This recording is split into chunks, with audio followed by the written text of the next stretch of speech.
In Stanley G. Weinbaum's science fiction tale, The Dark Other, we follow an astronaut named Kendrick as he embarks on an expedition to a mysterious alien world.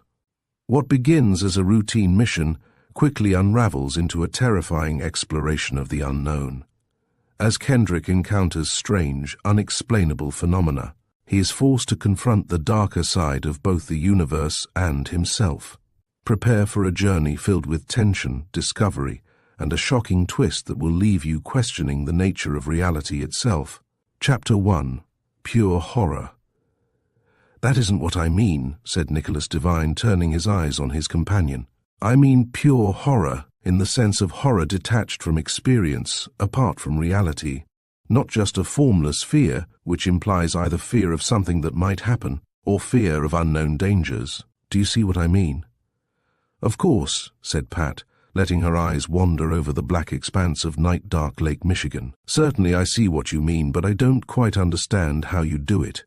It sounds, well, difficult." She gazed at his lean profile, clear-cut against the distant light. He had turned, staring thoughtfully over the lake, idly fingering the levers on the steering wheel before him. The girl wondered a little at her feeling of contentment. She, Patricia Lane, satisfied to spend an evening in nothing more exciting than conversation, and they must have parked here a full 2 hours now. There was something about Nick she didn't understand exactly what. Sensitivity, charm, personality. Those were meaningless clichés, handles to hold the unexplainable nuances of character. "It is difficult," resumed Nick. "Baudelaire tried it, Poe tried it, and in painting, Hogarth, Goya, Doré. Poe came closest, I think. He caught the essence of horror in an occasional poem or story. Don't you think so?" "I don't know," said Pat. "I've forgotten most of my Poe. Remember that story of his The Black Cat?" "Dimly. The man murdered his wife." "Yes. That isn't the part I mean. I mean the cat itself, the second cat. You know a cat used rightly can be a symbol of horror." "Indeed, yes," the girl shuddered. "I don't like the treacherous beasts." "And this cat of Poe's," continued Nick, warming to his subject. "Just think of it. In the first place, it's black, element of horror. Then, it's gigantic, unnaturally, abnormally large. And then it's not all black, that would be inartistically perfect, but has a formless white mark on its breast. A mark that little by little assumes a fantastic form. Do you remember what?" "No, the form of a gallows." "Oh," said the girl, "ugh. And then climax of genius the eyes, blind in one eye, the other a baleful yellow orb. Do you feel it? A black cat, an enormous black cat marked with a gallows and lacking one eye, to make the other even more terrible. Literary tricks, of course, but they work, and that's genius, isn't it?" "Genius?" "Yes, if you call it that. The perverse genius of the devil. That's what I want to write, what I will write someday." He watched the play of lights on the restless surface of the waters. Pure horror, the epitome of the horrible. It could be written, but it hasn't been yet, not even by Poe. "That little analysis of yours was bad enough, Nick. Why should you want to improve on his treatment of the theme?" "Because I like to write, and because I'm interested in the horrible. 2 good reasons." "2 excuses, you mean? Of course, even if you'd succeed, you couldn't force anyone to read it. If I succeed, there'd be no need to force people. Success would mean that the thing would be great literature, and even today, in these times, there are still people to read that. And besides—" he paused. "Besides what?" "Everybody's interested in the horrible. Even you are, whether or not you deny it." "I certainly do deny it." "But you are, Pat. It's natural to be." "It isn't." "Then what is?" "Interest in people, and life, and gay times, and pretty things, and oneself and one's own feelings, and the feelings of the people one loves." "Yes. It comes to exactly the point I've been stressing. People are sordid, life is hopeless, gay times are stupid, beauty is sensual, one's own feelings are selfish, and love is carnal. That's the array of horrors that holds your interest." The girl laughed in exasperation. "Nick, you could out-argue your namesake, the devil himself. Do you really believe that indictment of the normal viewpoint?" "I do often. Now, he said, turning his gaze on Pat, "I have no feeling of it at all. Now, right now, I don't believe it." "Why not?" she queried, smiling ingenuously at him. You, obviously, gracious. I had no idea my logic was as convincing as that. Your logic isn't, the rest of you is. That sounds like a compliment, observed Pat. If it is, she continued in a bantering tone, it's the only one I can recall obtaining from you. That's because I seldom call attention to the obvious. And that's another, laughed the girl. I'll have to mark this date in red on my calendar. It's entirely unique in our, let's see, nearly a month's acquaintance. Is it really so short a time? I know you so well that it must have taken years, every detail. He closed his eyes. Hair like black silk and oddly dark blue eyes. If I were writing a poem at the moment, I'd call them violet. Tiny lips, the sort the Elizabethan called bee-stung. Straight nose, and a figure that is a sort of vest-pocket copy of Diana. Right? He opened his eyes. Nice, but exaggerated. And even if you were correct, that isn't Pat Lane, the real Pat Lane. A camera could do better on a tenth of a second's acquaintance. Check. He closed his eyes again. Personality, piquant. Character, loyal, naturally happy, intelligent, but not serious. An intellectual butterfly, a dilettante. Poised, cool, self-possessed, yet inherently affectionate. A being untouched by reality, as yet, living in Chicago and in a make-believe world at the same time. He paused. How old are you, Pat? 22. Why? I wondered how long one could manage to stay in the world of make-believe. I'm 26 and I'm long exiled. I don't think you know what you mean by a make-believe world. I'm sure I don't. Of course you don't. You can't know and still remain there. It's like being happy. Once you realize it, it's no longer perfect. Then don't explain. Wouldn't make any difference if I did, Pat. It's a queer world, like the sardoodledom of Sardou and the afternoon tea school of playwrights. All stage settings and pretense, but it looks real while you're watching, especially if you're one of the characters. The girl laughed. You're a deliciously solemn sort, Nick. How would you like to hear my analysis of you? I wouldn't. You inflicted yours on me, and I'm entitled to revenge. And so, you're intelligent, lazy, dreamy, and with a fine perception of artistic values. You're very alert to impressions of the senses. I mean, you're sensuous without being sensual. You're delightfully serious without being somber, except sometimes. Sometimes I feel a hint, just a thrilling hint in your character of something dangerously darker. Don't, said Nick sharply. Pat shot him a quick glance. And you're frightened to death of falling in love, she concluded imperturbably. Oh, do you think so? I do. Then you're wrong. I can't be afraid of it, since I've known for the better part of a month that I've been in love. With me, said the girl. Yes, with you. Well, said Pat, it never before took me a month to extract that admission from a man. Is 22 getting old? You're a tantalizing imp. And so?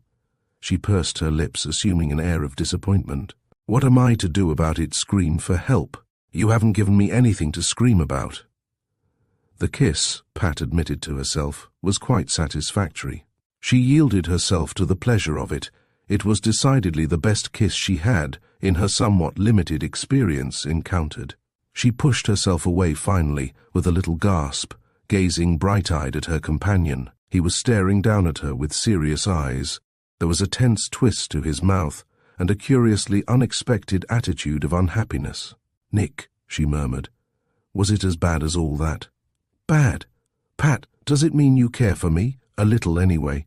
A little, she admitted. Maybe more. Is that what makes you look so forlorn? He drew her closer to him. How could I look forlorn, honey, when something like this has happened to me? That was just my way of looking happy. She nestled as closely as the steering wheel permitted, drawing his arm about her shoulders. I hope you mean that, Nick. Then you mean it. You really do? I really do. I'm glad, he said huskily. The girl thought she detected a strange, dubious note in his voice. She glanced at his face. His eyes were gazing into the dim remoteness of the night horizon. Nick, she said, why were you so reluctant about admitting this? You must have known I like you. I showed you that deliberately in so many ways. I wasn't quite sure. You were. That isn't it, Nick. I had to practically browbeat you into confessing you cared for me. Why? He stepped on the starter. The motor ground into sudden life. The car backed into the road, turning toward Chicago, that glared like a false dawn in the southern sky. I hope you never find out, he said. Chapter 2. Science of Mind. She's out, said Pat as the massive form of Dr. Carl Hawker loomed in the doorway. Your treatments must be successful. Mother's out playing bridge. The doctor gave his deep, rumbling chuckle. So much the better, Pat. I don't feel professional anyway. He moved into the living room, depositing his bulk on a groaning Davenport. And how's yourself? Too well to be a patient of yours, retorted the girl. Psychiatry, the new religion. Just between friends it's all applesauce, isn't it? If I weren't trying to act in place of your father, I'd resent that, young lady, said the doctor placidly. Psychiatry is a definite science, and a pretty important one. Applied psychology, the science of the human mind. If said mind exists, added the girl, swinging her slim legs over the arm of a chair. Correct, agreed the doctor. In my practice I find occasional evidence that it does, or did. Your generation seems to have found substitutes, which appears to work just as well, laughed Pat. All our troubles are more or less inherited from your generation. Touché, admitted Dr. Hawker. But my generation also bequeathed you some solid values which you don't know how to use. They've been weighed and found wanting, said Pat airily. We're busy replacing them with our own values, which are certainly no better. Maybe not, Doc, but at least they're ours. Yours and Tom Paine's. I can't see that you young moderns have brought any new ideas to the social scheme. New or not, we're the first ones to give 'em a tryout. Your crowd took it out in talk. That's an insult, observed the doctor cheerfully. If I weren't acting in loco parentis, I know, you'd give me a few licks in the spot popularly supposed to do the most good. Well, that's part of a parent's privilege, isn't it? You've grown beyond the spanking age, my dear, physically if not mentally, though I don't say the process would hurt me as much as you. I'd doubtless enjoy it. Then you might try sending me to bed without my dinner. The girl laughed. That's a doctor's prerogative, Pat. I've even done that to your mother. In other words, you're a complete flop as a parent. All the responsibilities and none of the privileges. That expresses it. Well, you elected yourself, Doc. It's not my fault you happen to live next door. No, it's my misfortune. And I notice, remarked Pat wickedly, that you're not too thoroughly in loco to neglect sending Mother a bill for services rendered. My dear girl, that's part of the treatment. So, and how? I furnish a bill just steep enough to keep your mother from indulging too frequently in medical services. Without that little practical check on her inclinations, she'd be a confirmed neurotic.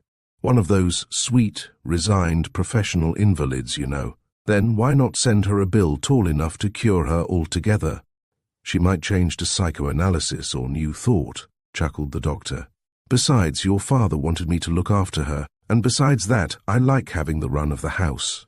Well, I'm sure I don't mind, observed Pat. We've a dog and a canary bird, too. You're in fine fettle this afternoon, laughed her companion. Must have been a successful date last night. It was. Her eyes turned suddenly dreamy. You're in love again, Pat, he accused. Again? Why the again? Well, there was Billy, and that Paul. Oh, those. Her tone was contemptuous. Merely passing fancies, Doc. Just whims, dreams of the moment, in other words, puppy love. And this? I suppose this is different, a grand passion. I don't know, she said, frowning abruptly. He's nice, but odd. Attractive as well, as the devil. Odd? How? Oh, he's one of those minds you think we moderns lack. Intellectual, eh? New variety for you, out of the usual run of your dancing collegiates. I've often suspected that you picked your swains by the length and lowness of their cars. Maybe I did. That was one of the chief differences between them. How do you meet this mental paragon? Billy Fields dragged him around to one of those literary evenings he affects, where they read Oscar Wilde and Eugene O'Neill aloud. Bill met him at the library, and he outshone all the local lights, I perceive. He surely did, retorted Pat, and he hardly said a word the whole evening. He wouldn't have to, if they're all like Billy. What's this prodigy's specialty? He writes, I think laugh if you want to. I think perhaps he's a genius. Well, said Dr. Hawker, even that's possible. It's been known to occur, but rarely to my knowledge, in your generation. Oh, we're just dimmed by the glare of brilliance from yours. She swung her legs to the floor, facing the doctor. Do you psychiatrists actually know anything about love? She queried. We're supposed to. What is it then? Just a device of nature's for perpetuating the species. Some organisms manage without it, and do pretty well. Yes. I've heard references to the poor fish. Then they're inaccurate. Fish have primitive symptoms of eroticism, but below the vertebrates, notably in the amoeba, I don't recall any amorous habits. Then your definition doesn't explain a thing, does it? Not to one of the victims, perhaps. Anyway, said Pat decisively, I've heard of the old biological urge before your kind analysis. It doesn't begin to explain why one should be attracted to this person and repelled by that one, does it? No, but Freud does. The famous Oedipus complex. That's the love of son for mother, or daughter for father, isn't it?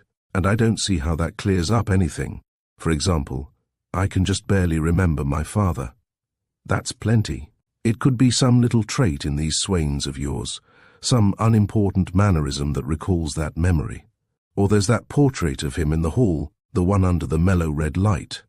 It might happen that you'd see one of these chaps under a similar light in some attitude that brings the picture to mind, or 100 other possibilities. Doesn't sound entirely convincing, objected Pat with a thoughtful frown. Well, submit to the proper treatments, and I'll tell you exactly what caused each and every one of your little passing fancies. You can't expect me to hit it first guess. Thanks, no. That's one of these courses where you tell the doctor all your secrets, and I prefer to keep what few I have. Good judgment, Pat. By the way, you said this chap was odd. Does that mean merely that he writes? I've known perfectly normal people who wrote. No, she said. It isn't that.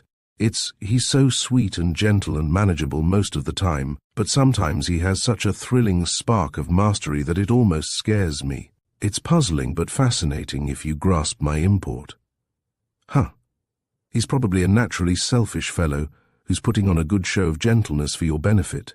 Those flashes of tyranny are probably his real character in moment of forgetfulness. You doctors can explain anything, can't you? That's our business. It's what we're paid for. Well, you're wrong this time. I know Nick well enough to know if he's acting. His personality is just what I said. Gentle, sensitive. And yet, it's perplexing. And that's a good part of his charm. Then it's not such a serious case you've got, mocked the doctor. When you're cool enough to analyze your own feelings and dissect the elements of the chap's attraction, you're not in any danger. Danger. I can look out for myself, thanks. That's one thing we mindless moderns learn young. And don't let me catch you puttering around in my romances. In loco parentis, or just plain loco, you'll get the licking instead of me. Believe me, Pat, if I wanted to experiment with affairs of the heart, I'd not pick a spitfire like you as the subject. Well, Dr. Carl, you're warned. This Nick, observed the doctor, must be quite a fellow to get the princess of the North Side so het up. What's the rest of his cognomen? Nicholas Devine. Romantic, isn't it? Divine, muttered Hawker. I don't know any divines. Who are his people? Hasn't any. How does he live? By his writing? Don't know. I gathered that he lives on some income left by his parents. What's the difference, anyway? None. None at all. The other wrinkled his brows thoughtfully. There was a colleague of mine, a Dr. Devine, died a good many years ago. Reputation wasn't anything to brag about, was a little off balance mentally. Well, Nick isn't, snapped Pat with some asperity. I'd like to meet him. He's coming over tonight. So am I. I want to see your mother. He rose ponderously. If she's not playing bridge again. Well, look him over, retorted Pat. And I think your knowledge of love is a decided flop. I think you're woefully ignorant on the subject. Why's that? If you'd known anything about it, you could have married Mother some time during the last 17 years. Lord knows you've tried, and all you've attained is the state of in loco parentis instead of... Chapter 3. Psychiatrics of Genius. How do you charge by the hour? Asked Pat, as Dr. Hawker returned from the hall, The sound of her mother's departing footsteps pattered on the porch. "Of course, young one, like a plumber. Then your rates per minute must be colossal. The only time you ever see Mother is a moment or so between bridge games. I add on the time I waste with you, my dear. Such as now, waiting to look over that odd swain of yours.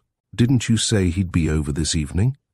"Yes, but it's not worth your rates to have him psychoanalyzed. I can do as well myself."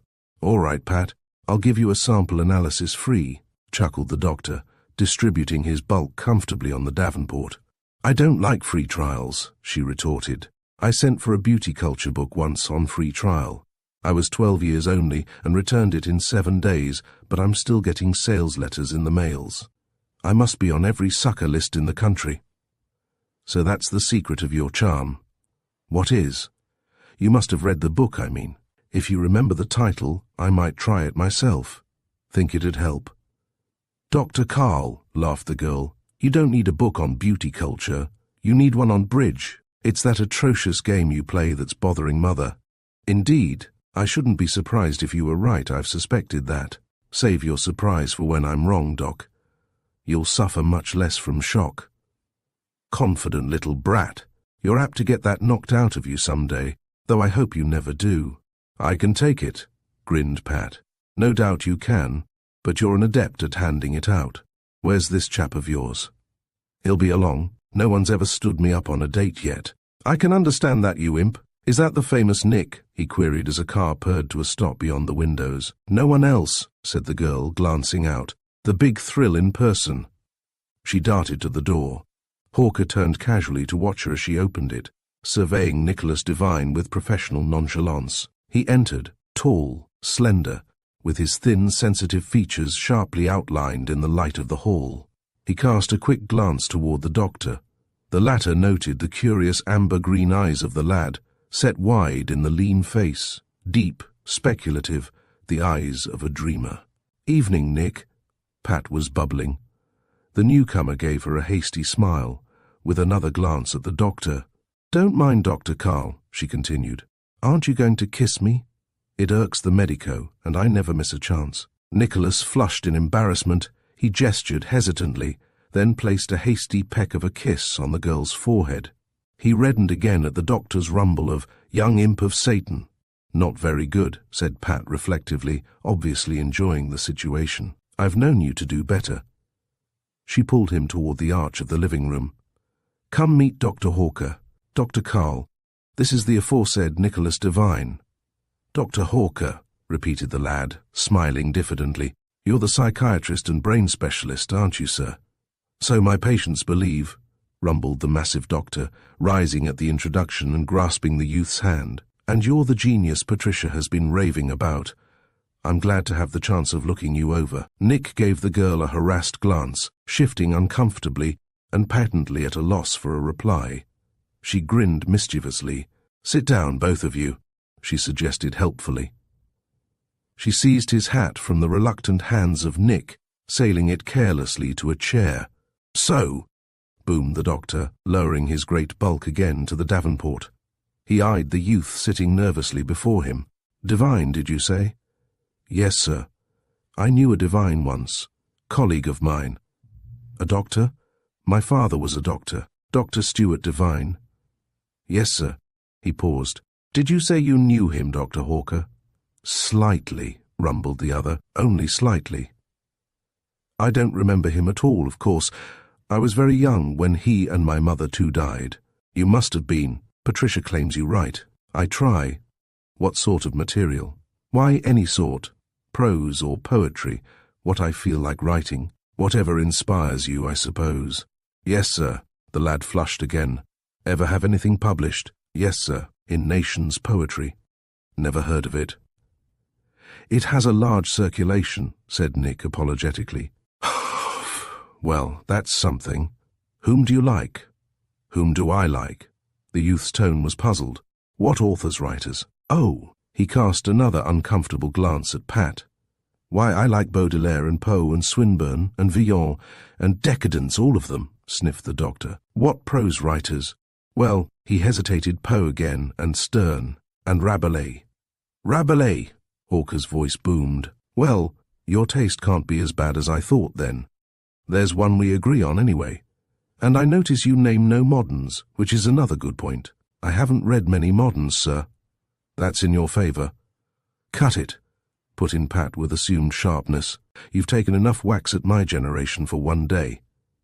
I'm glad to find one of your generation who agrees with me, chuckled the doctor, at least to the extent of not reading its works.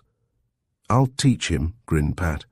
I'll have him writing vers libre, and maybe even Dadaism, in a week. Maybe it won't be much loss, grunted Hawker. I haven't seen any of his work yet. We'll bring some around sooner or later. We will, won't we, Nick? Of course, if you want to, but— He's going to say something modest, interrupted the girl. He's in the retiring mood now, but he's apt to change any moment and snap your surly head off. Humph! I'd like to see it. So'd I, retorted Pat. You've had it coming all day. Maybe I'll do it myself. You have, my dear, innumerable times. But I'm like the Hydra, except that I grow only one head to replace the one you snap off. He turned again to Nicholas. Do you work? Yes, sir, at my writing. I mean, how do you live? Why, said the youth, reddening again in embarrassment. My parents— Listen, said Pat. That's enough of Dr. Carl's cross-examination. You'd think he was a Victorian father who had just been approached for his daughter's hand. We haven't whispered any news of an engagement to you, have we, Doc? No, but I'm acting, sure, in loco parentis. We know that. You're incorrigible, Pat. I wash my hands of you. Run along if you're going out. You'll be telling me never to darken my own door again in the next breath. She stretched forth a diminutive foot at the extremity of a superlatively attractive ankle, caught Nick's hat on her toe, and kicked it expertly to his lap. Come on, Nick, there's a moon. There is not, objected the doctor huffily. It rises at 4, as you ought to know. You didn't see it last night, did you? I didn't notice, said the girl. Come on, Nick, and we'll watch it rise tonight. We'll check up on the doctor's astronomy, or is it chronology? You do, and I'll know it. I can hear you come home, you imp. Nice neighbour, observed Pat airily, as she stepped to the door. I'll bet you peek out of the window, too. She ignored the doctor's irritated rumble as she passed into the hall, where Nick, after a diffident murmur of farewell to Hawker, followed. She caught up a light cape which he draped about her shoulders. Nick, she said, suppose you run out to the car and wait. I think I've stepped too hard on Dr. Carl's corns, and I want to give him a little cheering up. Will you? Of course, Pat. She darted back into the living room, perching on the arm of the Davenport beside the doctor. Well, she said, running her hand through his grizzled hair. What's the verdict? Seems like a nice kid, grumbled Hawker reluctantly. Nice enough, but introverted, repressed, and I shouldn't be surprised to find him antisocial, doesn't adjust easily to his environment, takes refuge in a dream world of his own. That's what he accuses me of doing, grinned Pat. That all you've got against him? That's all, but where's that streak of mastery you mentioned? You lead him around on a leash. It didn't show up tonight. That's the thrill, the unexpectedness of it. Bah! You must have dreamed it. There's no more aggressiveness in that lad than in Coco, your canary. Don't you believe it, Dr. Carl? The trouble is that he's a genius, and that's where your psychology falls flat.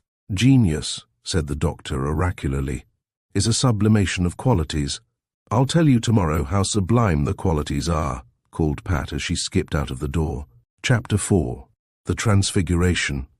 The car slid smoothly along a straight white road that stretched ahead into the darkness like an earthbound Milky Way.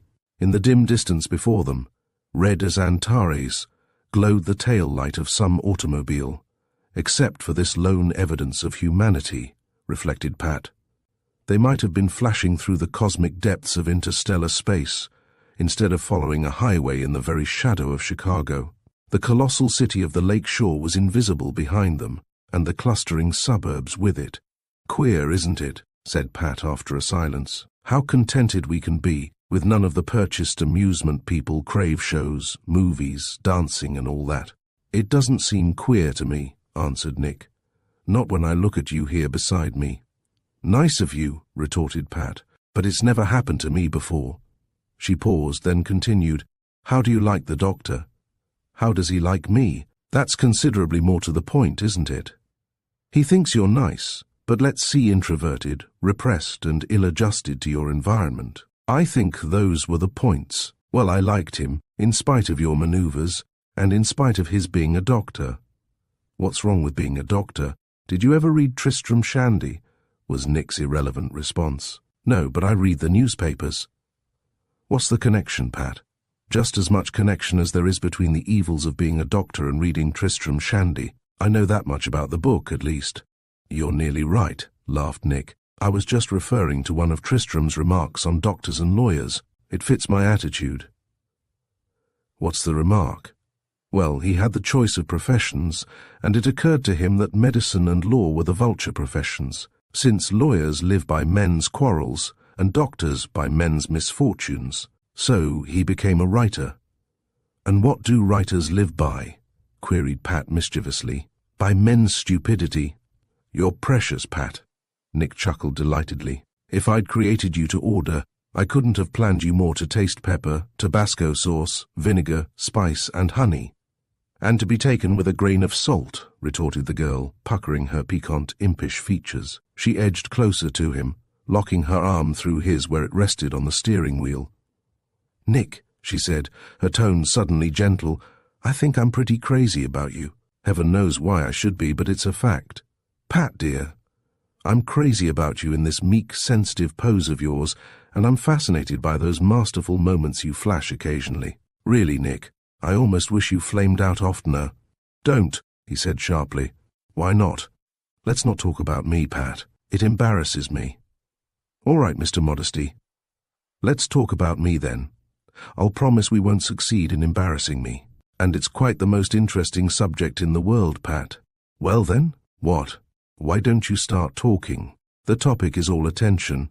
He chuckled. How many men have told you were beautiful, Pat? I never kept account, and in many different ways. Why? Have you perchance discovered a new way, Nick? Not at all. The oldest way of any, the way of Sappho and Pindar. Oh, ooh! She clapped her hands in mock delight. Poetry, the only medium that could possibly express how lovely you are, said Nick. Nicholas, have you gone and composed a poem to me? Composed? No. It isn't necessary with you here beside me. What's that? Some very subtle compliment. Not subtle, Pat. You're the poem yourself. All I need do is look at you, listen to you, and translate. Neat, applauded the girl. Do I hear the translation? You certainly do. He turned his odd amber-green eyes on her, then bent forward to the road. He began to speak in a low voice. In no far country's silent ways shall I forget one little thing, the soft intentness of your gaze, the sweetness of your murmuring your generously tender praise. The words just hinted by a breath. In no far country's silent way, unless that country's name be death. He paused abruptly and drove silently onward. Oh, breathed Pat. Why don't you go on, Nick, please? No, it isn't the mood for this night, dear. Not this night. Alone with you. What is then? Nothing sentimental, something lighter, something, oh, Elizabethan. That's it. And what's stopping you? Lack of an available idea. Or wait. Listen a moment. He began, this time in a tone of banter. When mornings, you attire yourself for riding in the city, you're such a lovely little elf, extravagantly pretty. And when at noon you deign to wear the habit of the town, I cannot call to mind as fair a symphony in brown. Then evenings, you blithely don a daintiness of white, to flash a very paragon of lightsomeness and light. But when the rounds of pleasure cease and you retire at night, the godling on your mantelpiece must know a fairer sight. Sweet, laughed Pat, but personal. And anyway, how do you know I've a godling on my mantel? Don't you credit me with any modesty? If you haven't, you should have. The vision I mentioned ought to enliven even a statue. Well, said the girl, I have one, a jade Buddha, and with all the charms I flash before him nightly, he's never batted an eyelash. Explain that. Easily. He's green with envy, and frozen with admiration, and struck dumb by wonder. Heavens! I suppose I ought to be thankful you didn't say he was petrified with fright. Pat laughed. Oh, Nick, she continued, in a voice gone suddenly dreamy, this is marvelous, isn't it? I mean our enjoying ourselves so completely and our being satisfied to be so alone. Why, we've never even danced together." "So we haven't. That's a subterfuge we haven't needed, isn't it?" "It is," replied the girl, dropping her glossy, gleaming black head against his shoulder. "And besides, it's much more satisfactory to be held in your arms in private, instead of in the midst of a crowd, and sitting down, instead of standing up. But I should like to dance with you, Nick," she concluded. "We'll go dancing then whenever you like. You're delightfully complaisant, Nick, but you're puzzling." She glanced up at him. "You're so reluctant. Here we've been driving an hour, and you haven't tried to kiss me a single time, and yet I'm quite positive you care for me." "Lord, Pat," he muttered, "you never need doubt that." "Then what is it? Are you so spiritual and ethereal, or is my attraction for you just sort of intellectual? Or are you afraid?" As he made no reply, she continued, "Or are those poems you spout about my physical charms just poetic license?" "They're not, and you know it," he snapped. "You've a mirror, haven't you? And other fellows than I have taken you around, haven't they?" "Oh, I've been taken around. That's what perplexes me about you, Nick.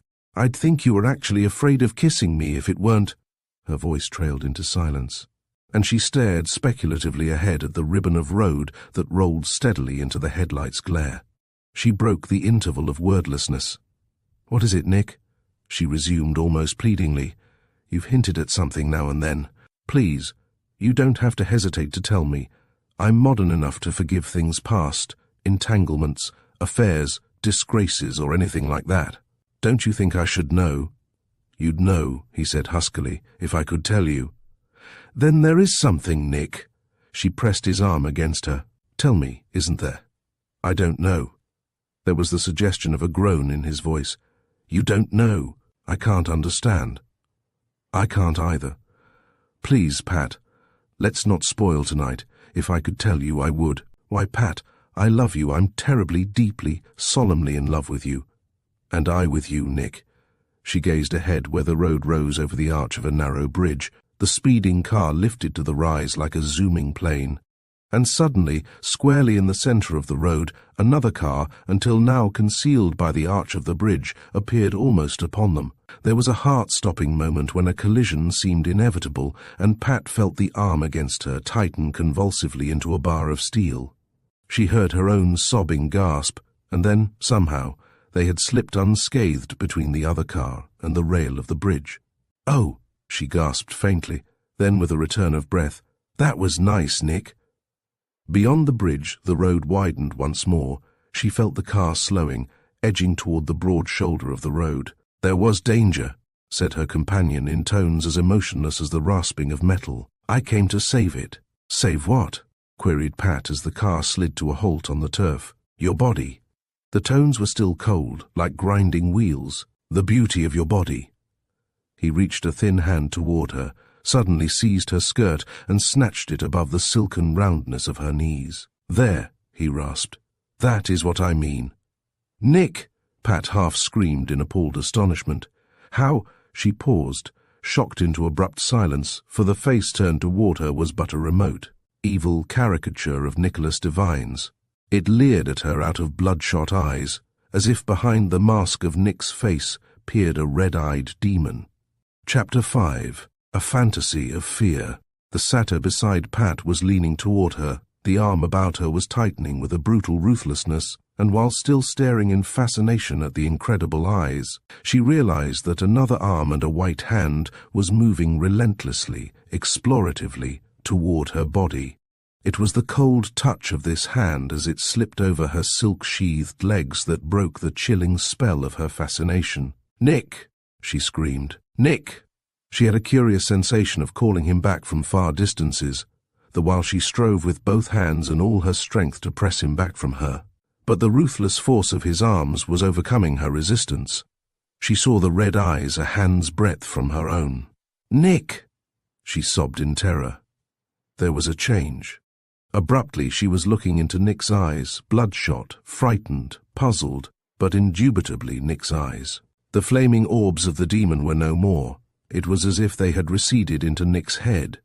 The arm about her body relaxed, and they were staring at each other in a medley of consternation, amazement, and unbelief. The youth drew back, huddled in his corner of the car, and Pat, breathing in sobs, smoothed out her rumpled apparel with a convulsive movement. "Pat!" he gasped. "Oh my God, he couldn't have—" He paused abruptly. The girl gazed at him without reply. "Pat, dear," he spoke in a low, tense murmur. "I'm sorry. I don't know. I don't understand how—" "Never mind," she said, regaining a vestige of her customary composure. "It's all right, Nick. But oh, Pat, it was that near accident," she said. "That upset you, both of us, I mean." "Yes," he said eagerly. "That's what it was, Pat. It must have been that, but dear, can you forgive? Do you want to forgive me?" "It's all right," she repeated. "After all, you just complimented my legs, and I guess I can stand that. It's happened before, only not quite so convincingly." "You're sweet, Pat." "No, I just love you, Nick." She felt a sudden pity for the misery in his face. "Kiss me, Nick, only gently." He pressed his lips to hers very lightly, almost timidly. She lay back against the seat for a moment, her eyes closed. "That's you again," she murmured. "This other wasn't. Please, Pat. Don't refer to it, not ever." "But it wasn't you, Nick. It was just the strain of that narrow escape. I don't hold it against you. Your Lord, Pat, I don't deserve you, but you know that I myself could never touch you except in tenderness, even in reverence. You're too dainty, too lovely, too spirited to be hurt or to be held roughly against your will. You know I feel that way about you, don't you? Of course. It was nothing, Nick. Forget it. If I can," he said somberly. He switched on the engine, backed out upon the pavement, and turned the car toward the glow that marked Chicago. Neither of them spoke as the machine hummed over the arching bridge and down the slope, where so few minutes before the threat of accident had thrust itself at them. "We won't see a moon tonight," said Pat in a small voice, after an interval. "We'll never check up on Dr. Carl's astronomy. You don't want to tonight, Pat, do you?" "I guess perhaps we'd better not," she replied. "We're both upset, and there'll be other nights." Again they were silent. Pat felt strained, shaken. There was something uncanny about the occurrence that puzzled her. The red eyes that had glared out of Nick's face perplexed her, and the curious, rasping voice he had used still sounded inhumanly in her memory. Out of recollection rose still another mystery. "Nick," she said, "what did you mean then when you said there was danger and you came to save me?" "Nothing," he said sharply. "And then, afterwards, you started to say something about he couldn't have, who's he. It meant nothing, I tell you. I was frantic to think you might have been hurt. That's all." "I believe you, honey," she said, wondering whether she really did. The thing was beginning to grow hazy. Already it was assuming merely the proportions of an upheaval of youthful fervor. Such occurrences were not unheard of, though never before had it happened to Patricia Lane. Still, even that was conceivable, far more conceivable than the dark, unformed, inchoate suspicions she had been harboring. They hadn't even been definite enough to be called suspicions. Indefinite apprehensions came closer. And yet, that strange, wild face that had formed itself of Nick's fine features, and the terrible red eyes, were they elements in a picture conjured out of her own imagination? They must be, of course. She had been frightened by that hairbreadth escape, and had seen things that didn't exist. And the rest of it, well, that might be natural enough. Still, there was something. She knew that. Nick had admitted it. Hawker's words concerning Nick's father rose in her mind. Suspected of being crazy. Was that it? Was that the cause of Nick's curious reluctance where she was concerned? Was the face that had glared at her the visage of a maniac? It couldn't be. It couldn't be, she told herself fiercely. Not her fine, tender, sensitive Nick. And besides, that face, if she hadn't imagined it, had been the face, not of a lunatic, but of a devil. She shook her head, as if to deny her thoughts, and placed her hand impulsively on Nick's. "I don't care," she said. "I love you, Nick." "And I you," he murmured. "Pat, I'm sorry about spoiling this evening. I'm sorry and ashamed. Never mind, honey, there'll be others." "Tomorrow?" "No," she said.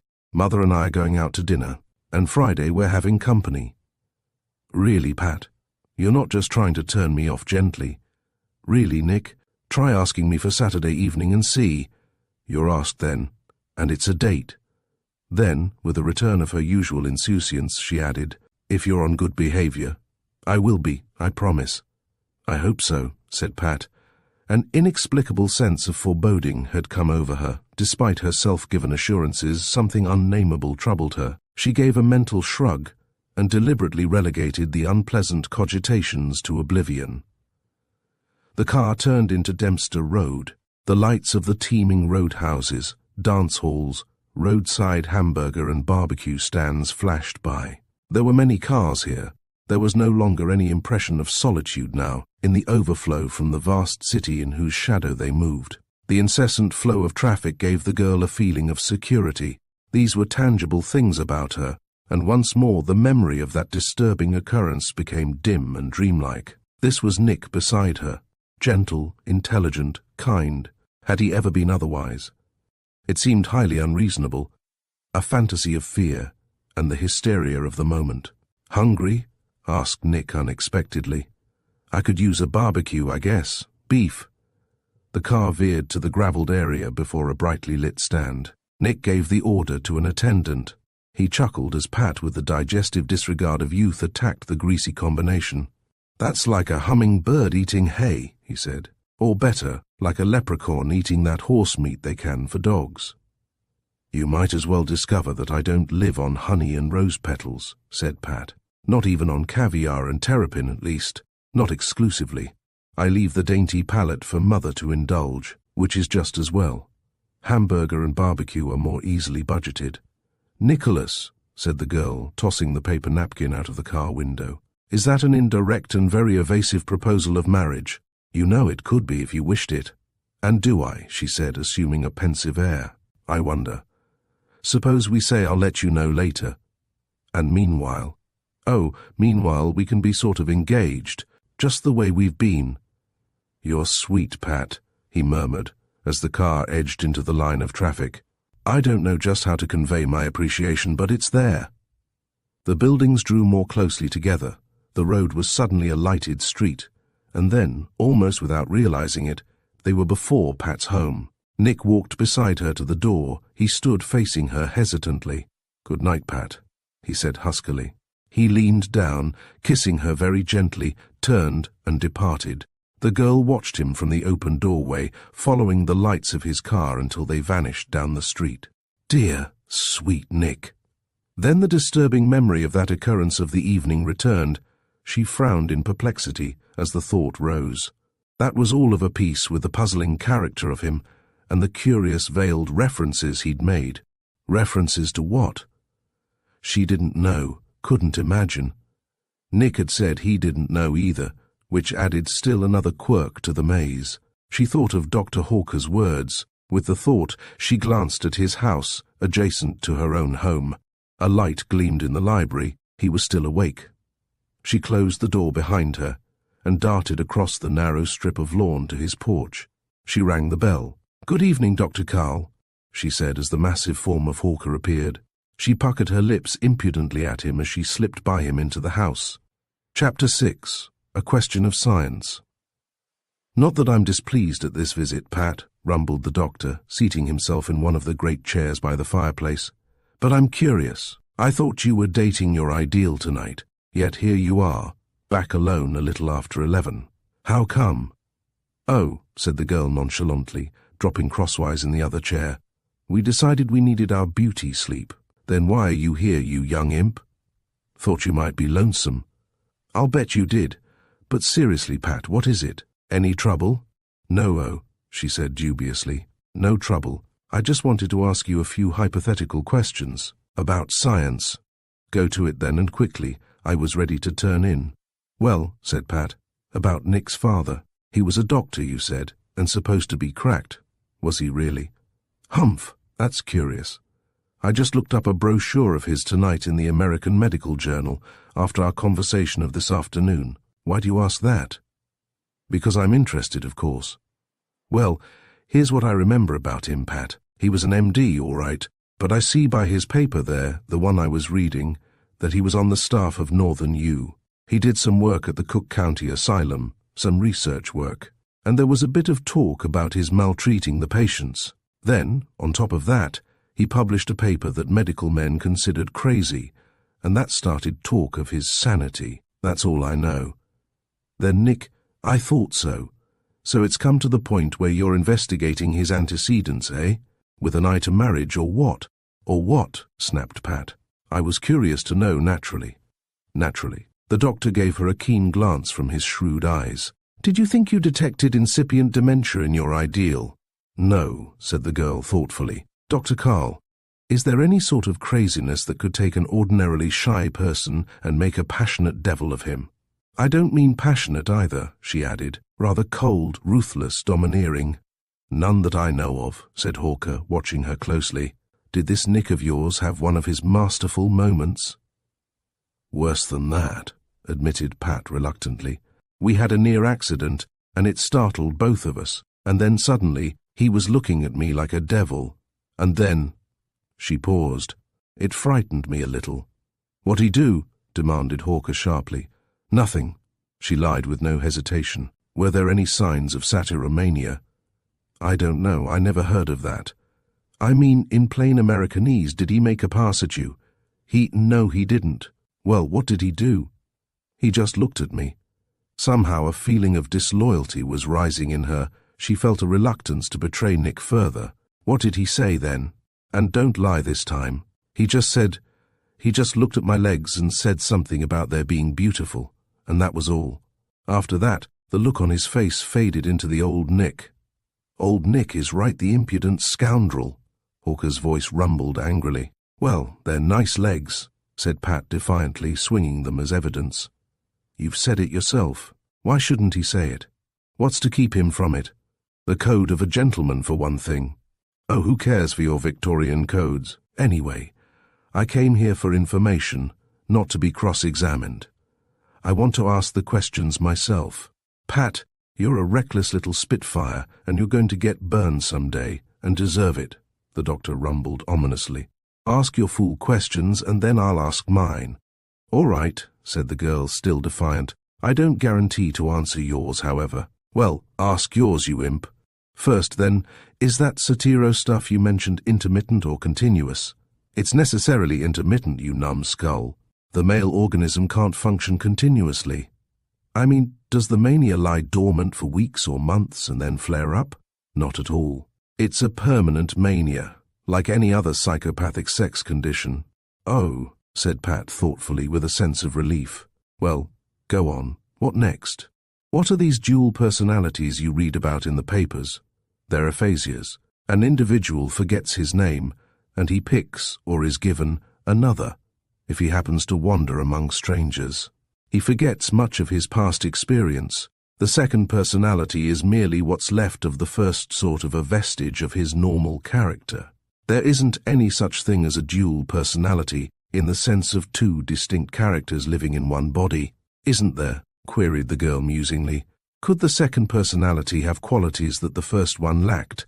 Not any more than it could have an extra finger. The second is merely a split off the first, a forgetfulness, a loss of memory. It couldn't have more qualities than the whole, or normal, character. It must have fewer. Isn't that just too interesting? Said Pat in a bantering tone. All right, Dr. Carl, it's your turn. Then what's the reason for all this curiosity about perversions and aphasias? What's happened to your genius now? Oh, I'm thinking of taking up the study of psychiatry, replied the girl cheerfully. Aren't you going to answer me seriously? No. Then what's the use of my asking questions? I know the right answer to that one. None. Pat, said Hawker in a low voice, you're an impudent little hoyden, and too clever for your own good, but you and your mother are very precious to me. You know that. Of course I do, Dr. Carl, said the girl, relenting. You're a dear, and I'm crazy about you, and you know that too. What I'm trying to say, proceeded the other, is simply that I'm trying to help you. I want to help you, if you need help. Do you? I guess I don't, Dr. Carl, but you're sweet.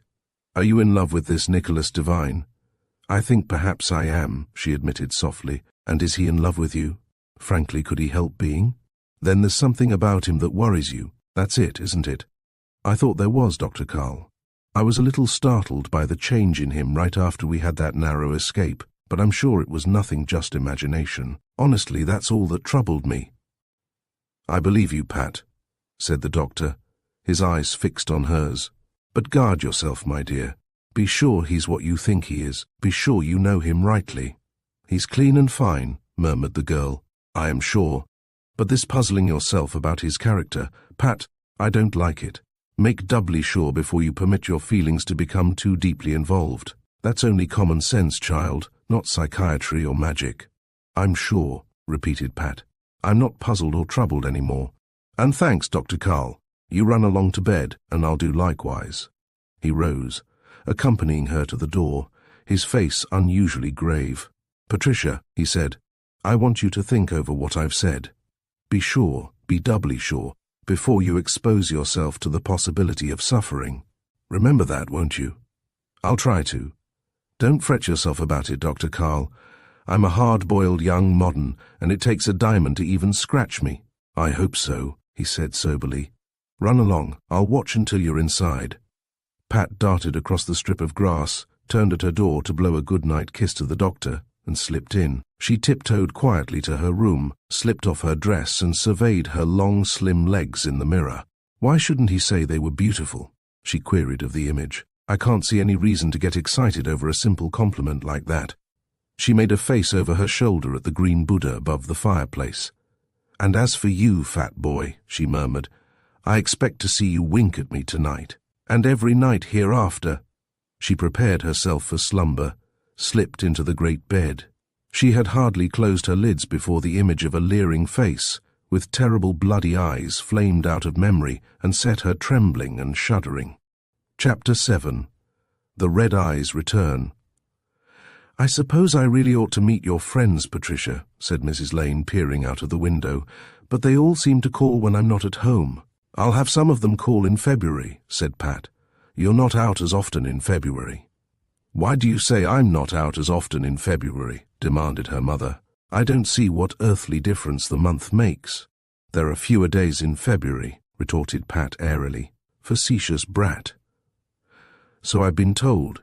You needn't worry, though, Mother. I'm sober, steady, and reliable, and if I weren't, Dr. Carl would see to it that my associates were." "Yes, Carl is a gem," observed her mother. "By the way, who's this Nicholas you're so enthusiastic about?" "He's a boy I met." "What's he like?" "Well, he speaks English and wears a hat." "Imp. Is he nice?" "That means is his family acceptable, doesn't it?" "He hasn't any family." Mrs. Lane shrugged her attractive shoulders. "You're a self-reliant sort, Patricia, and cool as iced lettuce, like your father. I don't doubt that you can manage your own affairs, and here comes Claude with the car." She gave the girl a hasty kiss. "Goodbye, and have a good time, as I'm sure I shan't with Brett Cutter in the game." Pat watched her mother's trim, amazingly youthful figure as she entered the car. More like a companion than a parent, she mused. She liked the independence her mother's attitude permitted her. Better than being watched like a prize-winning puppy, she thought. Maybe Dr. Carl as a father would have a detriment or two along with the advantages. He's a dear, and I'm mad about him, but he does lean to the 19th century as far as parental duties are concerned. She saw Nick's car draw to the curb. As he emerged, she waved from the window and skipped into the hall. She caught up her wrap and bounded out to meet him, just ascending the steps. "Let's go," she greeted him. She cast an apprehensive glance at his features, but there was nothing disturbing about him. He gave her a diffident smile, the shy, gentle smile that had taken her in that first moment of meeting. This was certainly no one but her own Nick, with no trace of the unsettling personality of their last encounter. He helped her into the car, seating himself at her side. He leaned over her, kissing her very tenderly. Suddenly she was clinging to him, her face against the thrilling warmth of his cheek. "Nick," she murmured. "Nick, you're just safely you, aren't you? I've been imagining things that I knew couldn't be so." He slipped his arm caressingly about her, and the pressure of it was like the security of encircling battlements. The world was outside the circle of his arms. She was within, safe, inviolable. It was some moments before she stirred, lifting her pert face with tear-bright eyes from the obscurity of his shoulder. "So," she exclaimed, patting the black glow of her hair into composure. "I feel better, Nick, And I hope you didn't mind. Mind, he ejaculated. If you mean that as a joke, honey, it's far too subtle for me. Well, I didn't think you'd mind, said Pat demurely, settling herself beside him. Let's be moving then. Dr. Carl is nearly popping his eyes out in the window there. The car hummed into motion.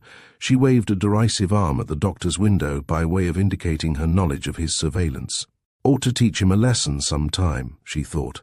One of these fine evenings I'll give him a real shock. Where'll we go?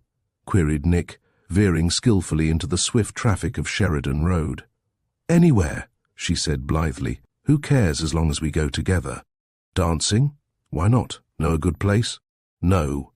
He frowned in thought. I haven't indulged much. The Picador? She suggested. The music's good, and it's not too expensive. But it's most across town, and besides, Saturday nights we'd be sure to run into some of the crowd. What of it? I want to dance with you, Nick, all evening. I want to be without distractions. Pat, dear, I could kiss you for that. You will, she murmured softly. They moved aimlessly south with the traffic, pausing momentarily at the light-controlled intersections, then whirring again to rapid motion. The girl leaned against his arm silently, contentedly. Block after block dropped behind.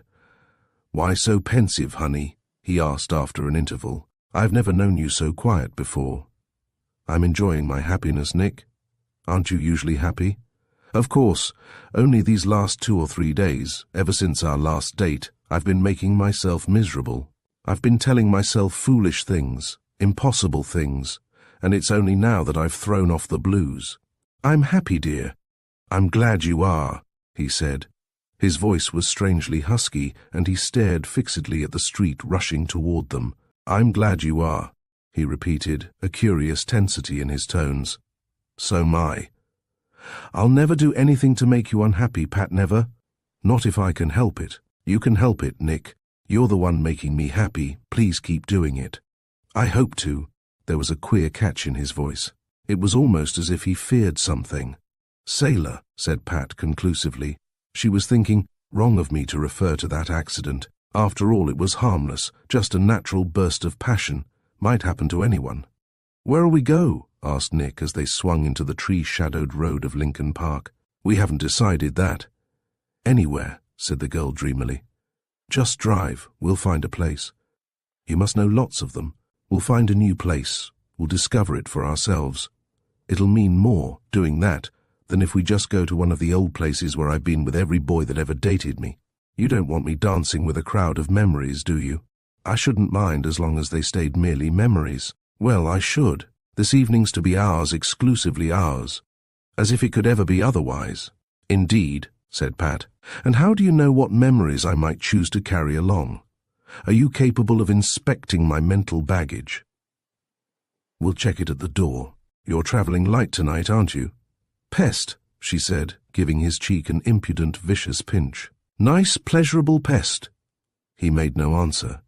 The car was idling rather slowly along Michigan Boulevard. Half a block ahead glowed the green of a traffic light. Faster traffic flowed around them, passing them like water eddying about a slow floating branch. Suddenly the car lurched forward. The amber flame of the warning light had flared out. They flashed across the intersection a split second before the metallic click of the red light, and a scant few feet before the converging lines of traffic from the side street swept in with protesting horns. Nick, the girl gasped, you'll rate yourself a traffic ticket. Why'd you cut the light like that? To lose your guardian angel, he muttered in tones so low she barely understood his words. Pat glanced back. The lights of a dozen cars showed beyond the barrier of the red signal. Do you mean one of those cars was following us? What on earth makes you think that? And why should it anyway? The other made no answer. He swerved the car abruptly off the avenue, into one of the nondescript side streets. He drove swiftly to the corner, turned south again, and turned again on some street Pat failed to identify South Superior or Grand, she thought. They were scarcely a block from the magnificence of Michigan Avenue and its skyscrapers, its brilliant lights, and its teeming night traffic, yet here they moved down a deserted, dark thoroughfare. A street lined with ramshackle wooden houses intermingled with mean little shops. "Nick!" Pat exclaimed. "Where are we going?" the low voice sounded. "Dancing," he said. He brought the car to the curb in the silence as the motor died. The faint strains of a mechanical piano sounded. He opened the car door, stepped around to the sidewalk. "We're here," he said. Something metallic in his tone drew Pat's eyes to his face.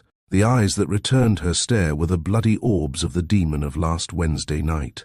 Chapter 8. Gateway to Evil. Pat stared curiously at the apparition, but made no move to alight from the vehicle. She was conscious of no fear, only a sense of wonder and perplexity. After all, this was merely Nick, her own harmless, adoring Nick, in some sort of mysterious masquerade, and she felt full confidence in her ability to handle him under any circumstances. "Where's here?" she said, remaining motionless in her place. "A place to dance," came the toneless reply. Pat eyed him. A streetcar rumbled past, and the brief glow from its lighted windows swept over his face. Suddenly the visage was that of Nick. The crimson glare of the eyes was imperceptible, and the features were the well-known appurtenances of Nicholas Devine, but queerly tensed and strained. A trick of the light, she thought, as the streetcar lumbered away, and again a faint gleam of crimson appeared. She gazed curiously at the youth, who stood impassively returning her survey as he held the door of the car. But the face was the face of Nick, she perceived, probably in one of his grim moods.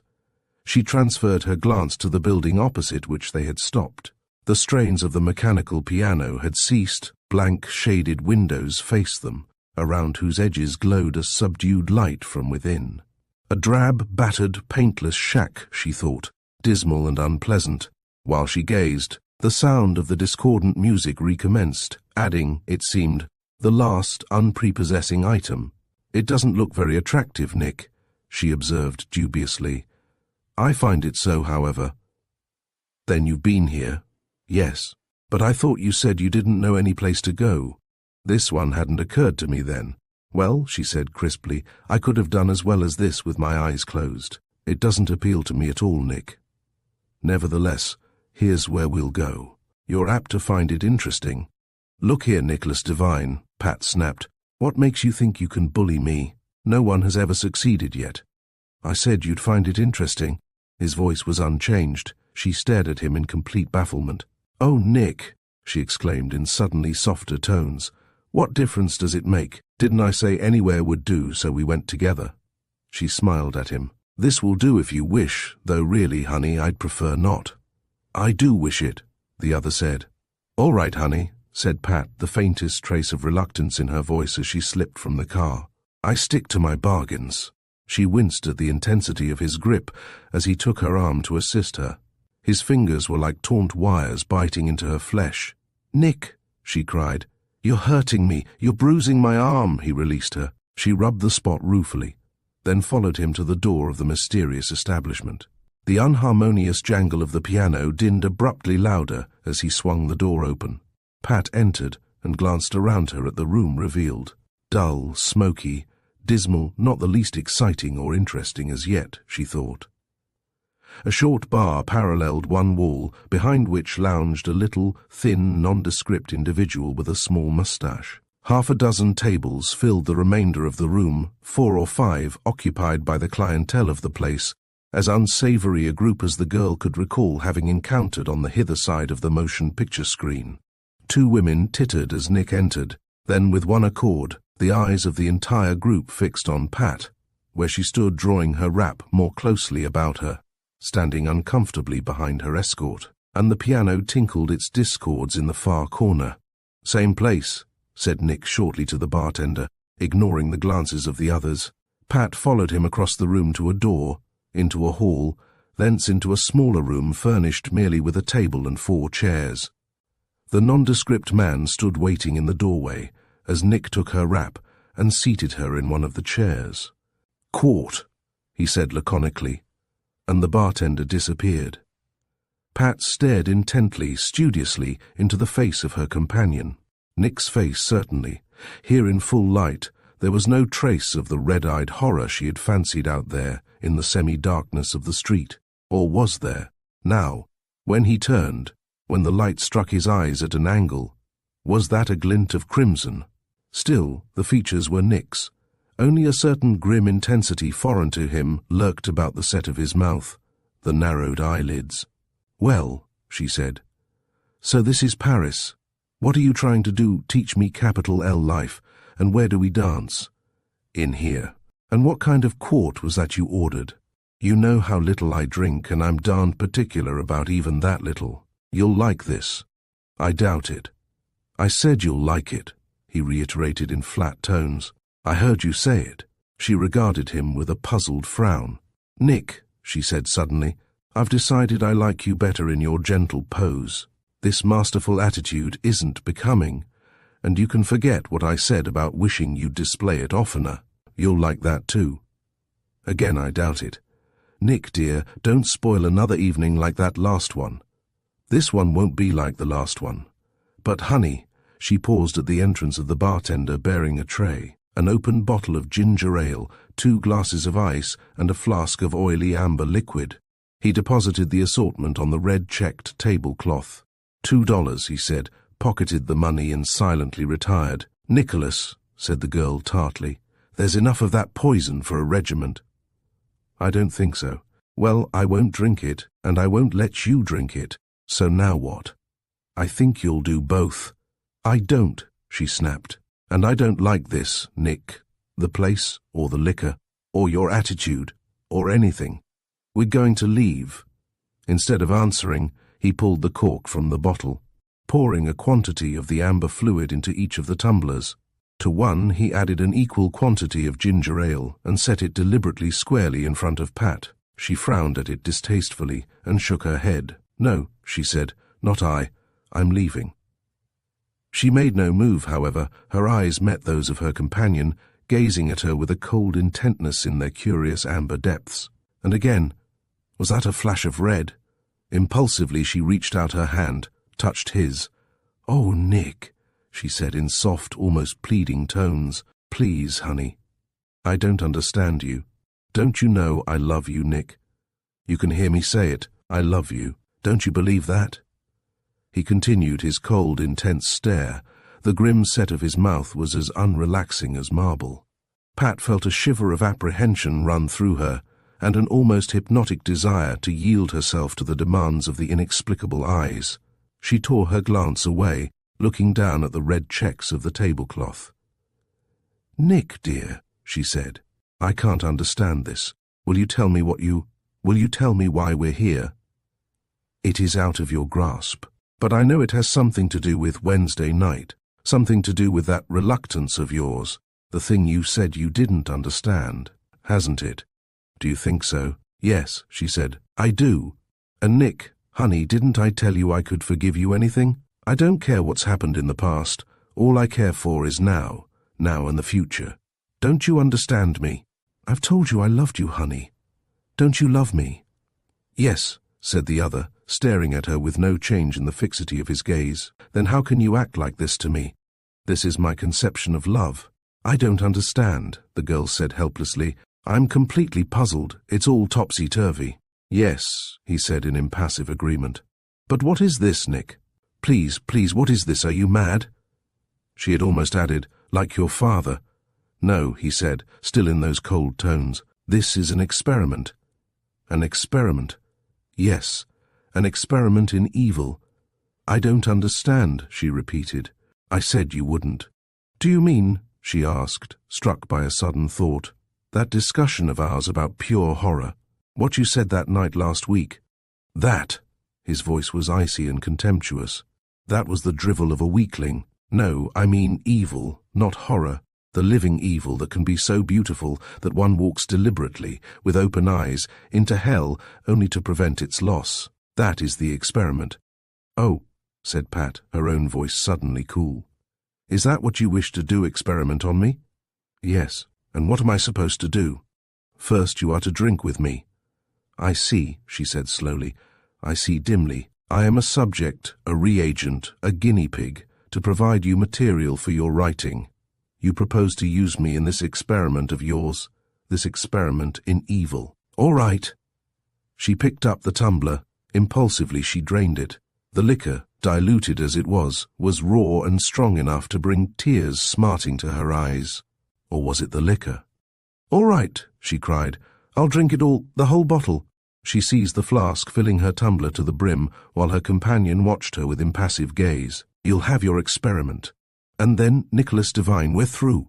Do you hear me? Through." She caught up the tumbler, raised it to her lips, and drained the searing liquid until she could see her companion's cold eyes regarding her through the glass of its bottom. Chapter 9. Descent into Avernus. Pat slammed the empty tumbler down on the checked tablecloth and buried her face in her hands, choking and gasping from the effects of the fiery liquor. Her throat burned, her mouth was parched by the acrid taste, and a conflagration seemed to be raging somewhere within her. Then she steadied, raised her eyes, and stared straight into the strange eyes of Nicholas Devine. "Well," she said fiercely, "is that enough?" He was watching her coldly as an image or a painting. The intensity of his gaze was more cat-like than human. She moved her head aside. His eyes, without apparent shift, were still on hers, like the eyes of a pictured face. A resurgence of anger shook her at his immobility. His aloofness seemed to imply that nothing she could do would disturb him. "Wasn't it enough?" she screamed. "Wasn't it? Then look." She seized the bottle, poured another stream of the oily liquid into her glass, and raised it to her lips. Again the burning fluid excoriated her tongue and throat, and then suddenly the tumbler was struck from her hand, spilling the rest of its contents on the table. "That is enough," said the icy voice of her companion. "Oh, it is? We'll see." She snatched at the bottle, still more than half full. The thin hand of Nicholas Devine wrenched it violently away. "Give me that," she cried. "You wanted what you're getting." The warmth within her had reached the surface now. She felt flushed, excited, reckless, and desperately angry. The other set the bottle deliberately on the floor. He rose, circled the table, and stood glaring down at her with that same inexplicable expression. Suddenly he raised his hand, twisting her black hair in his fist. He dealt her a stinging blow across the lips, half open to scream, then flung her away so violently that she nearly sprawled from her chair. The scream died in her throat, dazed by the blow. She dropped her head to the table, while sobs of pain and fear shook her. Coherent thought had departed, and she knew only that her lips stung, that her clear, active little mind was caught in a mesh of befuddlement. She couldn't think. She could only sob in the haze of dizziness that encompassed her. After a long interval, she raised her head, opened her eyes upon a swaying, unsteady world, and faced her companion, who had silently resumed his seat. "Nicholas Devine," she said slowly, speaking as if each word were an effort, "I hate you." "Ah," he said, and was again silent. She forced her eyes to focus on his face, while his features danced vaguely as if smoke flowed between the two of them. It was as if there was smoke in her mind as well. She made a great effort to rise above the clouds that bemused her thoughts. "Take me home," she said. "Nicholas, I want to go home." "Why should I?" he asked impassively. "The experiment is hardly begun." "Experiment?" she echoed dully. "Oh, yes, experiment. I'm an experiment." "An experiment in evil," he said. "Yes, in evil. And I hate you. That's evil enough, isn't it?" He reached down, lifted the bottle to the table, and methodically poured himself a drink of the liquor. He raised it, watching the oily swirls in the light, then tipped the fluid to his lips, while the girl gazed at him with a sullen set to her own lips. A tiny crimson spot had appeared in the corner of her mouth. At its sting, she raised her hand and brushed it away. She stared as if in unbelief at the small red smear it left on her fingers. "Nicholas," she said pleadingly, "won't you take me home? Please, Nicholas. I want to leave here." "Do you hate me?" he asked, a queer twisting smile appearing on his lips. "If you'll take me home, I won't," said Pat, snatching through the rising clouds of dizziness at a straw of logic. "You're going to take me home, aren't you?" "Let me hear you say you hate me," he demanded, rising again. The girl cringed away with a little whimper as he approached. "You hate me, don't you?" He twisted his hand again in her ebony hair, drawing her face back so that he stared down at it. "There's blood on your lips," he said as if gloating. "Blood on your lips." He clutched her hair more tightly. Abruptly he bent over her, pressing his mouth to hers. Her bruised lips burned with pain at the fierce pressure of his. She felt a sharp anguish at the impingement of his teeth. Yet the cloudy pall of dizziness about her was unbroken. She was too frightened and bewildered for resistance. "Blood on your lips," he repeated exultingly. "Now is the beauty of evil." "Nicholas," she said wearily, clinging desperately to a remnant of logic. "What do you want of me? Tell me what you want, and then let me go home." "I want to show you the face of evil," he said. "I want you to know the glory of evil, the loveliness of supreme evil." He dragged his chair around the table, placing it beside her. Seated, he drew her into his arms, where she lay passive, too limp and befuddled to resist. With a sudden movement, he turned her so that her back rested across his knees, her face gazing up into his. He stared intently down at her, and the light, shining at an angle into his eyes, suddenly struck out the red glow that lingered in them. "I want you to know the power of evil," he murmured, "the irresistible, incomprehensible fascination of it, and the unspeakable pleasures of indulgence in it." Pat scarcely heard him. She was struggling now in vain against the overwhelming fumes of the alcohol she had consumed. The room was wavering around her, and behind her despair and terror, a curious elation was thrusting itself into her consciousness. "Evil," she echoed vaguely.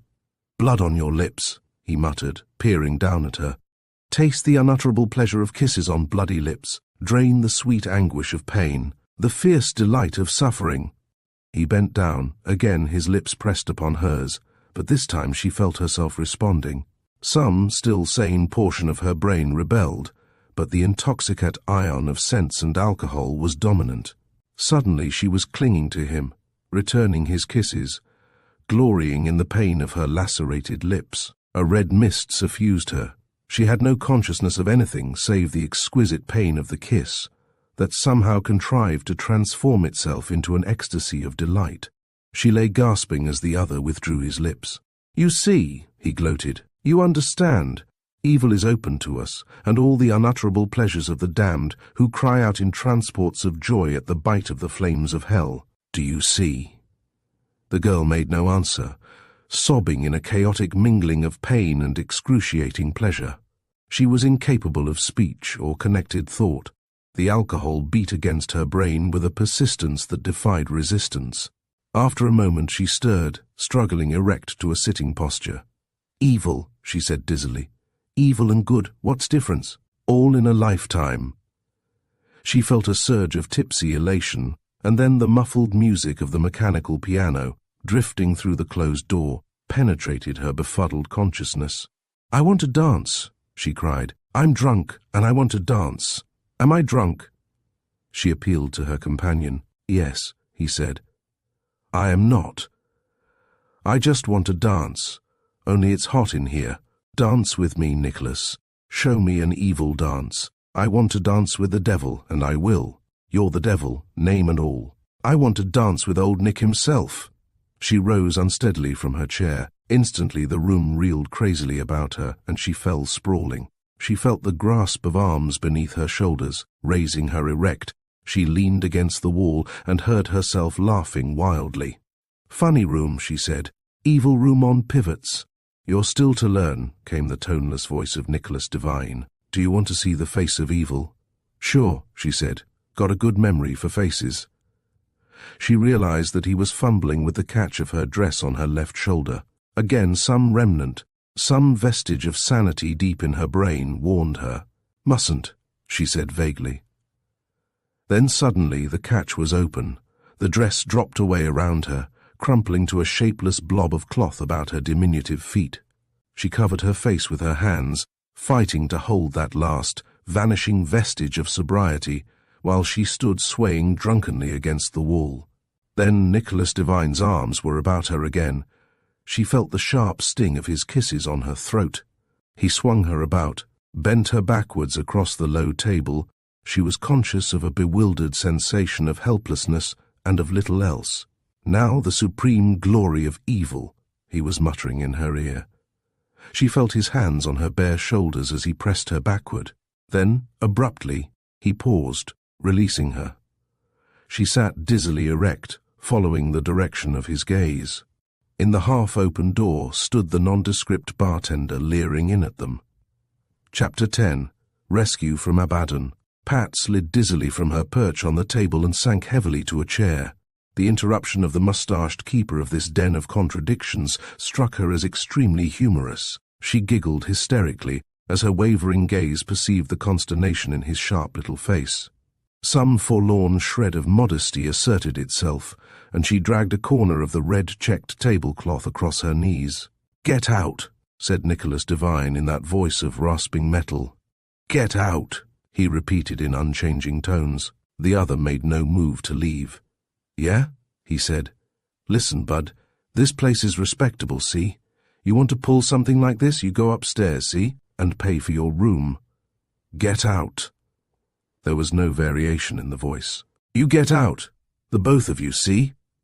Nicholas Devine stepped slowly toward him. His back, as he advanced upon the bartender, was toward Pat, yet through the haze of intoxication. She had an impression of evil red eyes in a chill, impassive face. "Get out."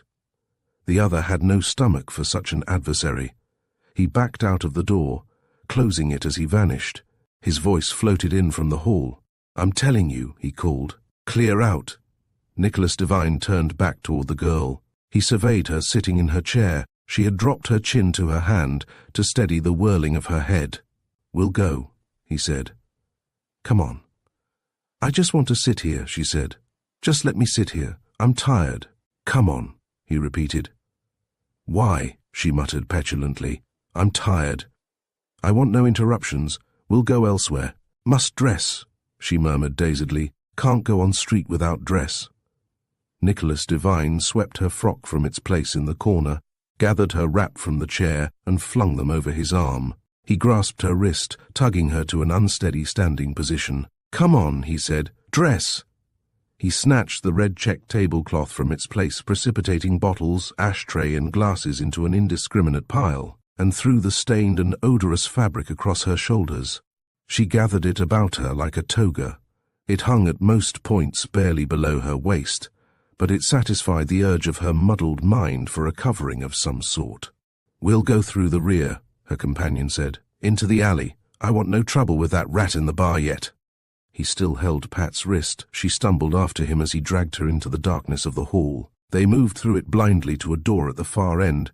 Nicholas swung it open upon a dim corridor, flanked by buildings on either side, with a strip of star-sprinkled sky above.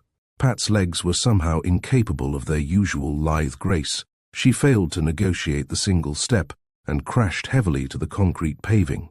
The shock and the cooler air of the open steadied her momentarily. She felt no pain from her bruised knees, but a temporary rift in the fog that bound her mind. She gathered the red-checked cloth more closely about her shoulders, as her companion, still clutching her wrist, jerked her violently to her feet. They moved into the gulch of the alley, and here she found difficulty in following. Her tiny, high-heeled pumps slipped at every step on the uneven cobbles of the paving, and the unsteady footing made her lurch and stumble until the dusty stretch of the alley was a writhing panorama of shadows and lighted windows and stars. Nicholas Devine turned an impatient glare on her, and here in the semi-darkness his face was again the face of the red-eyed demon. She dragged him to a halt, laughing strangely. "There it is," she cried, pointing at him with her free hand. He turned again, staring at her with grim features. "What? There, your face, the face of evil." Again she laughed hysterically. The other stepped to her side. The disturbing eyes were inches from her own. He raised his hand as she laughed, slapped her sharply so that her head reeled. He seized her shoulders, shaking her until the checkered cloth billowed like a flag in a wind. "Now come," he muttered. But the girl, laughing no longer, leaned pale and weak against a low board fence. Her limbs seemed paralyzed, and movement was quite impossible. She was conscious of neither the blow nor the shaking, but only of a devastating nausea and an all-encompassing weakness. She bent over the fence. She was violently ill. Then the nausea had vanished, and a weariness, a strange lassitude, was all that remained. Nicholas Devine stood over her, Suddenly he pressed her body to him in a convulsive embrace, so that her head dropped back, and his face loomed above her, obliterating the stars. "Ah," he said. He seemed about to kiss her, when a sound voices filtered out of somewhere in the maze of dark courts and littered yards along the alley. He released her, seized her wrist, and once more she was stumbling wretchedly behind him over the uneven surface of the cobblestones. A numbness had come over her. Consciousness burned very low as she wavered doggedly along through the darkness. She perceived dimly that they were approaching the end of the alley. The brighter glow of the street loomed before them, and a passing motor car cut momentary parallel shafts of luminescence across the opening. Nicholas Devine slowed his pace, still clutching her wrist in a cold grip. He paused, moving cautiously toward the corner of the building. He peered around the edge of the structure, surveying the now deserted street, while Pat stood dully behind him, incapable alike of thought or voluntary movement, clutching desperately at the dirty cloth that hung about her shoulders. Her companion finished his survey, apparently satisfied that progress was safe. He dragged her after him, turning toward the corner beyond which his car was parked. The girl staggered behind him with diminishing vigor. Consciousness was very nearly at the point of disappearance, and her steps were wavering unsteadily and doggedly slow. She dragged heavily on his arm. He gave a gesture of impatience at her weakness. "Come on," he growled. "We're just going to the corner." His voice rose slightly in pitch, still sounding harsh as rasping metals. "There still remains the ultimate evil," he said. "There is still a depth of beauty unplumbed, a pain whose exquisite pleasure is yet to find." They approached the corner. Abruptly, Nicholas Devine drew back as two figures came unexpectedly into view from beyond it. He turned back toward the alleyway, dragging the girl in a dizzy circle. He took a few rapid steps, but Pat was through, exhausted. At his first step, she stumbled and sprawled, dragging prone behind him. He released her hand and turned defiantly to face the approaching men, while the girl lying on the pavement struggled to a sitting posture with her back against the wall. She turned dull, indifferent eyes on the scene, then was roused to a somewhat higher pitch of interest by the sound of a familiar voice. "There he is. I told you it was his car. Dr. Hawker." She struggled for clarity of thought. She realized dimly that she ought to feel relief, happiness, but all she could summon was a faint quickening of interest, or rather, a diminution of the lassitude that held her. She drew the rag of a tablecloth about her and huddled against the wall, watching. The doctor and some strange man, burly and massive in the darkness, dashed upon them, while Nicholas Devine waited, his red-orbed face a demoniac picture of cold contempt. Then the doctor glanced at her huddled, bedraggled figure. She saw his face aghast, incredulous, as he perceived the condition of her clothing. "Pat! My God, girl, what's happened? Where have you been?" She found a hidden reserve somewhere within her. Her voice rose, shrill and hysterical. "We've been in hell," she said. "You came to take me back, didn't you? Orpheus and Eurydice." She laughed. "Dr. Orpheus Hawker." The doctor flashed her another incredulous glance, and a grim and very terrible expression flamed in his face. He turned toward Nicholas Devine, his hands clenching, his mouth twisting without utterance, with no sound save a half-audible snarl. Then he spoke, a low, grating phrase flung at his thick-set companion. "Bring the car," was all he said. The man lumbered away toward the corner, and he turned again toward Nicholas Devine, who faced him impassively. Suddenly his fist shot out. He struck the youth, or demon, squarely between the red eyes, sending him reeling back against the building. Then the doctor turned, bending over Pat. She felt the pressure of his arms beneath knees and shoulders. He was carrying her toward a car that drew up at the curb. He was placing her gently in the back seat. Then, without a glance at the figure still leaning against the building, he swept from the sidewalk the dark mass that was Pat's dress and her wrap, and re-entered the car beside her. "Shall I turn him in?" asked the man in the front seat. "We can't afford the publicity," said the doctor, adding grimly, "I'll settle with him later." Pat's head lurched as the car started. She was losing consciousness and realized it vaguely, but she retained one impression as the vehicle swung into motion. She perceived that the face of the lone figure leaning against the building, a face staring at her with horror and unbelief, was no longer the visage of the demon of the evening, but that of her own Nick. Chapter 11. Wreckage. Pat opened her eyes reluctantly, with the impression that something unpleasant awaited her return to full consciousness. Something, as yet she could not recall just what, had happened to her.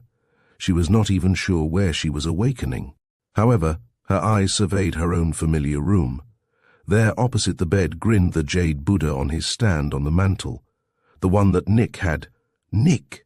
A mass of troubled, terrible recollections thrust themselves suddenly into consciousness. She visioned a medley of disturbing pictures, as yet disconnected, unassorted, but waiting only the return of complete wakefulness. And she realized abruptly that her head ached miserably, that her mouth was parched, that twinges of pain were making themselves evident in various portions of her anatomy. She turned her head and caught a glimpse of a figure at the bedside. Her startled glance revealed Dr. Hawker, sitting quietly watching her. "Hello, Doctor," she said, wincing as her smile brought a sharp pain from her lips. "Or should I say good morning, Judge?" "Pat," he rumbled, his growling tones oddly gentle. "Little Pat, how do you feel, child?" "Fair," she said, "just fair. Dr. Carl, what happened to me last night? I can't seem to remember." "Oh!" A flash of recollection pierced the obscure muddle. She remembered now, not all of the events of that ghastly evening, but enough, too much. "Oh," she murmured faintly. "Oh, Dr. Carl." "Yes," he nodded. "Oh, would you mind very much telling me what that oh of yours implies?" "Why," she paused, shuddering, as one by one the events of that sequence of horrors reassembled themselves. "Yes, I'd mind very much," she continued. "It was nothing." She turned to him abruptly. "Oh, it was, though, Dr. Carl. It was horrible, unspeakable, incomprehensible, but I can't talk about it. I can't." "Perhaps you're right," said the doctor mildly. "Don't you really want to discuss it?" "I do want to," admitted the girl after a moment's reflection. "I want to, but I can't. I'm afraid to think of all of it." "But what in heaven's name did you do?" "We just started out to go dancing," she said hesitatingly. "Then on the way to town, Nick changed. He said someone was following us." Someone was," said Hawker. "I was, with Muller. That Nick of yours has the devil's own cleverness." "Yes," the girl echoed soberly. "The devil's own. Who's Muller, Dr. Carl?" "He's a plainclothes man, friend of mine. I treated him once." "What do you mean by changed?" "His eyes," she said, "and his mouth. His eyes got reddish and terrible, and his mouth got straight and grim, and his voice turned sort of harsh." "Ever happened before, that you know of?" "Once. When—" she paused. "Yes, last Wednesday night, when you came over to ask those questions about pure science." "What happened then?" "We went to a place to dance. And that's the reason, I suppose," rumbled the doctor sardonically, "that I found you wandering about the streets in a tablecloth, step-ins, and a pair of hose. That's why I found you on the verge of passing out from rotten liquor, and looking like the loser of a battle with an airplane propeller. What happened to your face?" "My face? What's wrong with it?" The doctor rose from his chair and seized the hand mirror from her dressing table. "Look at it," he commanded, passing her the glass.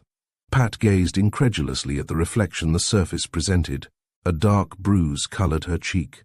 Her lips were swollen and discolored, and her chin bore a jagged scratch. She stared at the injuries in horror. "Your knees are skinned, too," said Hawker. "Both of them." Pat slipped one pajamaed limb from the covers, drawing the pants leg up for inspection. She gasped in startled fright at the great red stain on her knee. "That's mercurochrome," said the doctor. "I put it there." "You put it there. How did I get home last night, Doctor?" "Carl, how did I get to bed?" "I'm responsible for that too. I put you to bed." He leaned forward. "Listen, child, your mother knows nothing about this as yet. She wasn't home when I brought you in, and she's not awake yet this morning. We'll tell her you had an automobile accident, explain away those bruises, and now how did you get them?" "I fell, I guess. 2 or 3 times." "That bruise on your cheek isn't from falling." The girl shuddered. Now, in the calm light of morning, the events of last night seemed doubly horrible. She doubted her ability to believe them. So incredible did they seem. She was at a loss to explain even her own actions, and those of Nicholas Devine were simply beyond comprehension.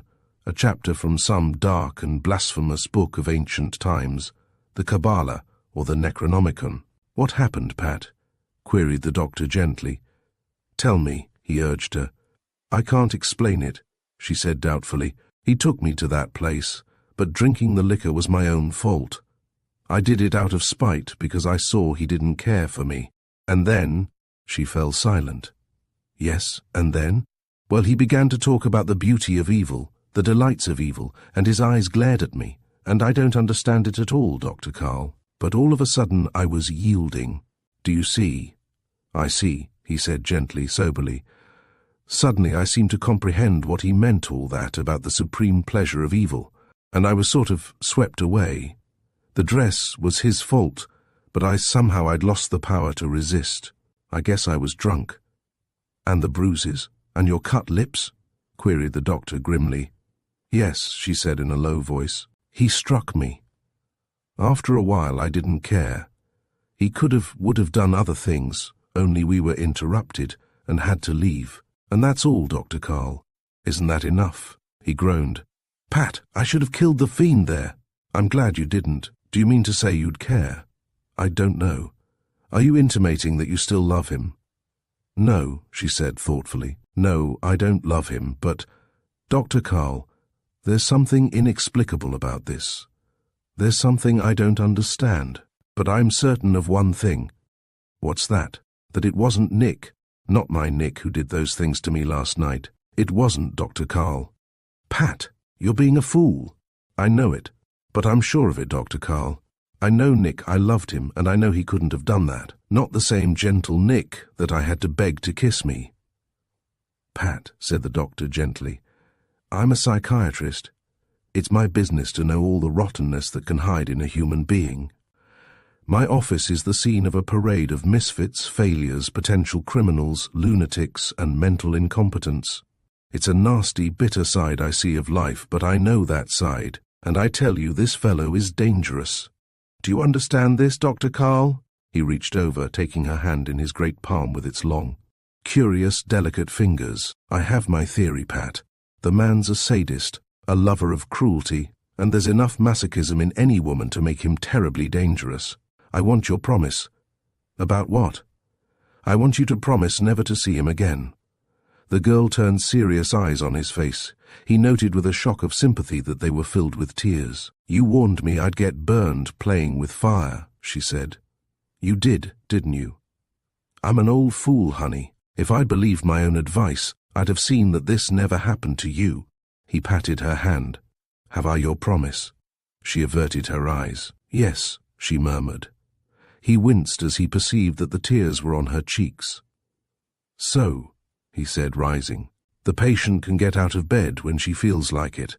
And don't forget that little fib we've arranged for your mother's peace of mind." She stared up at him, still clinging to his hand. "Dr. Carl," she said, "are you sure, quite sure you're right about him? Couldn't there be a chance that you're mistaken, that it's something your psychiatry has overlooked or never heard of?"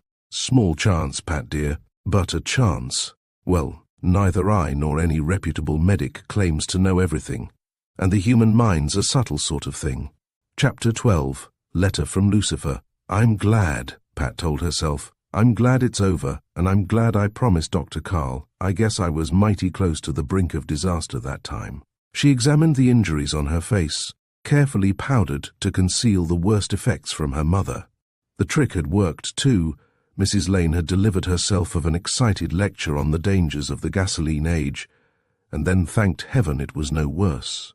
Well, Pat reflected, she had good old Dr. Carl to thank for the success of the subterfuge. He had broken the news very skillfully, set the stage for her appearance, and calmed her mother's apprehensions of scars. And Pat, surveying her image in the glass above her dressing table, could see for herself the minor nature of the hurts. "Scars, pooh," she observed. "A bruised cheek, a split lip, a skinned chin. All I need is a black eye, and I guess I'd have had that in 5 minutes more." and perhaps a cauliflower ear into the bargain. But her mood was anything but flippant. She was fighting off the time when her thoughts had of necessity to face the unpleasant, disturbing facts of the affair. She didn't want to think of the thing at all. She wanted to laugh it off and forget it, yet she knew that for an impossibility. The very desire to forget she recognized as a coward's wish, and she resented the idea that she was cowardly. Forget the wise cracks, she advised her image. Face the thing and argue it out. That's the only way to be satisfied. She rose with a little grimace of pain at the twinge from her bruised knees, and crossed to the chaise lounge beside the far window.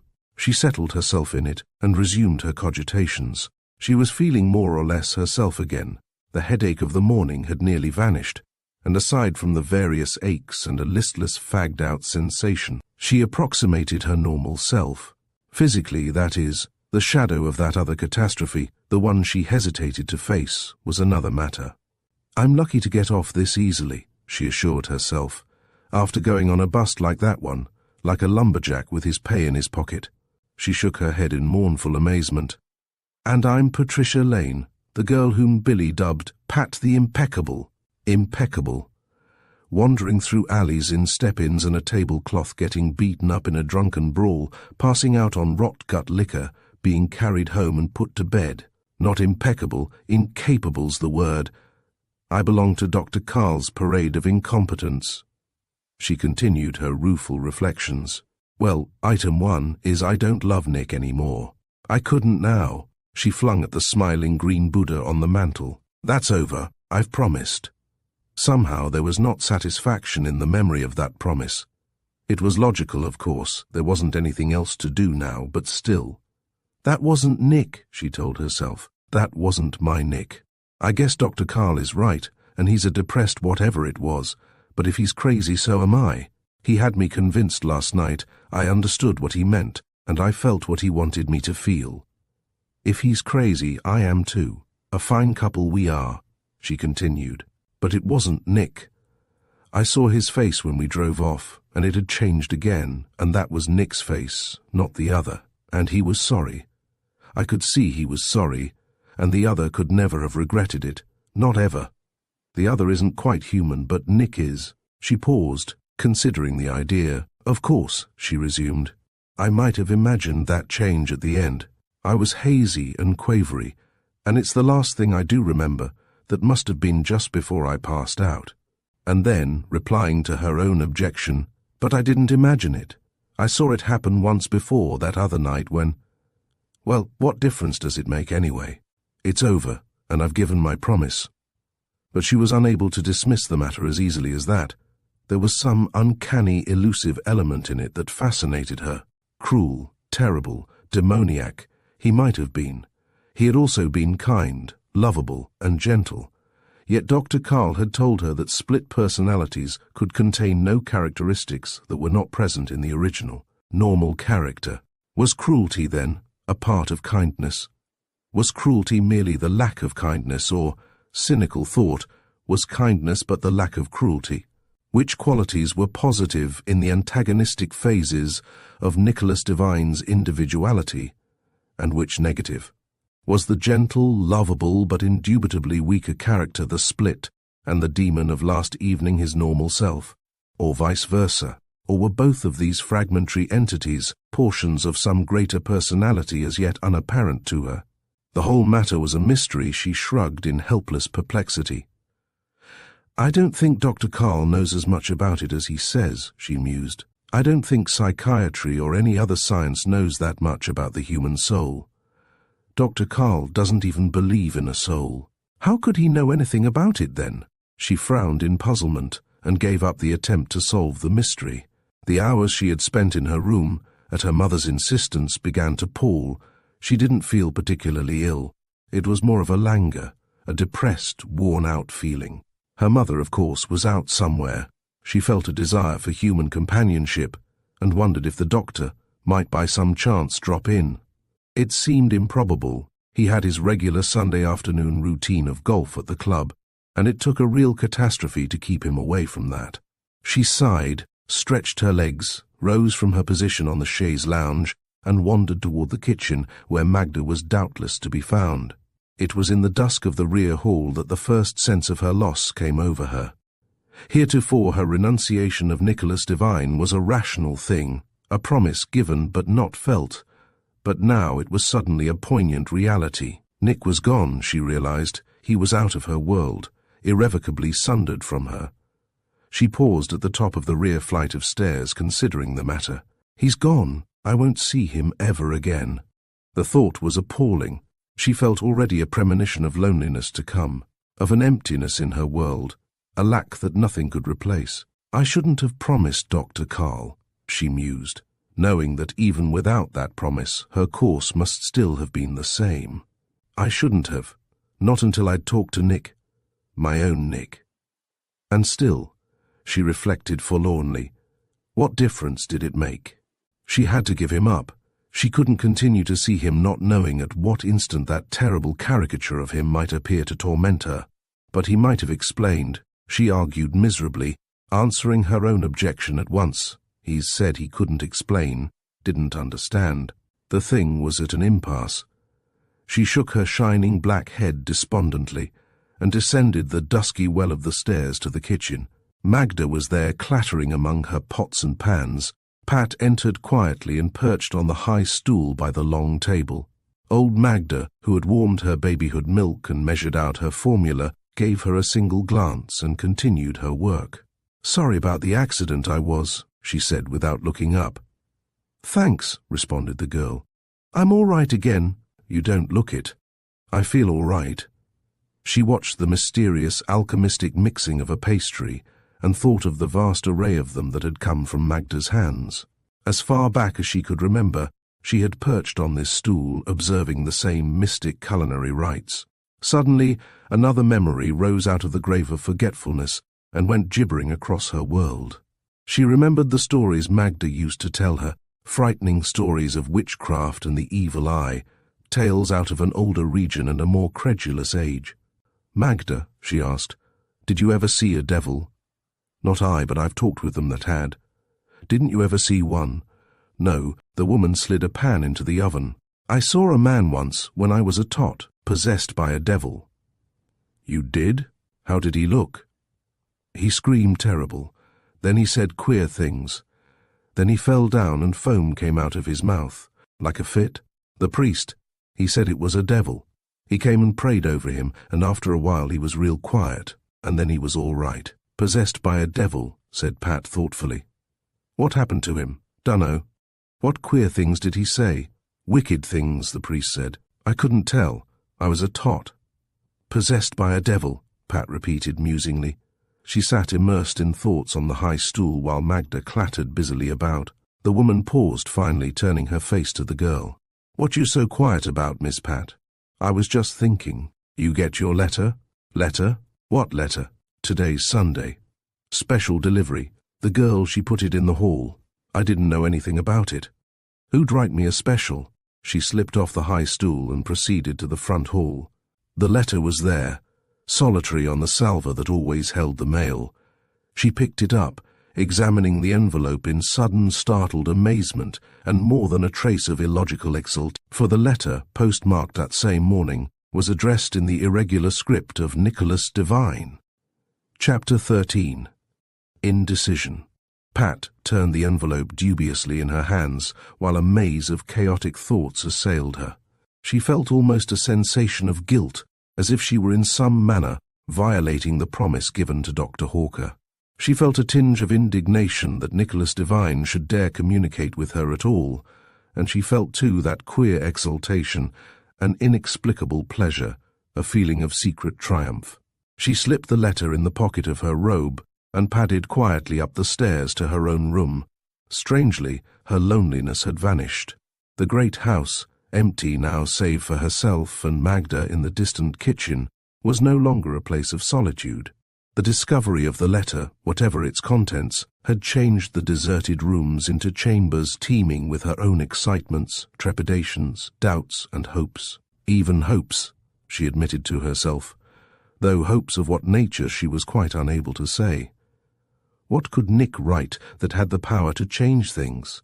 Apologies, pleas, promises.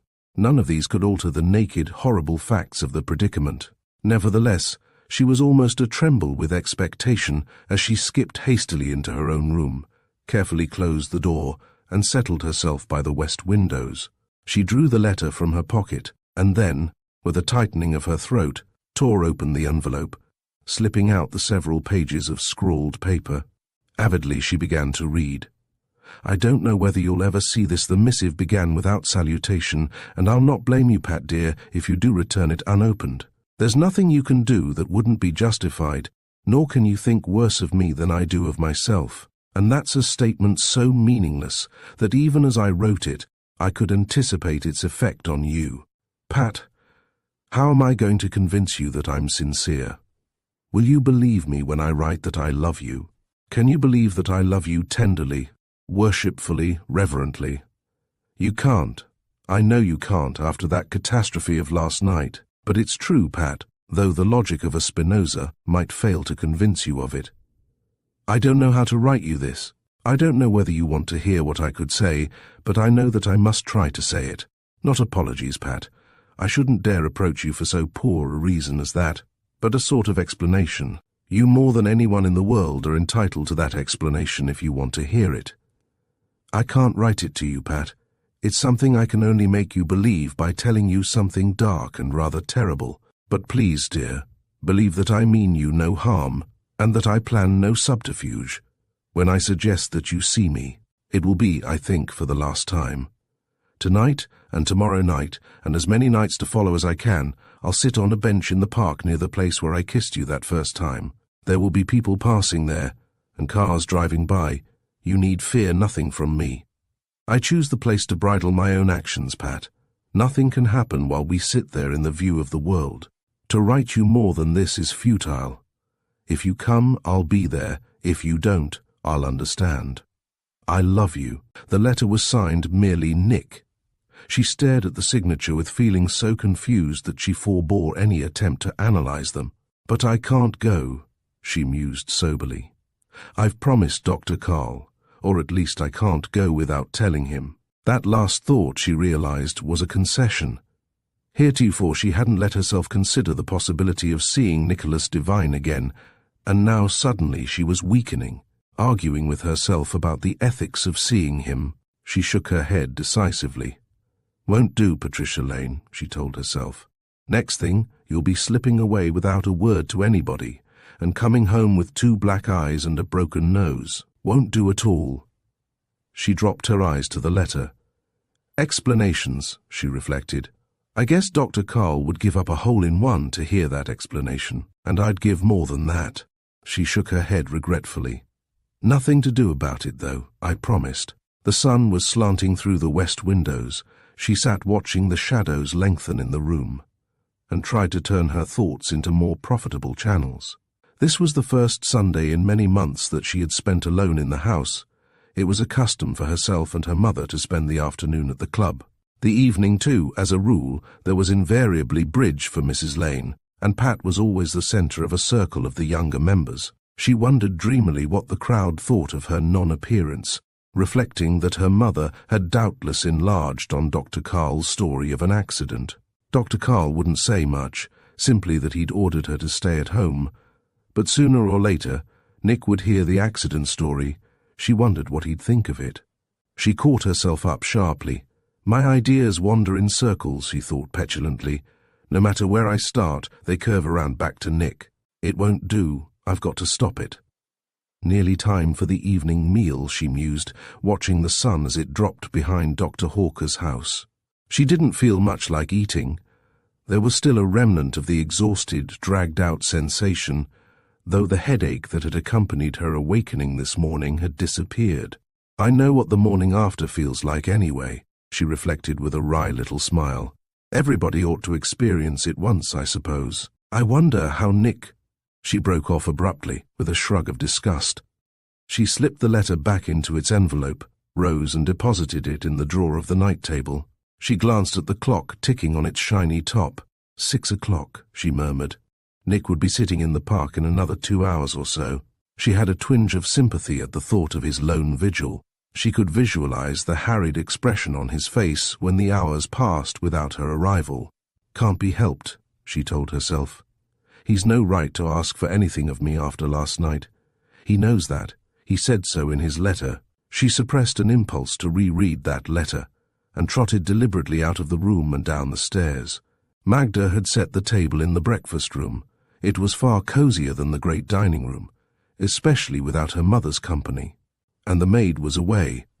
The breakfast room simplified serving as well. She tried valorously to eat what Magda supplied, but the food failed to tempt her. It wasn't so much her physical condition either, it was... She clenched her jaws firmly. Was the memory of Nicholas Devine to haunt her forever? "Pat Lane," she said in admonition, "you're a crack-brained fool. Just because a man kicks you all over the place is no reason to let him become an obsession." She drank her coffee, feeling the sting of its heat on her injured lips. She left the table, tramped firmly to her room, and began defiantly to read. The effort was useless. Half a dozen times she forced her attention to the page, only to find herself staring vaguely into space a moment or two later. She closed the book finally with an irritable bang, and vented her restlessness in pacing back and forth. "This house is unbearable," she snapped. "I'm not going to stay shut up here like a jailbird in solitary confinement. A walk in the open is what I need, and that's what I'll have." She glanced at the clock, 7:30. She tore off her robe pettishly, flung out of her pajamas, and began to dress with angry determination. She refused to think of a lonely figure that might even now be sitting disconsolately on a bench in the nearby park. She disguised her bruised cheek as best she could, dabbed a little powder on the abrasion on her chin, and tramped militantly down the stairs. She caught up her wrap, still lying where the doctor had tossed it last night, and moved toward the door, opening it and nearly colliding with the massive figure of Dr. Hawker. "Well," boomed the doctor as she started back in surprise, "you're pretty spry for a patient. Think you were going out?" "Yes," said Pat defiantly. "Not tonight, child. I left the club early to take a look at you. I'm perfectly all right. I want to go for a walk." "No walk. Doctor's orders." "I'm of legal age," she snapped. "I want to go for a walk. Do I go?" "You do not." The doctor placed his great form squarely in the doorway. "Not unless you can lick me, my girl, and I'm pretty tough. I put you to bed last night, and I can do as much tonight. Shall I?" Pat backed into the hall. "You don't have to," she said sullenly. "I'm going there myself." She flung her wrap angrily to a chair and stalked up the stairs. "Good night, Spitfire," he called after her. "I'll read down here until your mother comes home." The girl stormed into her room in anger that she knew to be illogical. "I won't be watched like a problem child," she told herself viciously. "I know damn well what he thought, and I wasn't going to meet Nick. I wasn't at all." She calmed suddenly, sat on the edge of her bed, and kicked off her pumps. It had occurred to her that Nick had written his intention to wait for her in the park tomorrow night as well, and Dr. Hawker's interference had confirmed her in a determination to meet him. Chapter 14. Bizarre Explanation. "I won't be bullied," Pat told herself, examining her features in the mirror. The 2-day interval had faded the discoloration of her cheek to negligible proportions, and all that remained as evidence of the violence of Saturday night was the diminishing mark on her chin. Of course, her knees, but they were covered, most of the time at least. She gave herself a final inspection, and somewhere below a clock boomed. 8 o'clock, she remarked to her image. Time to be leaving, and it serves Dr. Carl right for his high-handed actions last night. I won't be bullied by anybody. She checked herself as her mind had almost added, except Nick. True or not, she didn't relish the thought. The recent recollections it roused were too disturbing. She tossed a stray wisp of black hair from her forehead and turned to the door. She heard her mother's voice as she descended the stairs. "Are you going out, Patricia? Do you think it wise?" "I am perfectly all right. I want to go for a walk."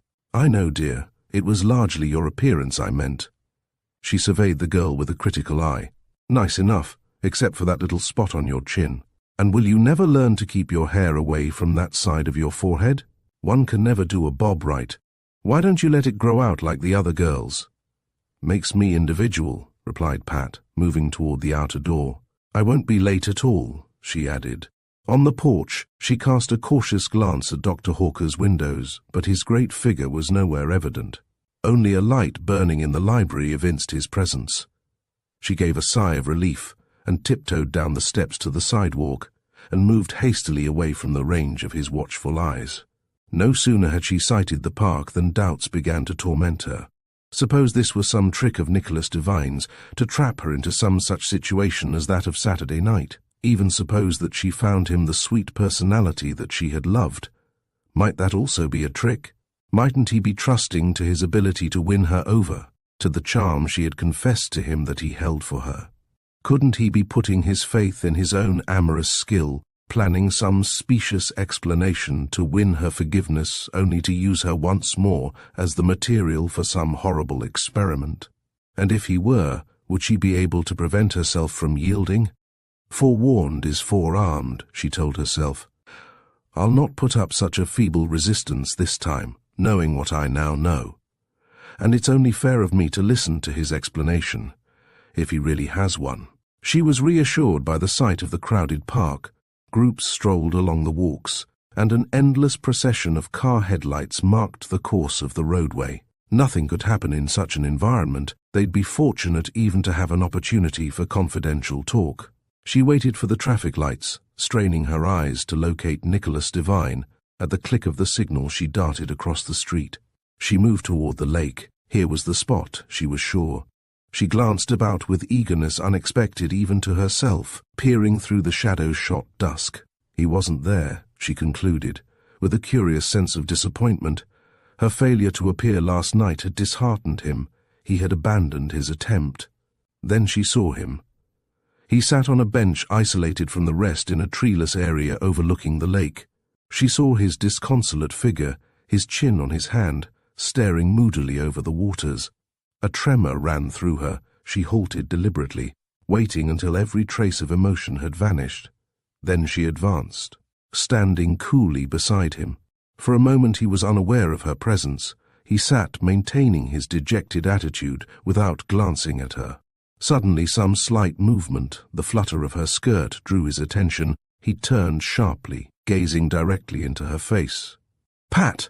He sprang to his feet. "Pat, is it you, truly you, or are you one of these visions that have been plaguing me for hours?" "I'm real," she said, returning his gaze with a studied coolness in her face. She made no other move. Her cold composure disconcerted him, and he winced, flushed, and moved nervously aside as she seated herself. He dropped beside her. He made no attempt to touch her, but sat watching her in silence for so long a time that she felt her composure ebbing. There was a hungry, defeated look about him.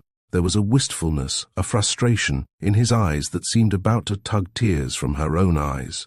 Abruptly she dropped her gaze from his face. "Well?"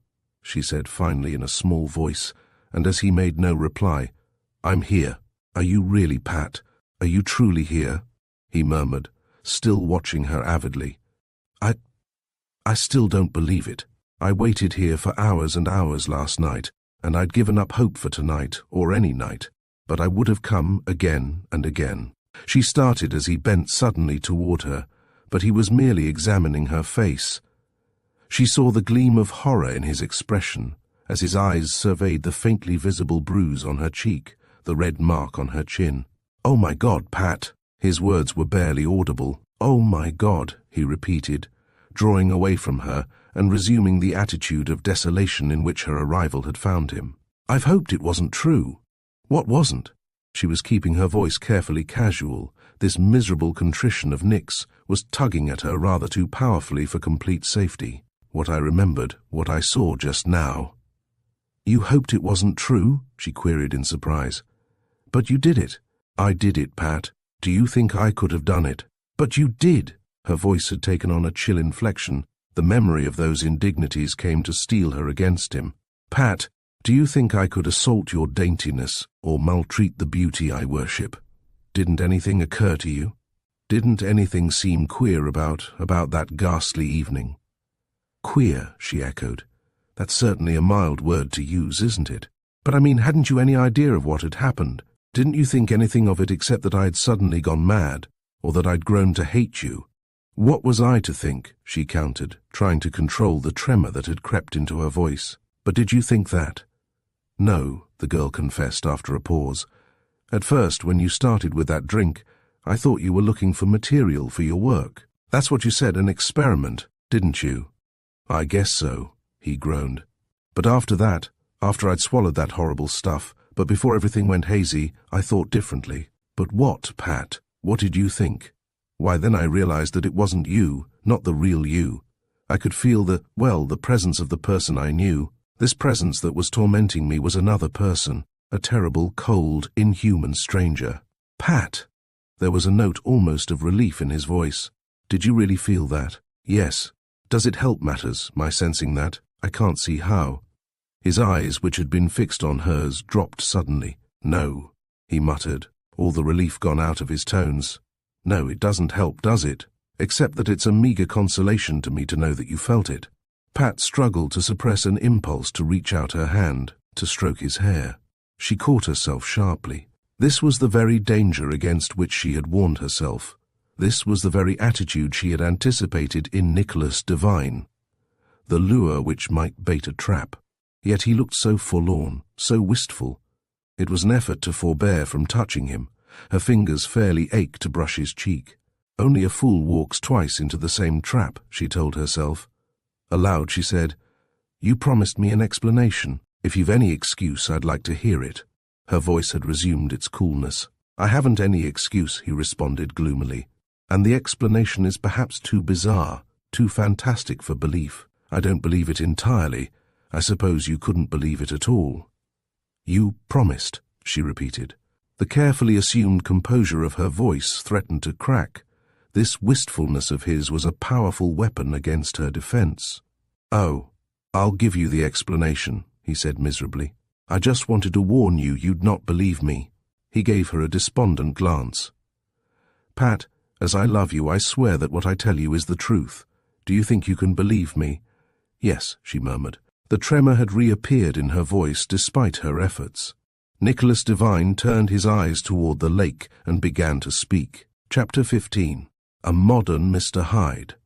I don't remember when I first noticed it, began Nick in a low voice, but I'm two people. I'm me, the person who's talking to you now, and I'm another. Pat, looking very pale and serious in the dusky light, said nothing at all. She simply gazed at him silently, without the slightest trace of surprise in her wide dark eyes. This is the real me, proceeded Nick miserably. The other is an outsider that has somehow contrived to grow into me. He is different, cold, cruel, utterly selfish, and not exactly human. Do you understand? Yes, said the girl, fighting to control her voice. Sort of. This is a struggle that has continued for a long time, he pursued. There were times in childhood when I remember punishments for offenses I never committed, for nasty little meannesses he perpetrated. My mother, and after her death, my tutoress, thought I was lying when I tried to explain. They thought I was trying to evade responsibility. After a while I learned not to explain. I learned to accept my punishments doggedly, and to fight this other when he sought dominance. And could you? Asked Pat, her voice frankly quavery. Could you fight him? I was the stronger. I could win usually. He slipped into consciousness as willful, mean little impulses, nasty moods, unreasoning hates and such unpleasant things. But I was always the stronger. I learned to drive him into the background. You said you were the stronger, she mused. What does that mean, Nick? I've always been the stronger I am now. But recently, Pat, I think it's since I fell in love with you, the struggle has been on evener terms. I've weakened or he's gained. I have to guard against him constantly. In any moment of weakness he may slip in, as on our ride last week, when we had that near accident, and again Saturday. He turned appealing eyes on the girl. Pat, do you believe me? I guess I'll have to, she said unhappily. It makes things rather hopeless, doesn't it? He nodded dejectedly. Yes, I've always felt that sooner or later I'd win and drive him away permanently. I felt on the verge of complete victory more than once, but now... He shook his head doubtfully. He had never dominated me so entirely until Saturday night, Pat. You don't know what hell is like until you're forced as I was to watch the violation of the being you worship, to stand helpless while a desecration is committed. I'd rather die than suffer it again." "Oh," said the girl faintly. She was thinking of the sorry picture she must have presented as she reeled half-clothed through the alley. "Can you see what he sees?" "Of course, and think his thoughts, but only when he's dominant. I don't know what evil he's planning now, else I could forestall him. I would have warned you if I could have known. Where is he now?" "Here," said Nick somberly, "here listening to us, knowing what I'm thinking and feeling, laughing at my unhappiness." "Oh," gasped Pat again. She watched her companion doubtfully. Then the memory of Dr. Hawker's diagnosis came to her and set her wondering. Was this story the figment of an unsettled mind? Was this irrational tale of a fiendish intruder merely evidence that the doctor was right in his opinion? She was in a maze of uncertainty. "Nick," she said, "did you ever try medical help? Did you ever go to a doctor about it?" "Of course, Pat. 2 years ago I went to a famous psychiatrist in New York, you'd know the name if I mentioned it, and told him about the case, and he studied me, and he treated me, and psychoanalyzed me, and the net result was just nothing. And finally he dismissed me with the opinion that the whole thing is just a fixed delusion, fortunately harmless." "Harmless. Bah! But it wasn't I that did those things, Pat. I had to stand by in horror and watch. It was enough to drive me crazy, but it didn't quite. But oh, Nick, what is it? What is this outsider? Can't we fight it somehow? How can anyone except me fight it?" "Oh, I don't know," she wailed miserably. "There must be a way. Doctors claim to know pretty nearly everything. There must be something to do." "But there isn't," he retorted gloomily. "I don't know any more than you what that thing is, but it's beyond your doctors. I've got to fight it out alone." "Nick," her voice was suddenly tense, "are you sure it isn't some kind of madness? Something tangible like that could perhaps be treated." "It's no kind your doctors can treat, Pat. Did you ever hear of a madman who stood aside and rationally watched the working of his own insanity? And that's what I'm forced to do. And yet, this other isn't insane either. Were its actions insane?" Pat shuddered. "I don't know," she said in low tones. "I guess not. No. Horrible, cruel, bestial, devilishly cunning, evil but not insane. I don't know what it is, Pat. I know that the fight has to be made by me alone. There's nothing, nobody in the world, that can help." "Nick," she wailed. "I'm sorry, Pat dear. You understand now why I was so reluctant to fall in love with you. I was afraid to love you. Now I know I was right." "Nick," she cried, then paused hopelessly. After a moment she continued, "Yesterday I was determined to forget you, and now I don't care if this whole tale of yours is a mesh of fantastic lies. I love you. I'd love you even if your real self were that other creature, and even if I knew that this was just a trap. I'd love you anyway." "Pat," he said seriously, "don't you believe me? Why should I offer to give you up if this were what you said? Wouldn't I be pleading for another chance, making promises, finding excuses?" "Oh, I believe you, Nick. It isn't that. I was just thinking how strange it is that I could hate you so 2 nights past and love you so tonight. Oh God, Pat. Even you can't know how much I love you, and to win you, and then be forced to give you up." He groaned. The girl reached out her hand and covered his. It was the first time during the evening that she had touched him, and the feel of his flesh sent a tingle through her. She was miserably distraught. "Honey," she murmured brokenly. "Nick, honey." He looked at her. "Do you suppose there's a chance to beat the thing?" he asked. "I'd not ask you to wait, Pat, but if I only glimpsed a chance—" "I'll wait. I don't think I could do anything else but wait for you. If I only knew what I had to fight," he whispered. "If I only knew that." A sudden memory leaped into Pat's mind. "Nick," she said huskily, "I think I know." "What do you mean, Pat?" "It's something Magda the cook said to me. It's foolish, superstitious. But Nick, what else can it be?" "Tell me." "Well, she was talking to me yesterday, and she said that when she was a child in the old country, she had seen a man once—" She hesitated. "A man who was possessed by a devil." "Nick, I think you're possessed by a devil." He stared at her. "Pat," he said hoarsely, "that's an impossibility. I know, but what else can it be? Out of the Dark Ages, he muttered, an echo of the Black Mass and witchcraft. But what did they do, asked the girl, to people they thought were possessed? Exorcism, he whispered. And how did they exorcise? I don't know, he said in a low voice. Pat, that's an impossible idea, but I don't know, he ended. We'll try, she murmured, still covering his hand with her own. What else can we do, Nick? What's done I'll do alone, Pat, but I want to help. I'll not let you, dear. I won't have you exposed to a repetition of those indignities, or perhaps worse. I'm not afraid. Then I am, Pat. I won't have it. But what'll you do? I'll go away. I'll battle the thing through once for all, and I'll either come back free of it or— He paused, and the girl did not question him further, but sat staring at him with troubled eyes. I won't write you, Pat, he continued. If you should receive a letter from me, burn it, don't read it. It might be from the other, a trap or a lure of some sort. Promise me, you'll promise that, won't you? She nodded. There was a glint of tears in her eyes. And I don't want you to wait, Pat, he proceeded. I don't want you to feel that you have any obligations to me. God knows you've nothing to thank me for. If I come back and you haven't changed, then we'll try again. Nick, she said in a small voice, how do you know the other won't come back here? How can you promise for it? I'm still master, he said grimly. I won't be dominated long enough at any time for that to happen. I'll fight it down. Then it's goodbye? He nodded. But not for always, I hope. Nick, she murmured, will you kiss me? She felt a tear on her cheek.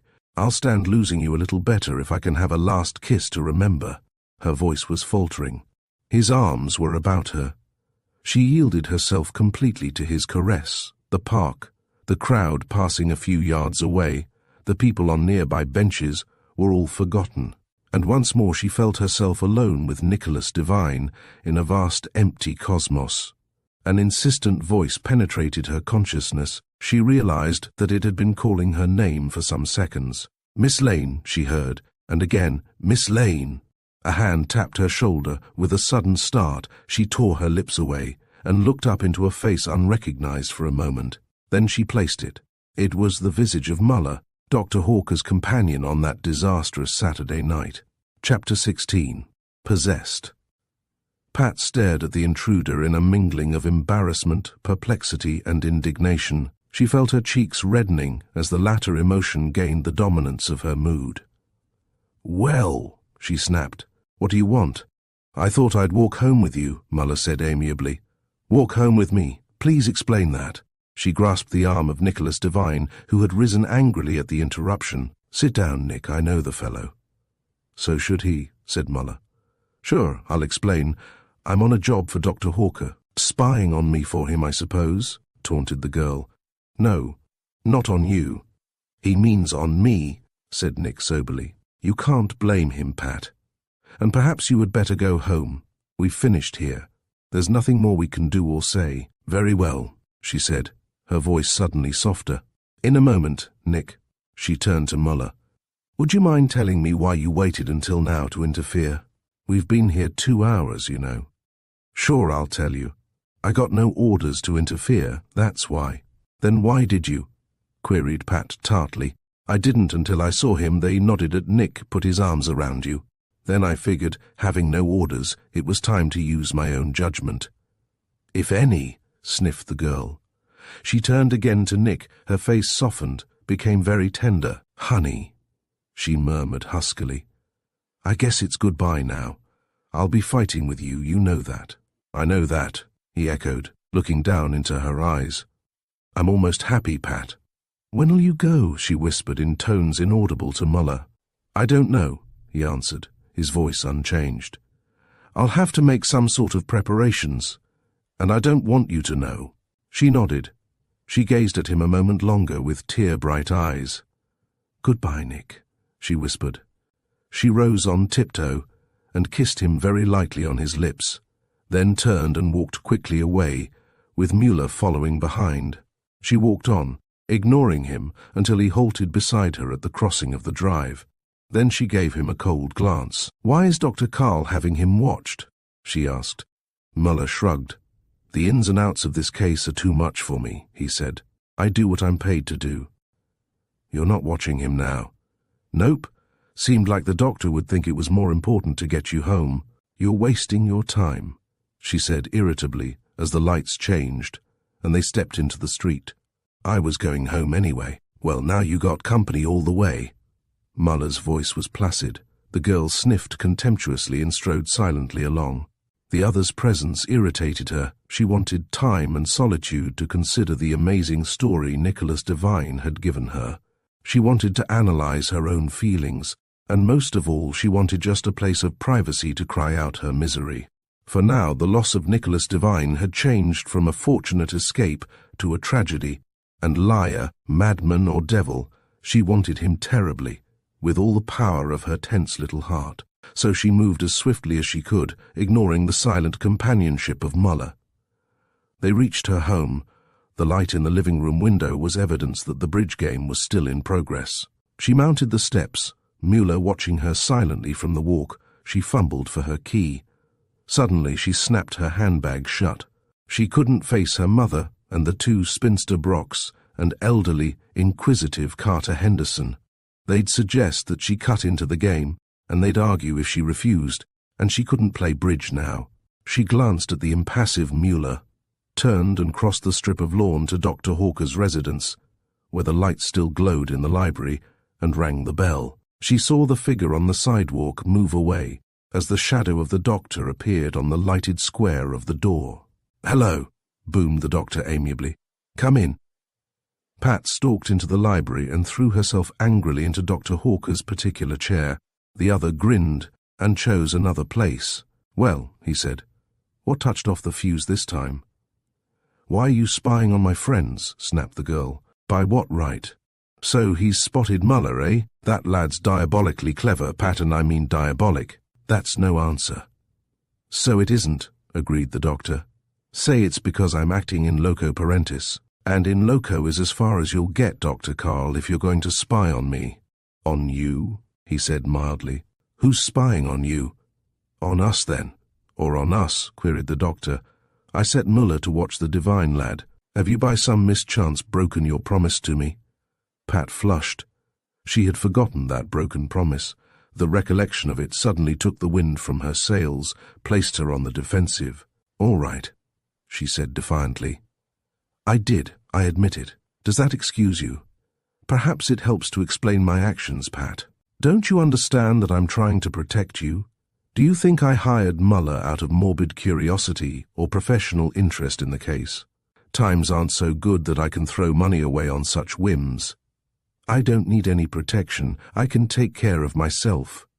"So I noticed," said the doctor dryly. "You gave convincing evidence of it night before last." "Oh," said the girl in exasperation. "You would say that. It's true, isn't it? Suppose it is. I don't have to learn the same lesson twice." "Well, apparently once wasn't enough," observed the other amiably. "You walked into the same danger tonight." "I wasn't in any danger tonight." Suddenly her mood changed as she recalled the circumstances of her parting with Nicholas Devine. "Dr. Carl," she said, her voice dropping, "I'm terribly unhappy." "Lord," he exclaimed, staring at her. "Pat, your moods are as changeable as my golf game. You're as mercurial as your Devine lad. A moment ago you were snapping at me, and now I'm suddenly acceptable again." He perceived the misery in her face. "All right, child, I'm listening." "He's going away," she said mournfully. "Don't you think that's best for everybody concerned? I commend his judgment." "But I don't want him to." "You do, Pat. You can't continue seeing him, and his absence will make it easier for you." "It'll never be easier for me, Dr. Carl." She felt her eyes fill. "I guess I'm just a fool about him." "You still feel that way, after the experience you went through?" Yes, I do." "Then you are a fool about him, Pat. He's not worth such devotion." "How do you know what he's worth?" "I'm the only one to judge that." "I have eyes," said the doctor. "What happened tonight to change your attitude so suddenly? You were amenable to reason yesterday." "I didn't know yesterday what I know now." "So he told a story, eh?" The doctor watched her serious, troubled features. "Would you mind telling me, honey?" I'm interested in the defense mechanisms these psychopathic cases erect to explain their own impulses to themselves. No, I won't tell you, snapped Pat indignantly. Psychopathic cases, we're all just cases to you. I'm a case and he's another, and all you want is our symptoms. Dr. Hawker smiled placatingly into her face. Pat, dear, he said earnestly, don't you see I'd give my eyes to help you? Don't take my flippancies too seriously, honey. Look once in a while at the intentions behind them. He continued his earnest gaze. The girl returned his look. Her face softened. I'm sorry, she said contritely. I never doubted it, Dr. Carl. It's only that I'm so torn to pieces by all this that I get snappy and irritable. She paused. Of course I'll tell you. I'd like to hear it. Well, she began hesitantly, he said he was two personalities, one the character I knew and one the character that we saw Saturday night. And the first one is, well, dominant and fights the other one. He says the other has been growing stronger until lately he could suppress it. And he says, oh, it sounds ridiculous the way I tell it, but it's true. I'm sure it's true. She leaned toward the doctor. Did you ever hear of anything like it? Did you, Dr. Carl? No. He shook his head, still watching her seriously. Not exactly like that, honey. Don't you think he might possibly have lied to you, Pat?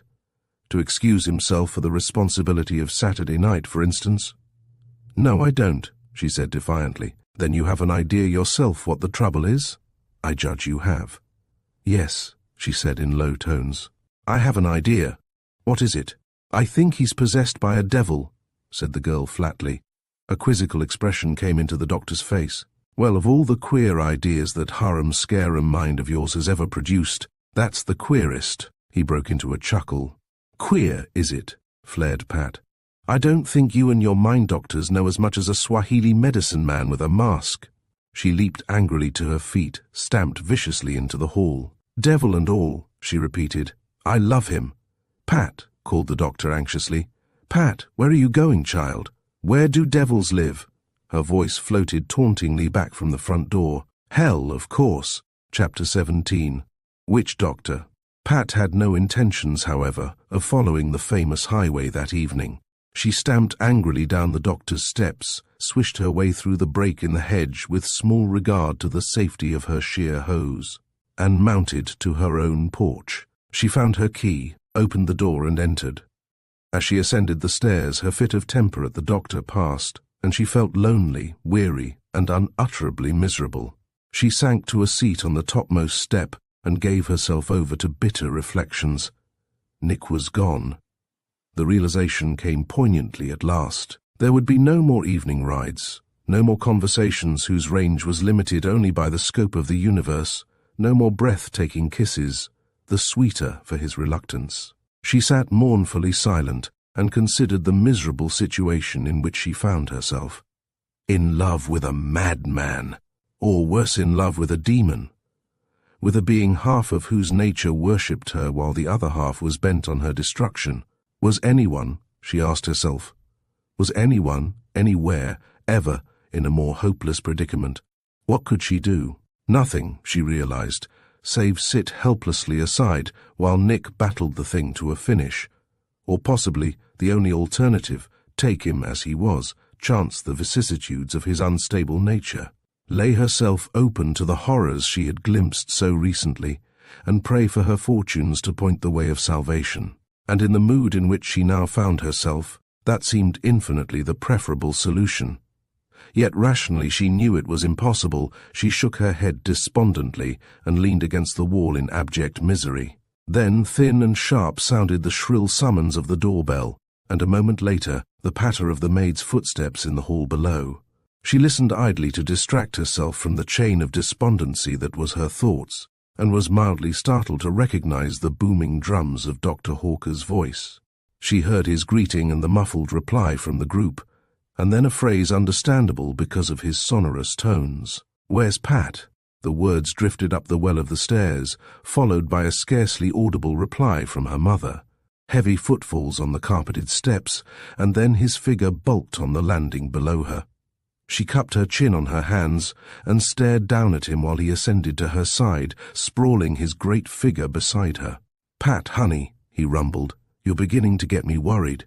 "Am I?" Her voice was weary, dull. I've had myself like that for a long time. Poor kid. Are you really so miserable over this Nick problem of yours? I love him. Yes. He looked at her with sympathy and calculation mingling in his expression. I believe you do. I'm sorry, honey. I didn't realize until now what he means to you. You don't realize now, she murmured, still with the weary intonation. Perhaps not, Pat, but I'm learning.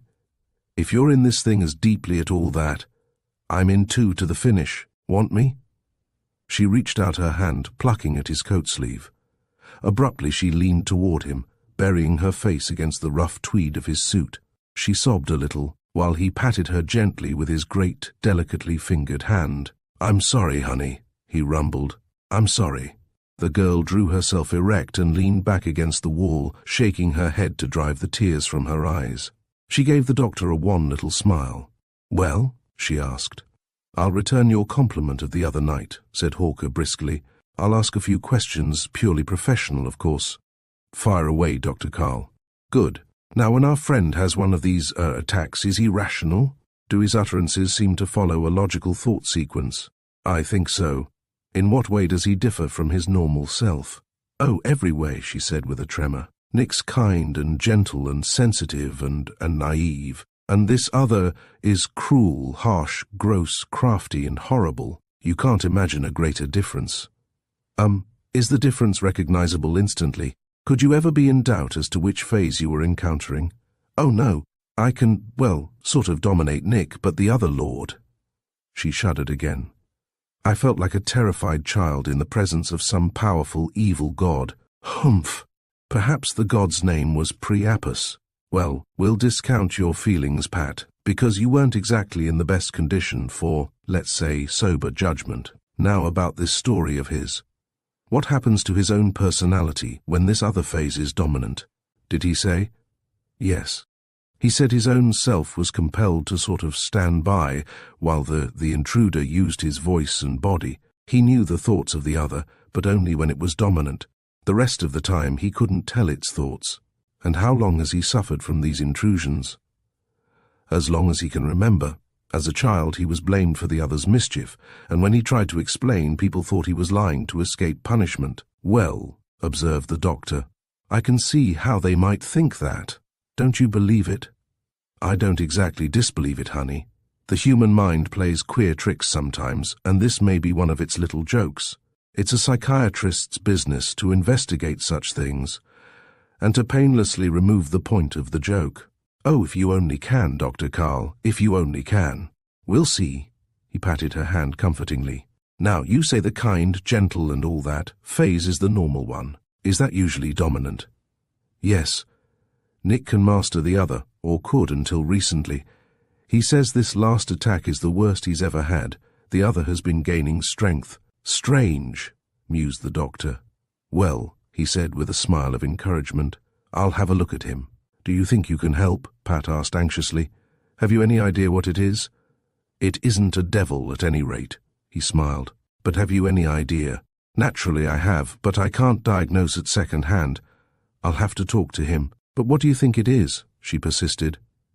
I think it's a fixation of an idea gained in childhood, honey. I had a patient once.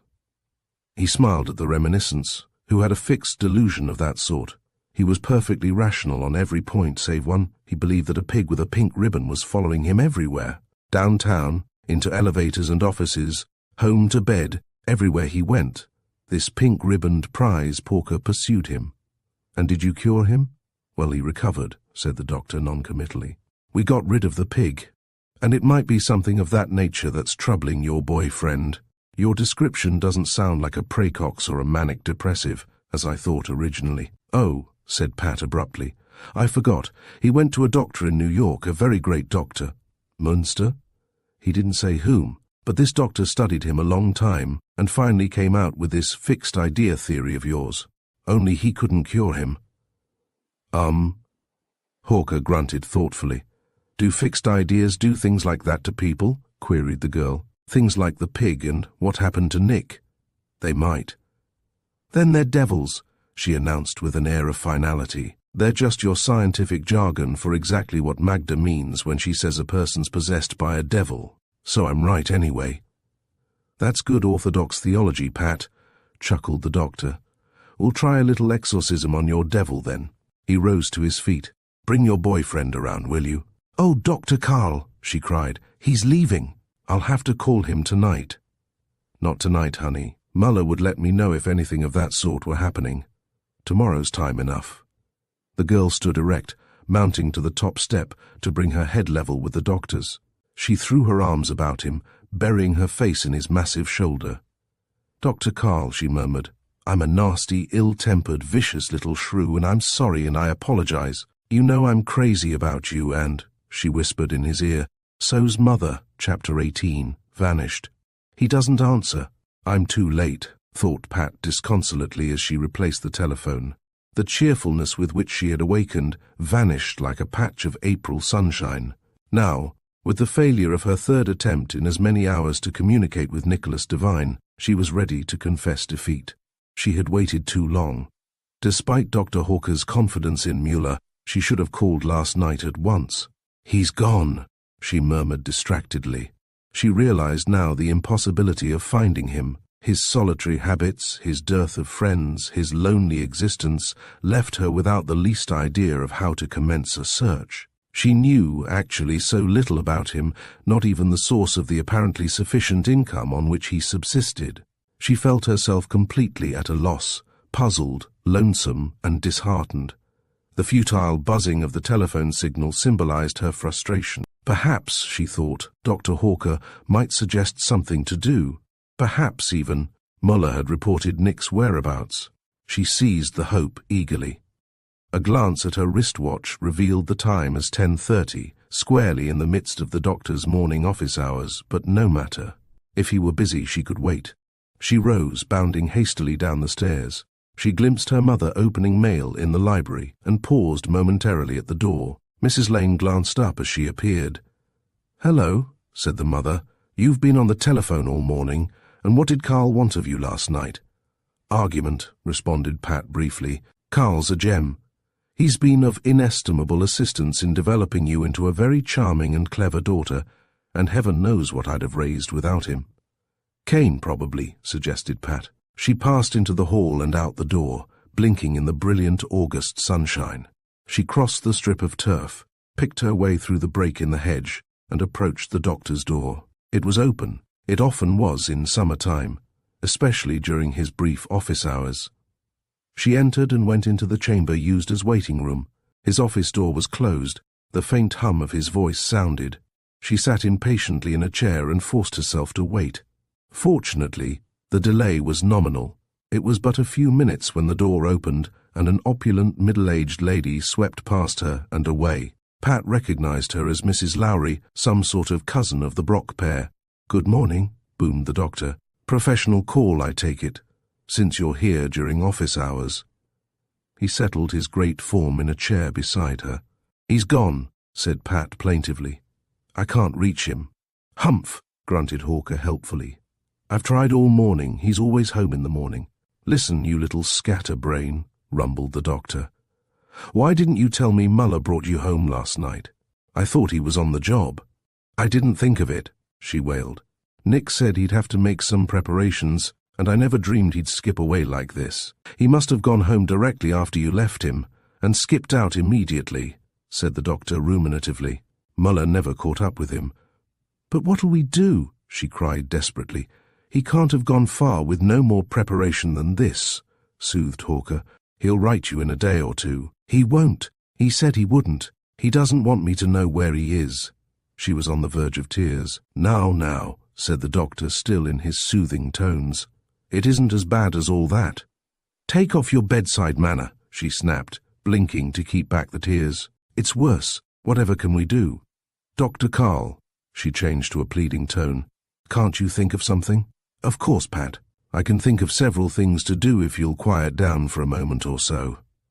"I'm sorry, Dr. Carl, but what can we do?" "First, perhaps Muller can trace him. That's his business, you know." "But suppose he can't, what then?" "Well, I'd suggest you write him a letter." "But I don't know where to write," she wailed. "I don't know his address."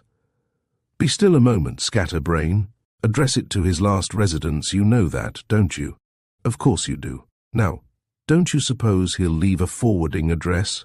He must receive some sort of mail about his income or estate or whatever he lives on. Your letter'll find him, honey, don't you doubt it. Oh, do you think so? She asked, suddenly hopeful. Do you really think so? I really think so. You would too if you didn't fly into a panic every time some little difficulty confronts you. Sometimes even my psychiatry is puzzled to explain how you can be so clever and so stupid, so self-reliant and so dependent, so capable and so helpless all at one and the same time. Your Nick can't be as much of a paradox as you are. I wonder if a letter will reach him, she said eagerly, ignoring the doctor's remarks. I'll try immediately. I sort of had a feeling you would, said Hawker amiably. I hope you succeed, and not only for your sake, Pat, because God knows how this thing will work out, but I'm anxious to examine this youngster of yours on my own account. He must be a remarkable specimen to account for all the perturbation he's managed to cause you. And this Jekyll and Hyde angle sounds interesting too. Jekyll and Hyde, echoed Pat. Dr. Carl, is that possible?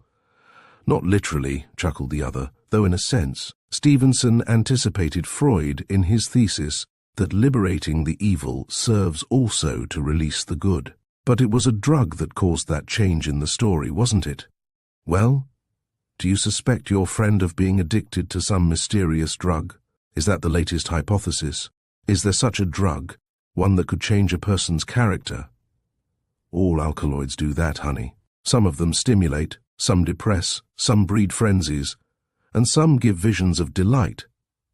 But all of them influence one's mental and emotional organization, which you call character. So, for that matter, does a square meal, or a cup of coffee, or even a rainy day. But isn't there a drug that can separate good qualities from evil, like the story? Emphatically not, Pat. That's not the trouble with this pesky boyfriend of yours. Well, said the girl doubtfully, I only wish I had as much faith in your psychologies as you have. If you brain doctors know it all, why do you switch theories every year? We don't know it all. On the other hand, there are few things to be said in our favor. What are they? For one, replied the doctor, we do cure people occasionally, you'll admit that. Sure, said Pat. So did the Salem witches occasionally. She gave him a suddenly worried look. Oh, Dr. Carl, don't think I'm not grateful. You know how much I'm hoping from your help, but I'm miserably anxious over all this. Never mind, honey. You're not the first one to point out the shortcomings of the medical profession. That's a game played by plenty of physicians, too. He paused at the sound of footsteps on the porch, followed by the buzz of the doorbell. Run along and write your letter, dear, here comes that Tuesday hypochondriac of mine, and he's rich enough for my careful attention. Pat flashed him a quick smile of farewell and slipped quietly into the hall. At the door she passed the doctor's patient, a lean, elderly gentleman of woe-begone visage, and returned to her own home. Her spirits, mercurial to a degree, had risen again. She was suddenly positive that the doctor's scheme would bring results, and she darted into the house almost buoyantly. Her mother had abandoned the desk, and she ensconced herself before it, finding paper and pen, and staring thoughtfully at the blank sheet. Finally she wrote, Dear Nick, something has happened, favorable, I think, to us. I believe I have found the help we need. Will you come if you can, or if that's not possible, break that self-given promise of yours and communicate with me. I love you. She signed it simply Pat, placed it in an envelope, addressed it hastily, and hurried out to post it. On her return she spied the doctor's hypochondriac in the act of leaving. He walked past her with his lean, worry-smitten face like a study of Hogarth, and she heard him mumbling to himself. The elation went out of her. She mounted the steps very soberly and went miserably inside. Chapter 19. Man or Monster? Pat suffered Wednesday through somehow, knowing that any such early response to her letter was impossible. Still, that impossibility did not deter her from starting at the sound of the telephone and sorting through the mail with an eagerness that drew a casual attention from her mother. Good heavens, Patricia, you're like a child watching for an answer to his note to Santa Claus. That's what I am, I guess, responded the girl ruefully. Maybe I expect too much from Santa Claus. Late in the afternoon, she drifted over to Dr. Hawker's residence to be informed that he was out. For distraction, she went in anyway and spent a while browsing among the books in the library. She blundered into Kraft Ebing and read a few pages in growing indignation. "I'm ashamed to be human," she muttered disgustedly to herself, slamming shut the Psychopathia Sexualis. "I wouldn't be a doctor or have a child of mine become one if I were positively certain he'd turn into Lord Lister himself. Nick was right when he said doctors live on people's troubles." She wondered how Dr. Hawker could remain so human, so kindly and understanding, when, as he said himself, his world was a parade of misfits, incompetence, and all the nastiness of mortals. He was nice. She felt no embarrassment in confiding in him, even when she might hesitate to bare her feelings to her own mother. Or was it simply the natural thing to do, to tell one's troubles to a doctor? Not, of course, that the situation reflected any discredit on her mother. Mrs. Lane was a very precious sort of parent, she mused, young as Pat in spirit, appreciative and enthusiastically fond of her daughter. That she trusted Pat, that she permitted her to do entirely as she pleased, was exactly as the girl would have it. It argued no lack of affection that each of them had their separate interests, and if the girl occasionally found herself in unpleasantness such as this, that too was her own fault. And yet, she reflected, it was a bitter thing to have no one to whom to turn. If it weren't for Dr. Carl and his jovial willingness to commit any sin up to malpractice to help her, she might have felt differently. But there always was Dr. Carl, and that, she concluded, was that. She wandered back to her own side of the hedge, missing for the first time in many weeks the companionship of the old crowd. There hadn't been many idle afternoons heretofore during the summer. There'd always been some of the collegiate vacationing in town, and Pat had never needed other lure than her own piquant vivacity to assure herself of ample attention. Now, of course, it was different. She had so definitely tagged herself with the same Nicholas Devine that even the most ardent of the group had taken the warning. "And I don't regret it either," she told herself as she entered the house. "Trouble, mystery, suffering and all. I don't regret it. I've had my compensations too." She sighed and trudged upstairs to prepare for dinner. Morning found Pat in a fair frenzy of trepidation. She kept repeating to herself that 2 days wasn't enough, that more time might be required, that even had Nicholas Devine received her letter, he might not have answered at once. Yet she was quivering as she darted into the hall to examine the mail. It was there. She spied a fragment of the irregular handwriting and seized the envelope from beneath a clutter of notes, bills, and advertisements. She glanced at the postmark. Chicago. He hadn't left the city, trusting perhaps to the anonymity conferred by its colossal swarm of humanity. Indeed, she thought as she stared at the missive, he might have moved around the corner, and save for the chance of a fortuitous meeting, she'd never know it. She tore open the envelope and scanned the several scrawled lines. No heading, no salutation, not even a signature. Just Thursday evening at our place in the park. No more. She studied the few words intently, as if she could read into their bald phrasing the moods and hidden emotions of the writer. A single phrase, but sufficient.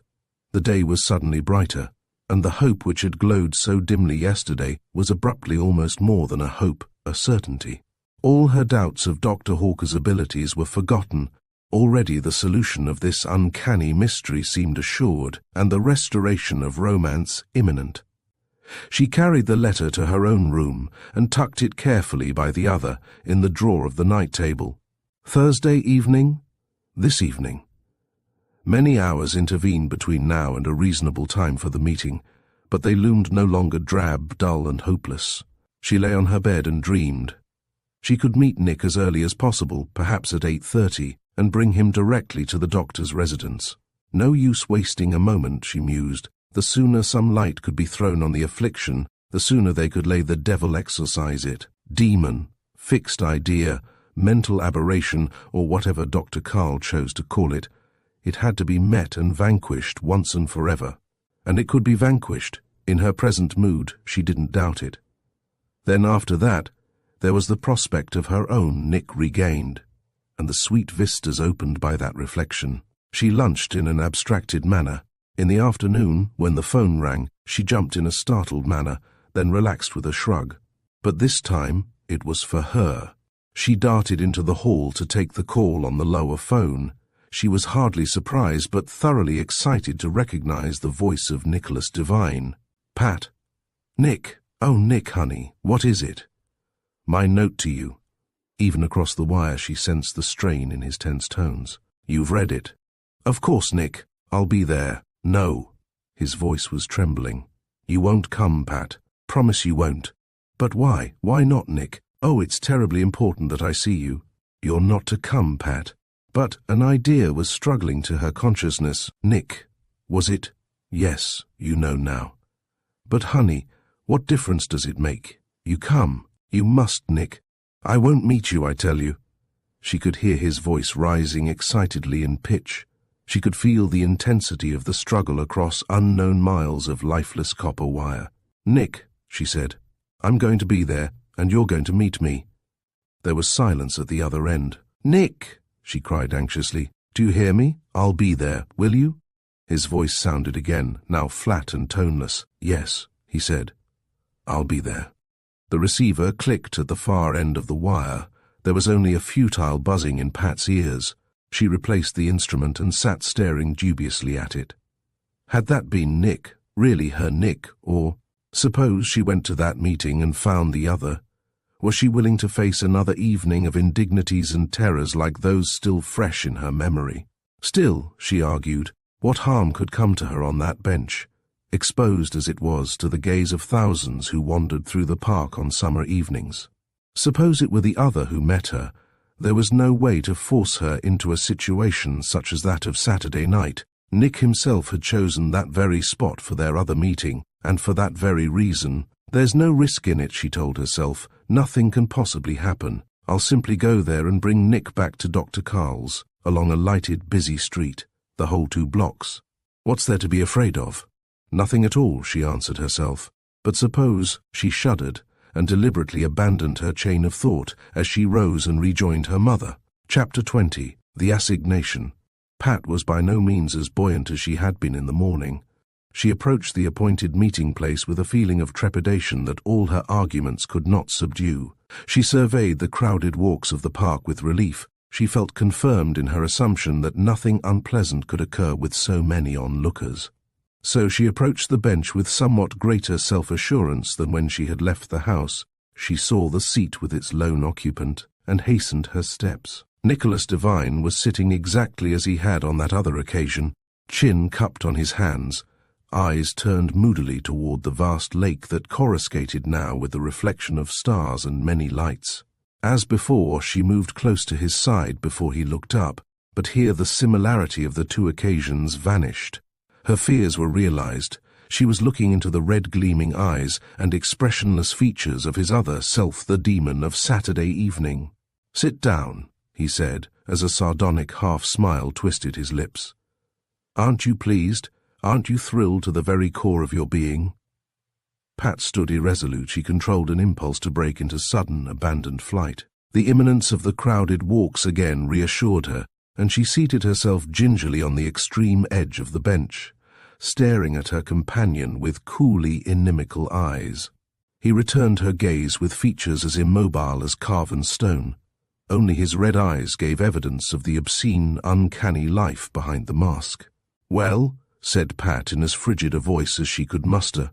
"Yes," said the other, surveying her. "You are quite as I recalled you, very pretty, almost beautiful, save for a certain irregularity in your features. Not unpleasant, however." His eyes traveled over her body. Automatically she drew back, shrinking away from him. "You have a seductive body," he continued. "A most seductive body. I regret that circumstances prevented our full enjoyment of it. But that will come." "Yes, that will come." "Oh," said Pat faintly. It took all her determination to remain seated by the side of the horror. "You were extremely attractive as I attired you Saturday," the other proceeded. His lips took on a curious sensual leer. "I could have done better with more time. I would have stripped you somewhat more completely. Everything, I think, except your legs. I am pleased by the sight of long, straight, silk-clad legs, and should perhaps have received some pleasure by running these hands along them, scratching at proper intervals for the aesthetic effect of blood. But that too will come. The girl sprang erect, gasping and speechless in outraged anger. She turned abruptly. Nothing remained of her determination now. She felt only an urge to escape from the sneering tormentor who had lost in her mind all connection with her own Nicholas Devine. She took a sudden step. "Sit down," she heard the tones of the entity behind her, flat, unchanged. "Sit down, else I'll drag you here." She paused in sheer surprise, turning a startled face on the other. "You wouldn't dare," she said, amazed at the bald effrontery of the threat. "You don't dare touch me here." The other laughed. "Don't I? What have I to risk? He'll suffer for any deed of mine. You'll call for aid against me and only loose the hounds on." Pat stared blankly at the evil face.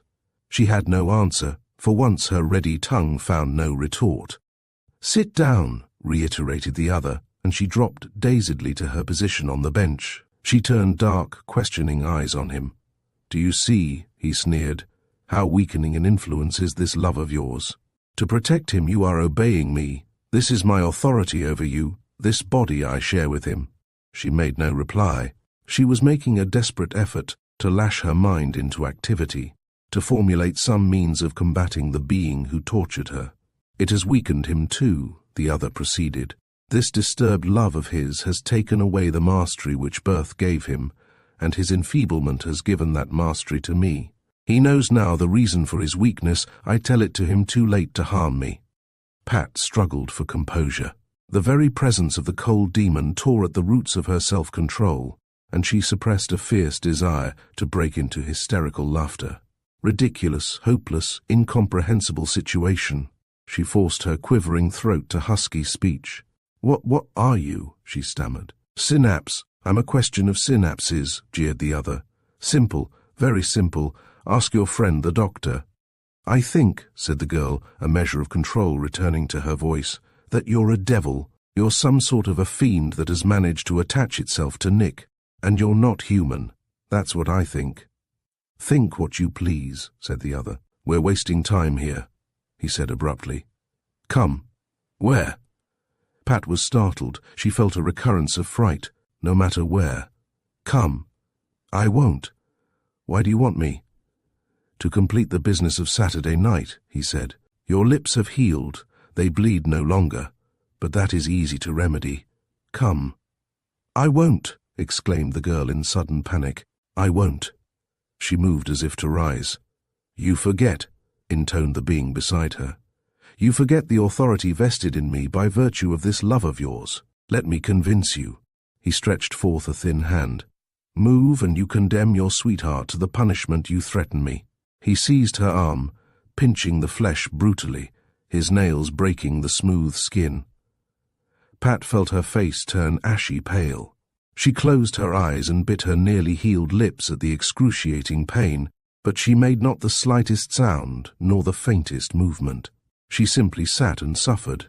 "You see," sneered the other, releasing her. "Thank my kindly nature that I marked your arm instead of your face. Shall we go?" A scarcely audible whimper of pain came from the girl's lips. She sat palled and unmoving, with her eyes still closed. "No," she murmured faintly at last. "No, I won't go with you. Shall I drag you?" "Yes, drag me if you dare." His hand closed on her wrist. She felt herself jerked violently to her feet, so roughly that it wrenched her shoulder. A startled, frightened little cry broke from her lips, and then she closed them firmly at the sight of several by-passers turning curious eyes on them. "I'll come," she murmured. The glimmering of an idea had risen in her chaotic mind. She followed him in grim, bitter silence across the clipped turf to the limit of the park. She recognized Nick's modest automobile standing in the line of cars along the street. Her companion, or captor, moved directly towards it, opened the door, and clambered in without a single backward glance. He turned about and watched her as she paused with one diminutive foot on the running board and rubbed her hand over her aching arm. "Get in," he ordered coldly. She made no move. "I want to know where you intend to take me. It doesn't matter. To a place where we can complete that unfinished experiment of ours. Aren't you happy at the prospect?" "Do you think," she said unsteadily, that I'd consent to that even to save Nick from disgrace and punishment. Do you think I'm fool enough for that? We'll soon see. He extended his hand. Scream fight struggle, he jeered. Call them down on your sweetheart. He had closed his hand on her wrist. She jerked it convulsively from his grasp. I'll bargain with you, she gasped. She needed a moment's respite to clarify a thought that had been growing in her mind. Bargain? What have you to offer? As much as you. Ah, but I have a threat, the threat to your sweetheart. And I'm offering too the lure of that evil whose face so charmed you recently. Have you forgotten how nearly I won you to the worship of that principle? Have you forgotten the ecstasy of that pain? His terrible bloodshot eyes were approaching her face, and strangely, the girl felt a curious recurrence of that illogical desire to yield that had swept over her on that disastrous night of Saturday. There had been an ecstasy. There had been a wild, ungodly, unhallowed pleasure in his blows, in the searing pain of his kisses on her lacerated lips. She realized vaguely that she was staring blankly, dazedly, into the red eyes, and that somewhere within her, some insane brain cells were urging her to clamber to the seat beside him. She tore her eyes away. She rubbed her bruised shoulder, and the pain of her own touch restored her vanishing logical faculties. She returned her gaze to the face of the other, meeting his gaze now coolly. Nick, she said earnestly, as if calling him from a distance. Nick. There was, she fancied, the faintest gleam of concern apparent in the features opposite her. She continued. Nick, she repeated. You can hear me, honey. Come to the house as soon as you are able. Come tonight, or any time. I'll wait until you do. You'll come, honey, you must. She backed away from the car. The other made no move to halt her. She circled the vehicle and dashed recklessly across the street. From the safety of the opposite walk she glanced back. The red-eyed visage was regarding her steadily through the glass of the window. Chapter 21. A question of synapses. Pat almost ran the few blocks to her home. She hastened along in a near panic, regardless of the glances of pedestrians she chanced to pass. With the disappearance of the immediate urge, the composure for which she had struggled had deserted her, and she felt shaken, terrified, and weak. Her arm ached miserably, and her wrenched shoulder pained at each movement.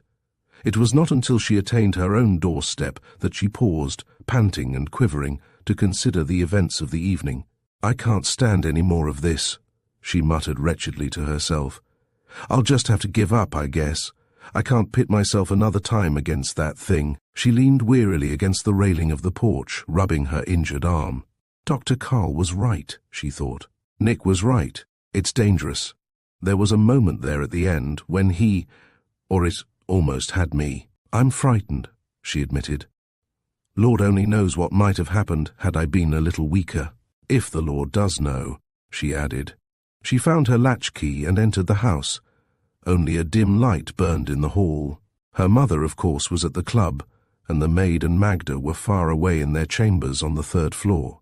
She tossed her wrap on a chair, switched on a brighter light, and examined the painful spot on her arm, a red mark already beginning to turn a nasty blue, with 2 tiny specks of drying blood.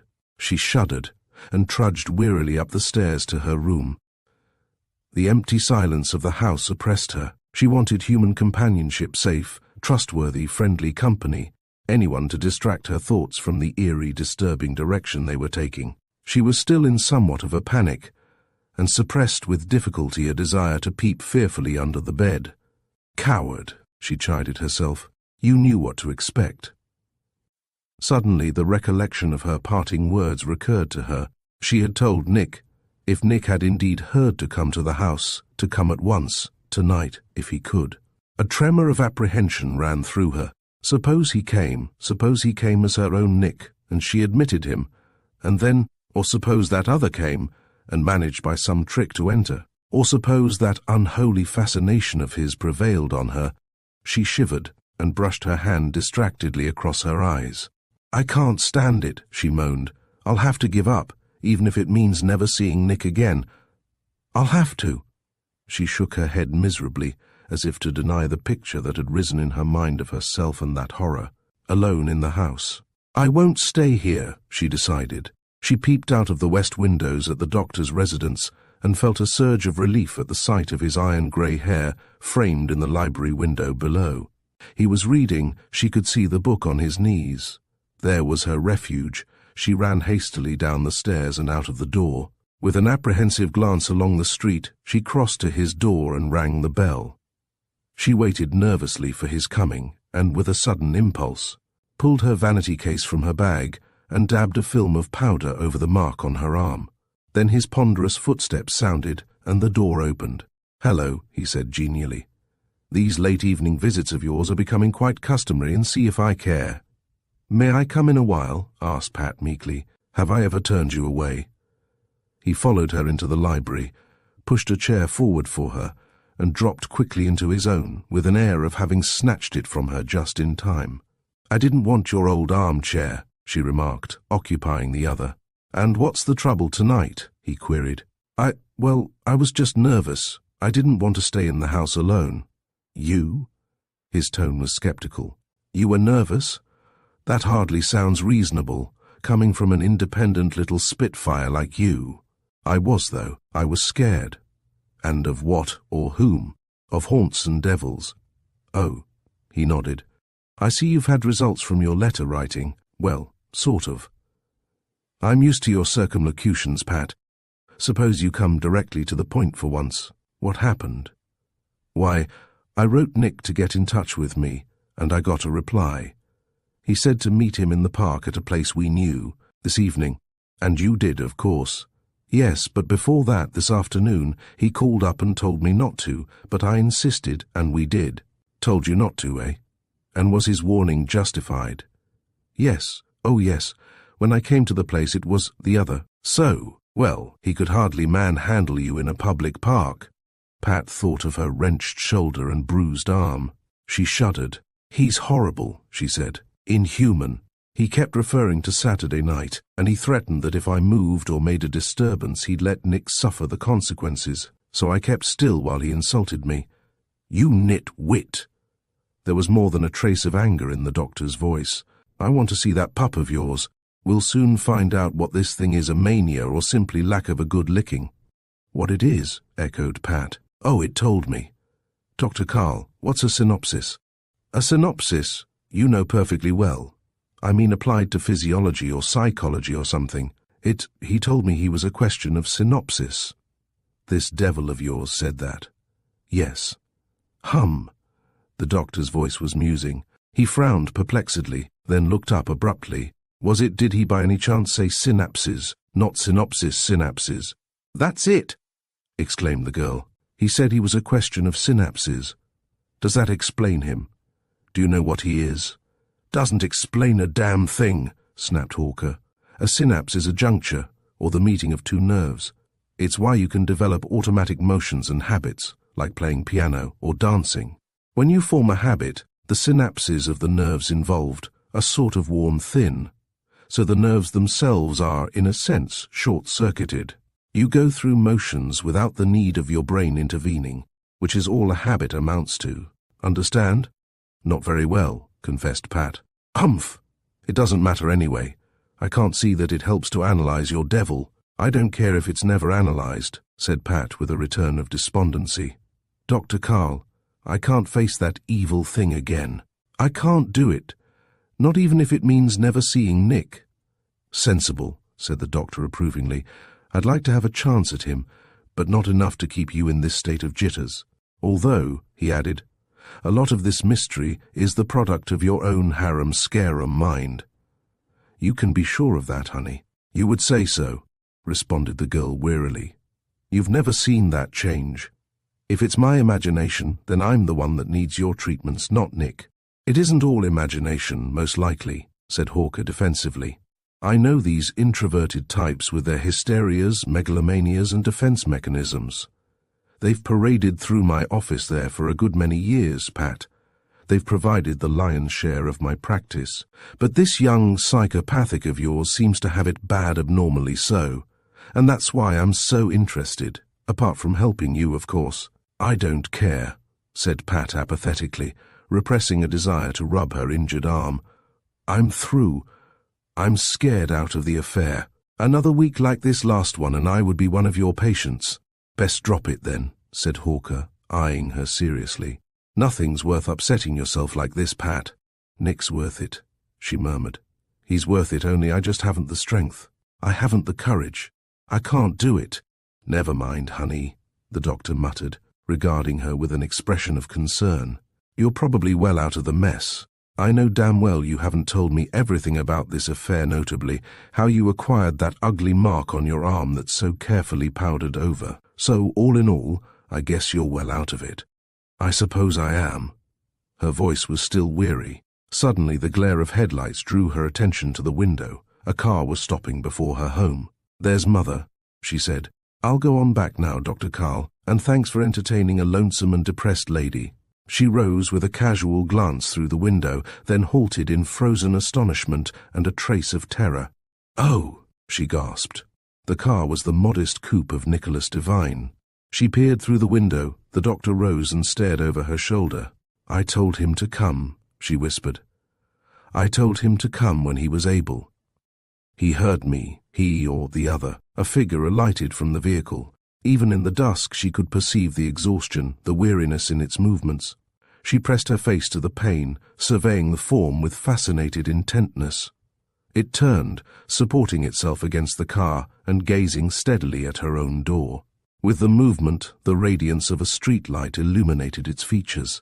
"It's Nick!" she cried with such eagerness that the doctor was startled. "It's my Nick!" Chapter 22. Doctor and Devil. Pat rushed to the door, out upon the porch and down to the street. Dr. Hawker followed her to the entrance and stood watching her as she darted toward the dejected figure beside the car. "Nick!" she cried. "I'm here, honey. You heard me, didn't you?" She flung herself into his arms. He held her eagerly, pressing a hasty, tender kiss on her lips. "You heard me," she murmured. "Yes." His voice was husky, strained. "What is it, Pat? Tell me quickly, God knows how much time we have." "It's Dr. Carl. He'll help us, Nick. Help us. No one can help us, dear, no one." "He'll try. It can't do any harm, honey. Come in with me, now." "It's useless, I tell you." "But come," she pleaded. "Come anyway. Pat, I tell you this battle has to be fought out by me alone. I'm the only one who can do anything at all, and—" he lowered his voice. "Pat, I'm losing. Nick. That's why I came tonight. I was too cowardly to make our last meeting Monday evening in the park. A definite farewell. I wanted to, but I weakened. So tonight, Pat, it's a final goodbye, and you thank heaven for it. Oh, Nick dear. It was touch and go whether I came at all tonight. It was a struggle, Pat. He is as strong as I am now. Or stronger." The girl gazed searchingly into his worn, weary face. He looked miserably ill, she thought. He seemed as exhausted as one who had been engaged in a physical battle. "Nick," she said insistently, "I don't care what you say, you're coming in with me, only for a little while." She tugged at his hand, dragging him reluctantly after her. He followed her to the porch where the open door still framed the great figure of the doctor. "You know, Dr. Carl," she said. "Come inside," growled Hawker. Pat noticed the gruffness of his voice, his lack of any cordiality, but she said nothing as she pulled her reluctant companion through the door and into the library. The doctor drew up another chair, and Pat, more accustomed to his devices, observed that he placed it in such position that the lamp cast a stream of radiance on Nick's face. She sank into her own chair and waited silently for developments. "Well," said Hawker, turning his shrewd old eyes on Nick's countenance, "let's get down to cases. Pat's told me what she knows. We can take that much for granted. Is there anything more you might want to tell?" "No, sir," responded the youth wearily. "I've told Pat all I know." "Humph. Maybe I can ask some leading questions then. Will you answer them?" "Of course, any that I can." "All right. Now," the doctor's voice took on a cool professional edge, "you've had these attacks as long as you can remember. Is that right?" "Yes. But they've been more severe of late." "Much worse, sir." "Since when?" "Since about as long as I've known Pat. 4 or 5 weeks." Droned the doctor. "You've no idea of the cause for this increase in the malignancy of the attacks?" "No, sir," said Nick, after a barely perceptible hesitation. You don't think the cause could be in any way connected with, let us say, the emotional disturbances attending your acquaintance with Pat here? No, sir, said the youth flatly. All right, said Hawker. Let that angle go for the present. Are there any after effects from these spells? Yes, there's always a splitting headache. He closed his eyes. I have one of them now. Localized? Sir, is the pain in any particular region? Forehead, temples, eyes, or so forth? No, just a nasty headache. But no other after effects. I can't think of any others, except perhaps a feeling of exhaustion after I've gone through what I've just finished. He closed his eyes as if to shut out the recollection. Well, mused the doctor, we'll forget the physical symptoms. What happens to your individuality, your own consciousness, while you're suffering an attack? Nothing happens to it, said Nick with a suppressed shudder. I watch and hear, but what he does is beyond my control. It's terrifying, horrible, he burst out suddenly. Doubtless, responded Hawker smoothly. What about the other? Does that one stand by while you're in the saddle? I don't know, muttered Nick dully. Of course he does, he added abruptly. I can feel his presence at all times, even now. He's always lurking, waiting to spring forth as soon as I relax. Humph, ejaculated the doctor. How do you manage to sleep? By waiting for exhaustion, said Nick wearily. By waiting until I can stay awake no longer. And can you bring this other personality into dominance? Can you change controls, so to speak, at will? Why, yes, the youth answered, hesitating as if puzzled. Yes, I suppose I could. Let's see you then. But horror was in his voice. No, Dr. Carl, Pat interjected in fright. I won't let him. I thought you declared yourself out of this, said Hawker, with a shrewd glance at the girl. Then I'm back in it. I won't let him do what you want anyway, not that. Pat, said the doctor with an air of patience, you want me to treat this affliction, don't you? Isn't that what both of you want? The girl murmured a scarcely audible assent. Very well then, he proceeded. Do you expect me to treat the thing blindly in the dark? Do you think I can guess at the cause without observing the effect? No, said Pat faintly. So, now then, he turned to Nick. Let's see this transformation. Must I? Asked the youth reluctantly. If you want my help. All right, he agreed with another tremor. He sat passively staring at the doctor. A moment passed. Hawker heard Pat's nervous breathing. Other than that, the room was in silence. Nicholas Devine closed his eyes, brushed his hand across his forehead. A moment more, and he opened them to gaze perplexedly at the doctor. He won't, he muttered in astonishment. He won't do it. Humph, snapped Hawker, ignoring Pat's murmur of relief. Finicky devil, isn't he? Likes to pick company he can bully. I don't understand it. Nick's face was blank. He's been tormenting me until just now. He looked at the doctor. You don't think I'm lying about it, do you, Dr. Hawker? Not consciously, replied the other coolly. If I thought you were responsible for a few of the indignities perpetrated on Pat here, I'd waste no time in questions, young man. I'd be relieving myself of certain violent impulses instead. I couldn't harm Pat. You gave a passable imitation of it then. However, that's beside the point. As I say, I don't hold you responsible for aberrations which I believe are beyond your control. The main thing is a diagnosis. Do you know what it is? Cut in Pat eagerly. Not yet, at least, not for certain. There's only one real method available. These questions will get us nowhere. We'll have to psychoanalyze you, young man. I don't care what you do, if you can offer any hope, he declared vehemently. Let's get it over. Not as easy as all that, rumbled Hawker. It takes time. And besides, it can't be successful with the subject in a hectic mood such as yours. He glanced at his watch. Moreover, it's after midnight. He turned to Nicholas Devine. We'll make it Saturday evening, he said. Meanwhile, young man, you're not to see Pat. Not at all understand? You can see her here when you come.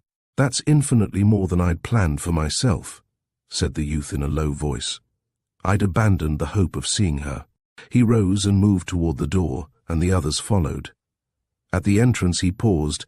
He leaned down to plant a brief, tender kiss on the girl's lips, and moved wordlessly out of the door. Pat watched him enter his car and followed the vehicle with her eyes until it disappeared. Then she turned to Hawker. "Do you really know anything about it?" she queried.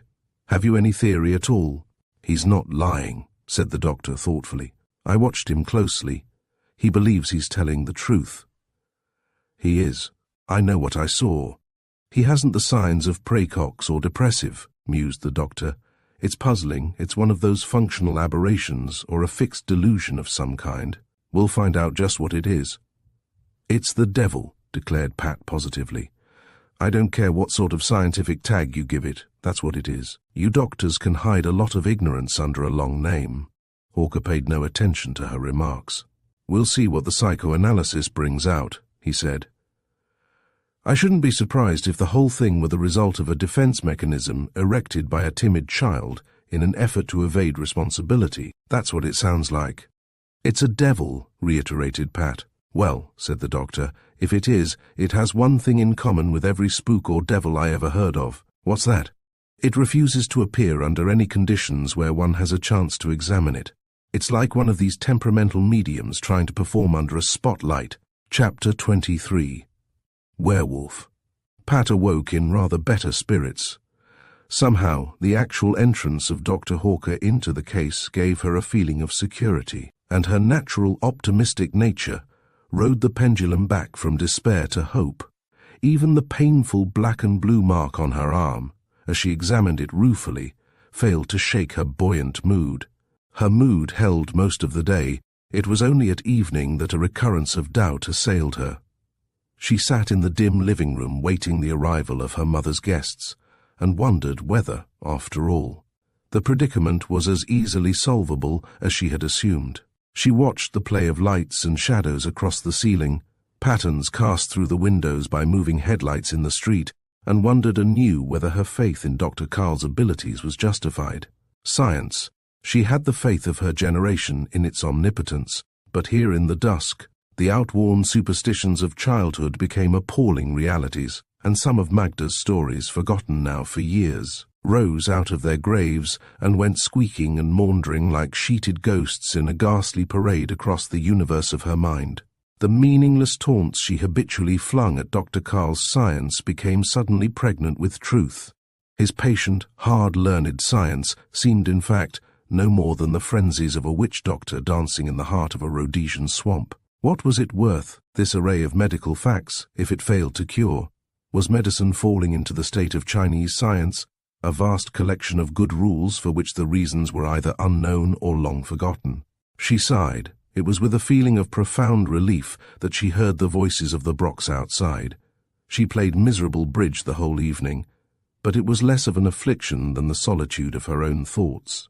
Saturday morning, cloudy and threatening though it was, found the pendulum once more at the other end of the arc. She found herself, if not buoyantly cheerful, at least no longer prey to the inchoate doubts and fears of the preceding evening. She couldn't even recall their nature. They had been apart from the cool daytime logic that preached a common-sense reliance on accepted practices. They had been, she concluded, no more than childish nightmares induced by darkness and the play of shadows. She dressed and ate a late breakfast. Her mother was already en route to the club for her bridge luncheon. Thereafter, she wandered into the kitchen for the company of Magda, whom she found with massive arms immersed in dishwater. Pat perched on her particular stool beside the kitchen table and watched her at her work. "Magda," she said finally. "I'm listening, Miss Pat. Do you remember a story you told me a long time ago? Oh, years and years ago, about a man in your town who could change into something, some fierce animal, a wolf or something like that." "Oh, him," said Magda, knitting her heavy brows. "You mean the werewolf?" "That's it, the werewolf. I remember it now, how frightened I was after I went to bed. I wasn't more than 8 years old, was I?" "I couldn't remember. It was years ago, though, for sure." "What was the story?" queried Pat. "Do you remember that?" "Why, it was the time the sheep were being missed," said the woman, punctuating her words with a clatter of dishes on the drain board. "Then there was a child gone, and another, and then tales of this great wolf about the country. I didn't see him. Us little ones stayed under roof by darkness after that." "That wasn't all of it," said Pat. "You told me more than that." "Well," continued Magda, There was my uncle, who was best hand with a rifle in the village. He and others went after the creature, and my uncle, he came back telling how he'd seen it plain against the sky and how he'd fired at it. He couldn't miss, he was that close, but the wolf gave him a look and ran away. And then what? Then the priest came, and he said it wasn't a natural wolf. He melted up a silver coin and cast a bullet, and he gave it to my uncle, he being the best shot in the village, and the next night he went out once more. Did he get it? Asked Pat. I don't remember. He did. He came upon it by the pasture, and he aimed his gun. The creature looked straight at him with its evil red eyes, and he shot it. When he came to it, there wasn't a wolf at all, but this man, his name I forget, with a hole in his head. And then the priest, he said he was a werewolf, and only a silver bullet could kill him. But my uncle, he said those evil red eyes kept staring at him for many nights. Evil red eyes, said Pat suddenly. Magda, she asked in a faint voice, could he change any time he wanted to? Only by night, the priest said. By sunrise he had to be back. Only by night, mused the girl. Another idea was forming in her active little mind, another conception, disturbing, impossible to phrase. Is that worse than being possessed by a devil, Magda? Sure, it's worse. The priest, he could cast out the devil, but I never heard no cure for being a werewolf. Pat said nothing further, but slid from her high perch to the floor and went soberly out of the kitchen. The fears of last night had come to life again, and now the overcast skies outside seemed a fitting symbol to her mood. She stared thoughtfully out of the living-room windows, and the sudden splash of raindrops against the pane lent a final touch to the whole desolate ensemble. I'm just a superstitious little idiot, she told herself. I laugh at Mother, because she always likes to play north and south. And here I'm letting myself worry over superstitions that were discarded before there was any such thing as a game called contract bridge. But her arguments failed to carry conviction. The memory of the terrible eyes of that other had clicked too aptly to Magda's phrase. She couldn't subdue the picture that haunted her, and she couldn't cast off the apprehensiveness of her mood. She recalled gloomily that Dr. Hawker was at the club, wouldn't be home before evening, else she'd have gladly availed herself of his solid, matter-of-fact company. She thought of Nick's appointment with the doctor for that evening. Suppose his psychoanalysis brought to light some such horror as these fears of hers that would forever destroy any possibility of happiness for her and Nick. Even though the doctor refused to recognize it, called it by some polysyllabic scientific name, the thing would be there to sever them. She wandered restlessly into the hall. The morning mail, unexamined, lay in its brazen receptacle. She moved over, fingering it idly. Abruptly she paused in astonishment. A letter in familiar script had flashed at her. She pulled it out. It was a letter from Nicholas Devine. She tore it open nervously, wondering whether he had reverted to his original refusal of Dr. Hawker's aid, whether he was unable to come, whether that had happened. But only a single unfolded sheet slipped from the envelope, inscribed with a few brief lines of poetry. The grief that is too faint for tears, and scarcely breathes of pain, may linger on 100 years ere it creep forth again. But I, who love you now too well to suffer your disdain, must try tonight that love to quell, and try in vain. Chapter 24. The Dark Other. It was early in the evening, not yet 8 o'clock, when Pat saw the car of Nicholas Devine draw up before the house. She had already been watching half an hour, sitting cross-legged in the deep window seat, like her jade Buddha. That equivocal poem of his had disturbed her, lent an added strength to the moods and doubts already implanted by Magda's mystical tale, and it was with a feeling of trepidation that she watched him emerge wearily from his vehicle and stare in indecision first at her window and then at the Hawker residence. The waning daylight was still sufficient to delineate his worn features. She could see them, pale, harried, but indubitably the mild features of her own Nick. While he hesitated, she darted to the door and out upon the porch. He gave her a wan smile of greeting, advanced to the foot of the steps, and halted there. "The doctor's not home yet," she called to him. He stood motionless below her. "Come up on the porch," she invited, as he made no move. She uttered the words with a curious feeling of apprehension, for even as she ached for his presence, The uncertain state of affairs was frightening. She thought fearfully that what had happened before might happen again. Still, there on the open porch, in practically full daylight, and for so brief a time, Doctor. Carl would be coming very shortly, she reasoned. I can't, said Nick, staring wistfully at her. You know I can't. Why not? I promised. You remember, I promised Dr. Hawker I'd not see you except in his presence. So you did, said Pat doubtfully. The promise offered escape from a distressing situation, she thought, and yet somehow, seeing Nick standing pathetically there, she couldn't imagine anything harmful emanating from him. There had been many and many evenings in his company that had passed delightfully, enjoyably, safely. She felt a wave of pity for him after all. The affliction was his, most of the suffering was his. We needn't take it so literally, she said almost reluctantly. He'll be home very soon now. I know, said Nick soberly, but it was a promise, and besides, I'm afraid. Never mind, honey, she said, after a momentary hesitation. Come up and sit here on the steps, then here beside me. We can talk just as well as there on the settee. He climbed the steps and seated himself, watching Pat with longing eyes. He made no move to touch her, nor did she suggest a kiss. I read your poem, honey, she said finally. It worried me. I'm sorry, Pat. I couldn't sleep.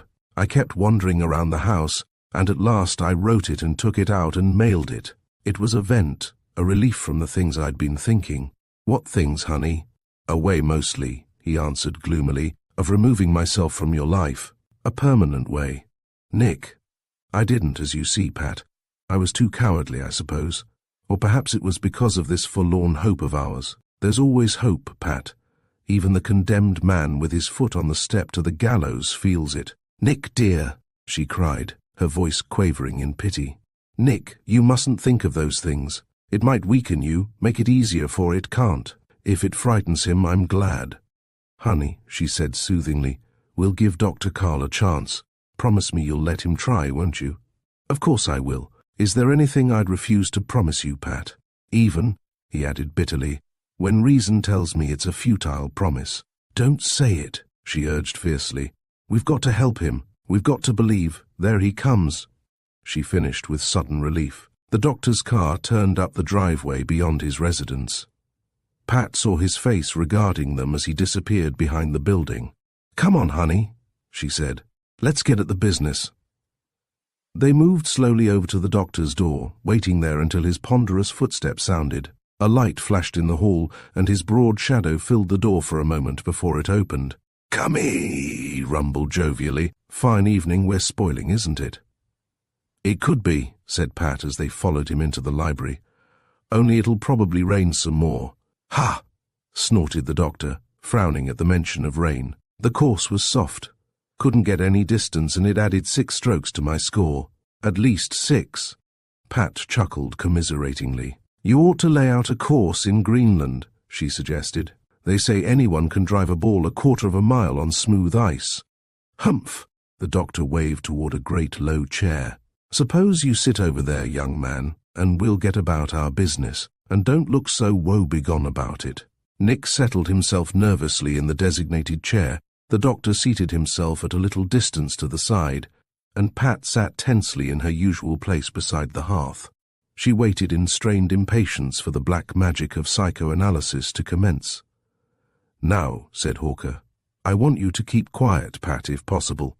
And you, young man, are to relax, compose yourself, get yourself into as passive a state as possible. Do you understand? Yes, sir. The youth leaned back in the great chair, closing his eyes. So, now, think back to your childhood, your earliest memories. Let your thoughts wander at random and speak whatever comes to your mind. Nick sat a moment in silence. That's hard to do, sir, he said finally. Yes, it will take practice, weeks of it perhaps. You'll have to acquire the knack of it, but to do that, we'll have to start. Yes, sir. He sat with closed eyes. My mother, he murmured, was kind.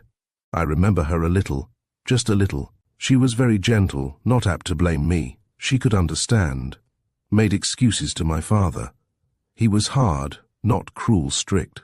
Couldn't understand. Blamed me when I wasn't to blame. Other did it. I wasn't mischievous. but got the blame. Couldn't explain, he wouldn't believe me. He paused uncertainly. Go on, said Hawker quietly, while Pat strained her ears to listen. Mrs. Stevens, he continued, governess after mother died, strict like father, got punished when I wasn't to blame. Just as bad after father died, always blamed. Couldn't explain, nobody believed me. Other threw cat in window, I had to go to bed. Put salt in bird seed, broke leg of chair to make it fall. Punished I couldn't explain. His voice droned into silence. He opened his eyes. That all, he said nervously. Good enough for the first time, said the doctor briskly. Wait a few weeks, we'll have your life's history out of you. It takes practice. Is that all? Queried Pat in astonishment. All for the first time. Later we'll let him talk half an hour at a stretch, but it takes practice, as I've mentioned. You run along home now, he said to Nick. But it's early, objected Pat. Early or not, said the doctor, I'm tired, and you two aren't to see each other except here. You remember that. Nick rose from his seat in the depths of the great chair. Thank you, sir, he said. I don't know why, but I feel easier in your presence. The struggle disappears while I'm here. Well, said Hawker with a smile, I like patients with confidence in me. Good night.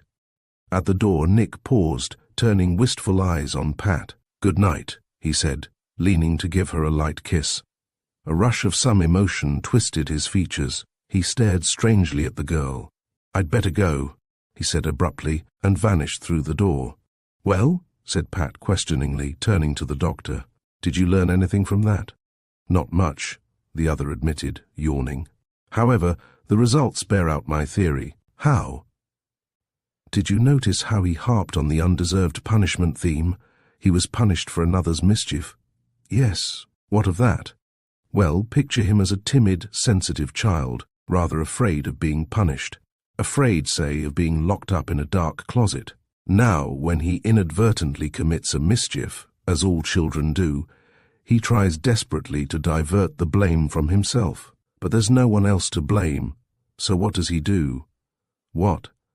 He invents this other, the mischievous one, and blames him. And now the other has grown to the proportions of a delusion, haunting him, driving him to commit acts apart from his normal inclinations. Understand?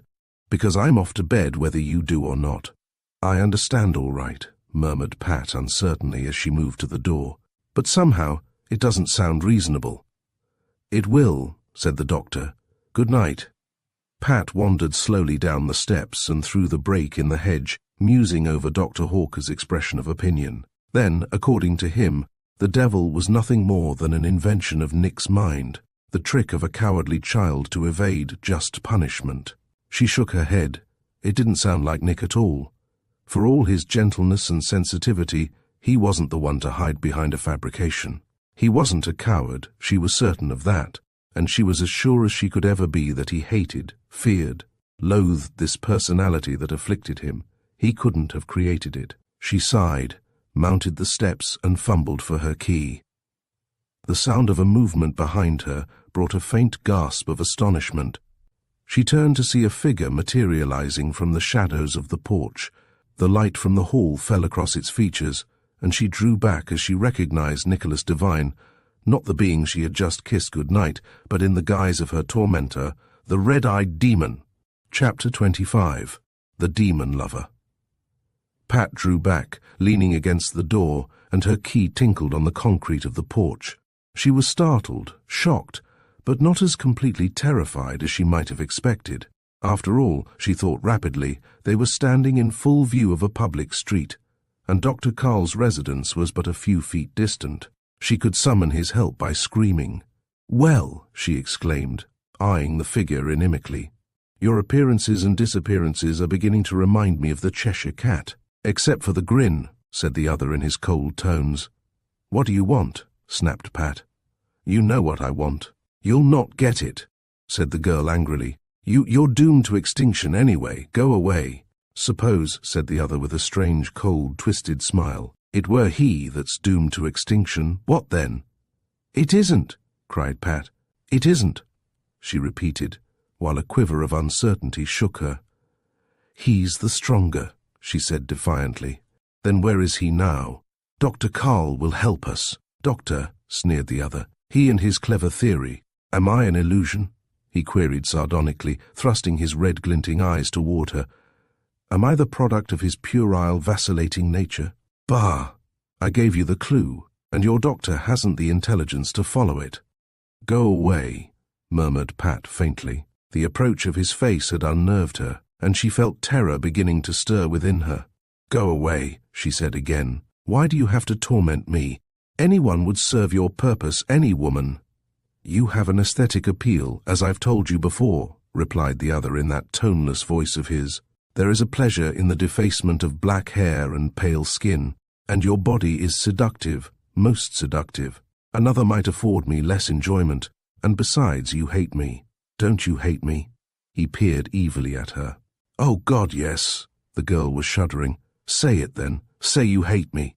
I hate you, the girl cried vehemently. Will you go away now? With you? I'll scream if you come any closer. You don't dare touch me. I'll call Dr. Hawker. You'll only damage your lover. Then I'll do it. He'll understand. Yes, said the other reflectively. He's fool enough to forgive you. He'll forgive you anything, the weakling. Go away. Get away from here. The other stared at her out of bloodshot eyes. Very well, he said in his flat tones. This time, the victory is yours.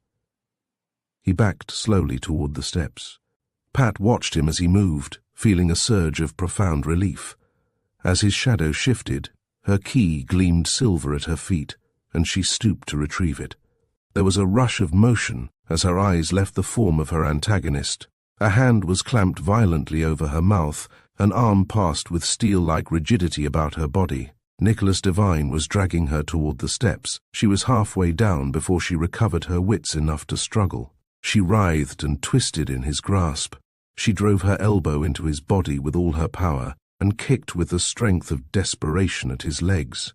She bit into the palm across her mouth, and suddenly, with a subdued grunt of pain, he released her so abruptly that her own struggles sent her spinning blindly into the bushes of the hedge. She turned gasping, unable for the moment to summon sufficient breath to scream. The other stood facing her with his eyes gleaming terribly into her own. Then they ranged slowly from her diminutive feet to the rumpled ebony of her hair that she was brushing back with her hands from her pallid, frightened face. Obstinate, he observed, rubbing his injured palm. Obstinate and unbroken, but worth the trouble. Well worth it. He reached out a swift hand, seizing her wrist as she backed against the bushes. Pat twisted around, gazing frantically at Dr. Hawker's house, where a light had only now flashed on in the upper windows. Her breath flowed back into her lungs with a strengthening rush. "Dr. Carl!" she screamed. "Dr. Carl! Help me!"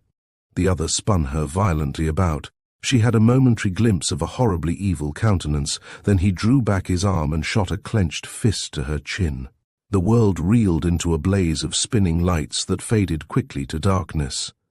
She felt her knees buckling beneath her and realized that she was crumpling forward toward the figure before her. Then, for a moment, she was aware of nothing.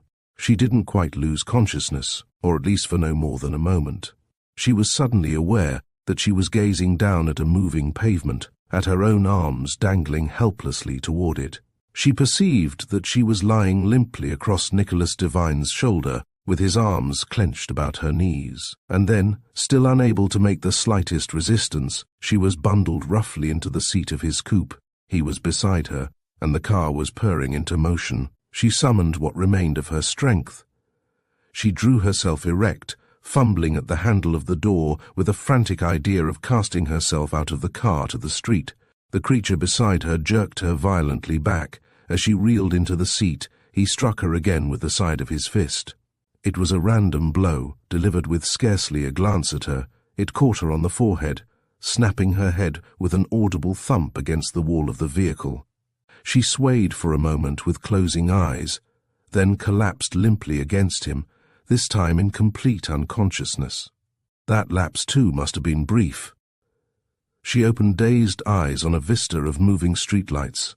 They were still in the car, passing now along some unrecognized thoroughfare, lined with dark old homes. She lay for some moments uncomprehending. She was completely unaware of her situation.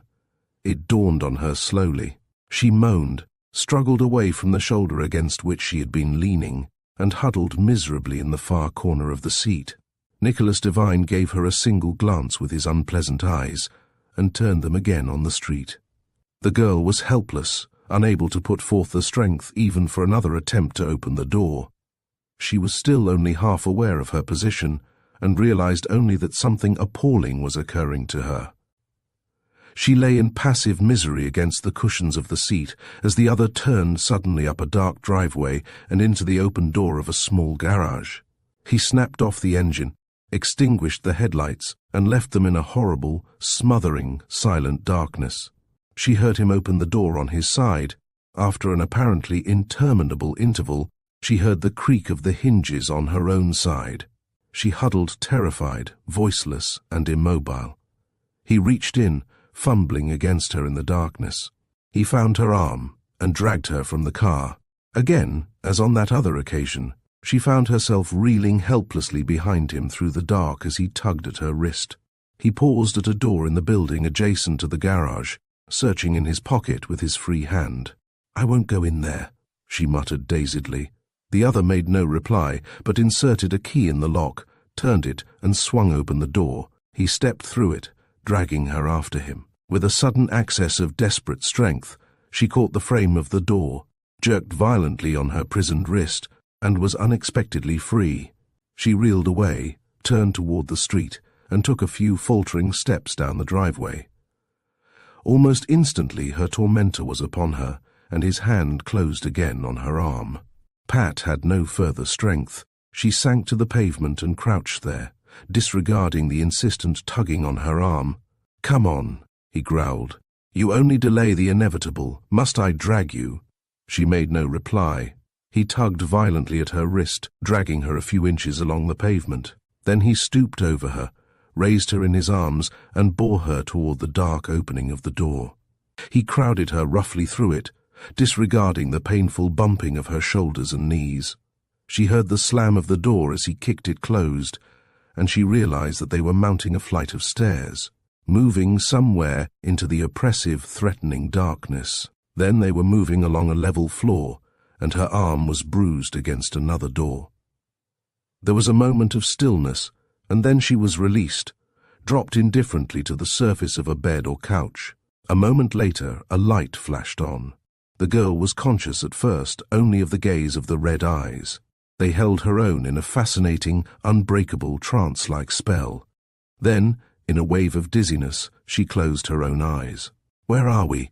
she murmured. "In hell." "You should call it heaven," came the sardonic voice. "It's the home of your sweetheart. His home and mine." Chapter 26. The Depths. "Heaven and hell always were the same place," said Nicholas Devine, his red eyes glaring down at the girl. "We'll demonstrate the fact." Pat shifted wearily and sat erect, passing her hand dazedly across her face. She brushed the tangled strands of black hair from before her eyes and stared dully at the room in which she found herself. It had some of the aspects of a study and some of a laboratory, or perhaps a doctor's office. There was a case of dusty books on the wall opposite, and another crystal-fronted cabinet containing glassware, bottles, little round boxes suggestive of drugs or pharmaceuticals. There was a paper-littered table, too. She gave a convulsive shudder at the sight of a bald, varnished death's head, its lower jaw articulated, that reposed on a pile of papers and grinned at her. "Where?" she began faintly. "This was the room of your sweetheart's father," said the other. "His and my mutual father. He was an experimenter, a researcher, and so, in another sense, am I." He leered evilly at her. "He used this chamber to further his experiments, and I for mine, the carrying on of a noble family tradition." The girl scarcely heard his words. The expressionless tone carried no meaning to the chaos which was her mind. She felt only an inchoate horror and a vague but all-encompassing fear, and her head was aching from the blows he had dealt her. "What do you want?" she asked dully. "Why, there is an unfinished experiment. You must remember our interrupted proceedings of a week ago. Have you already forgotten the early steps of our experiment in evil?" Pat cringed at the cold, sardonic tones of the other. "Let me go," she whimpered. "Please," she appealed, "let me go." "In due time," he responded. "You lack gratitude," he continued. "Last time, out of the kindness that is my soul, I permitted you to dull your senses with alcohol, but you failed, apparently, to appreciate my indulgence. But this time," his eyes lit up queerly, "this time you approach the consummation of our experiment with undimmed mind." He approached her. She drew her knees up, huddling back on the couch, and summoned the final vestiges of her strength. "I'll kick you," she muttered desperately. "Keep back from me." He paused just beyond her reach.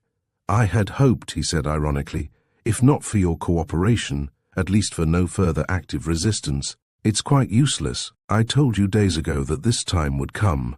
He advanced cautiously. Pat thrust out her foot, driving it with all her power.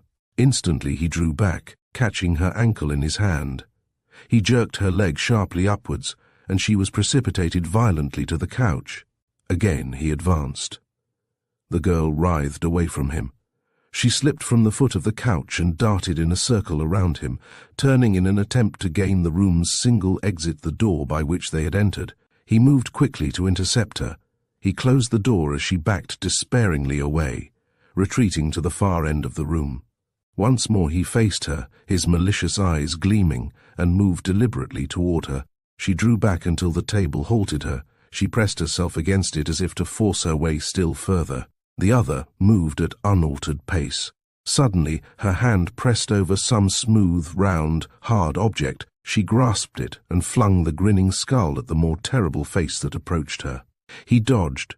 There was a crash of glass as the gruesome missile shattered the pane of the cabinet of drugs. And, inexorably, Nicholas Devine approached once more. She moved along the edge of the table, squeezed herself between it and the wall.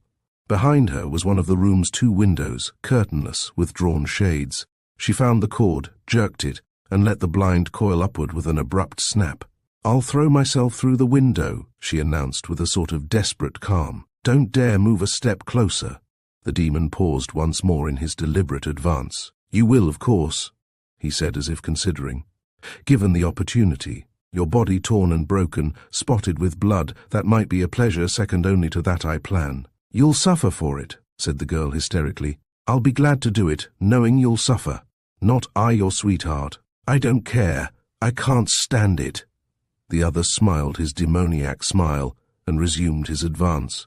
She watched him in terror that had now reached the ultimate degree. Her mind could bear no more. She turned suddenly, raised her arm, and beat her fist against the pane of the window. With the surprising resistance glass sometimes displays, it shook at her blow but did not shatter. She drew back for a second attempt, and her upraised arm was caught in a rigid grip, and she was dragged backward to the center of the room, thrown heavily to the floor. She sat dazedly looking up at the form standing over her. "Must I render you helpless again?" queried the flat voice of the other. "Are you not yet broken? Convinced of the uselessness of this struggle?" She made no answer, staring dully at his immobile features. "Are you going to fight me further?" As she was still silent, he repeated, "Are you?" She shook her head vaguely. "No," she muttered. She had reached the point of utter indifference. Nothing at all was important enough now to struggle for. "Stand up," ordered the being above her. She pulled herself wearily to her feet, leaning against the wall. She closed her eyes for a moment, then opened them dully as the other moved. "What are you going to do?" she murmured. "First," said the demon coldly, "I shall disrobe you somewhat more completely than on our other occasion. Thereafter we will proceed to the consummation of our experiment." She watched him indifferently, uncomprehendingly, as he crooked a thin finger in the neck of her frock. She felt the pressure as he pulled, heard the rip of the fabric and the pop of buttons, but she was conscious of no particular sensation as the garment cascaded into a black and red pool at her feet. She stood passive as he hooked his finger in the strap of her vest, and that too joined the little mound of cloth. She shivered slightly as she stood bared to the waist, but gave no other sign. Again the thin hand moved toward her. From somewhere in her tormented spirit, a final shred of resistance arose, and she pushed the questing member feebly to one side. She heard a low, sardonic laugh from her oppressor. "Look at me," he commanded. She raised her eyes wearily. She drew her arm about her in a forlorn gesture of concealment. Her eyes met the strange orbs of the other, and a faint thrill of horror stirred. Other than this, she felt nothing. Then his eyes were approaching her. She was conscious of the illusion that they were expanding, filling all the space in front of her. Their weird glow filled the world, dominated everything. "Will you yield?" he queried. The eyes commanded. "Yes," she said dully. She felt his hands icy cold on her bare shoulders. They traveled like a shudder about her body, and suddenly she was pressed close to him. "Are you mine?" he demanded. For the first time there was a tinge of expression in the toneless voice, a trace of eagerness. She made no answer. Her eyes, held by his, stared like the eyes of a person in a trance, unwinking, fascinated. "Are you mine?" he repeated, his breath hissing on her cheek. "Yes."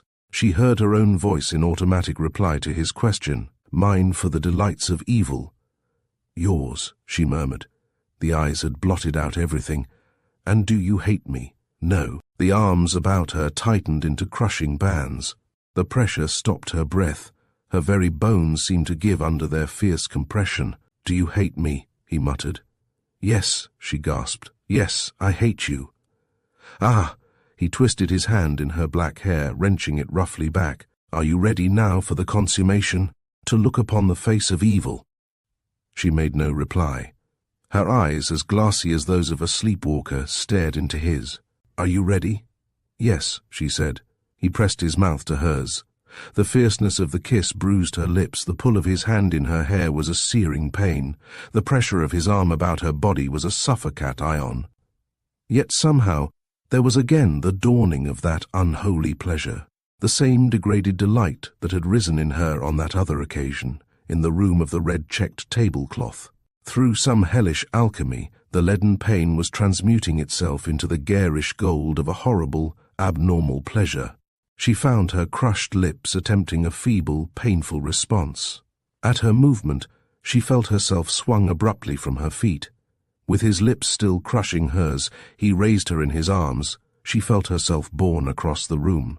He paused. There was a sudden release, and she crashed to the hard surface of the couch, whose rough covering scratched the bare flesh of her back. Nicholas Devine bent over her. She saw his hand stretch toward her single remaining garment.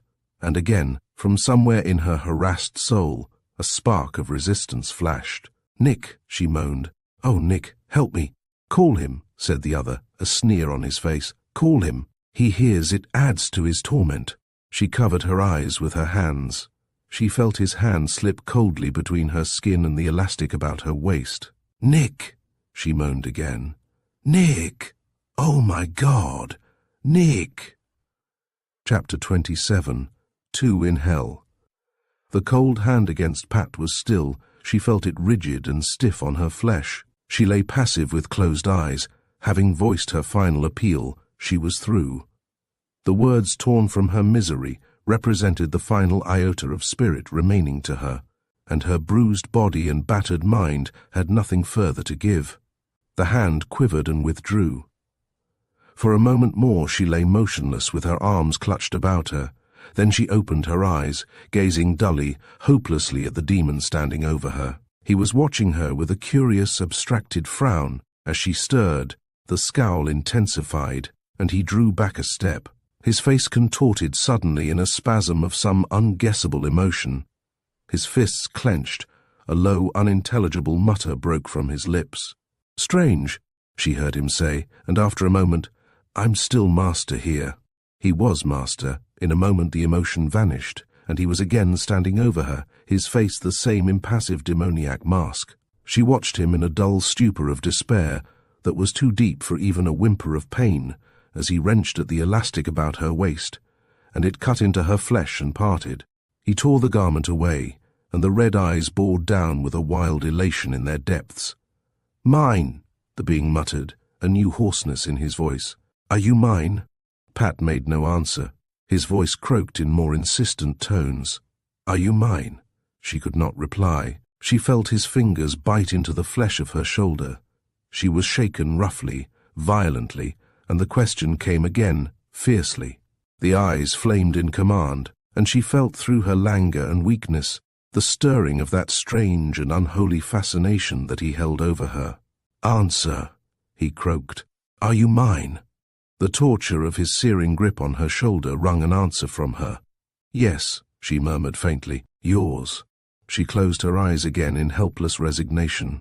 She felt the hand withdrawn, and she lay passive, waiting, on the verge of unconsciousness, numb, spirit broken, and beaten. Nothing happened. After a long interval she opened her eyes, and saw the other standing again with clenched fists and contorted countenance. His features were writhing in the intensity of his struggle. A strange, low snarl came from his lips. He backed away from her, step by step. He leaned against the bookshelves, and beads of perspiration formed on his scowling face. He was no longer master. She saw the change. Imperceptibly the evil vanished from his features, and suddenly they were no longer his, but the weary, horror-stricken visage of her Nick. The red eyes were no longer satanic, but only the bloodshot, troubled, gentle eyes of her sweetheart, and the lips had lost their grimness, and gasped, and quivered, and trembled. He reeled against the wall, staggered to the chair at the table, and sank weakly into it. Pat was far too exhausted, far too dazed, to feel anything but the faintest sensation of relief. She realized only dimly that tears were welling from her eyes, and that sharp sobs were shaking her. She was for the moment unable to stir, and it was not long until the being at the table turned stricken eyes on her that she moved. Then she drew her knees up before her, as if to hide her body behind their slim, chiffon-clad grace. Nick rose from the table, approaching her with weary, hesitant tread. He seized a cover of some sort that was folded over the foot of the couch, shook it out, and cast it over her. She clutched it about her body, sat erect, and leaned back against the wall in utter exhaustion. Many minutes passed with no word from either of the occupants of the unholy chamber. It was Nick who broke the long silence. "Pat," he murmured in low tones. "Pat, dear, are you all right?" She stared at him dazedly without answer. "Honey," he said, "honey, tell me you're all right." "All right?" she repeated uncomprehendingly. "Yes, I guess I'm all right." "Then go, Pat. Get away from here before anything happens. Put your clothes on and hurry away." "I can't," she said faintly. "I can't." "You must, honey." "I'm just not able to." "I will soon, Nick, honest, when I get my breath back." "Pat!"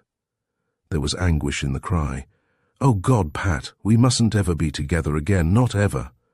"No," she said. A bit of sanity was returning to her. Comprehension of her position sent a shudder through her. "No, we mustn't. I couldn't bear another night like this watching. I'd go mad." "Oh," she choked, tears starting. "If you hadn't come back, Nick." "I conquered him," he said. "I don't think I could do it again. It was your call that gave me the strength, Pat." He shook his head as if bewildered. "He thought it was being in love with you that weakened me, but in the end it was that which gave me the strength to subdue him." "I'm scared," said the girl suddenly. "Oh, Nick, I'm frightened. You'd better go. You'd better dress and leave at once, honey. Here." He gathered her clothes from the floor, depositing them beside her on the couch. "There are pins in the tray on the table, Pat. Fix yourself up as well as you can, dear. And hurry out of here." He turned toward the door as if to leave, and a shock of terror shook her. "Nick!" she cried. "Don't go away. I'm more afraid when I can't see you." Afraid that she broke off sobbing. "All right, honey, I'll turn my back."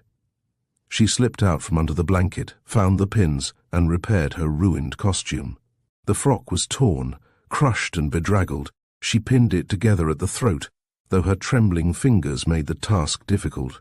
She pulled it on and took a tentative step toward the door. "Nick!" she called as a wave of dizziness sent her swaying against the wall. "What's the matter, honey?" He turned anxiously at her cry. "I'm dizzy," she moaned. "My head aches and I'm scared."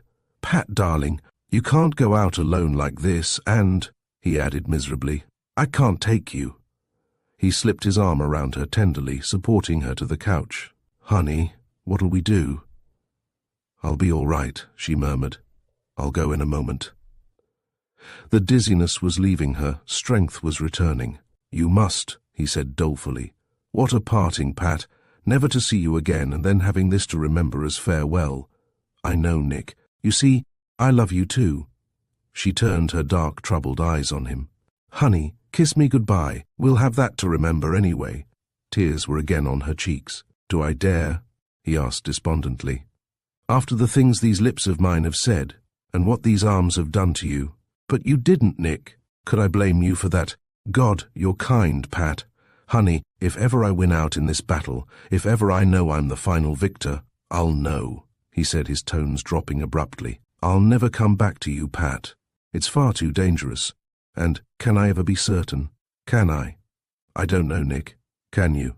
I can't be, Pat. I'll never be sure that he isn't just dormant, as he was before, waiting for my weakness to betray me. I'll never be certain, honey. It has to be goodbye." "Then kiss me."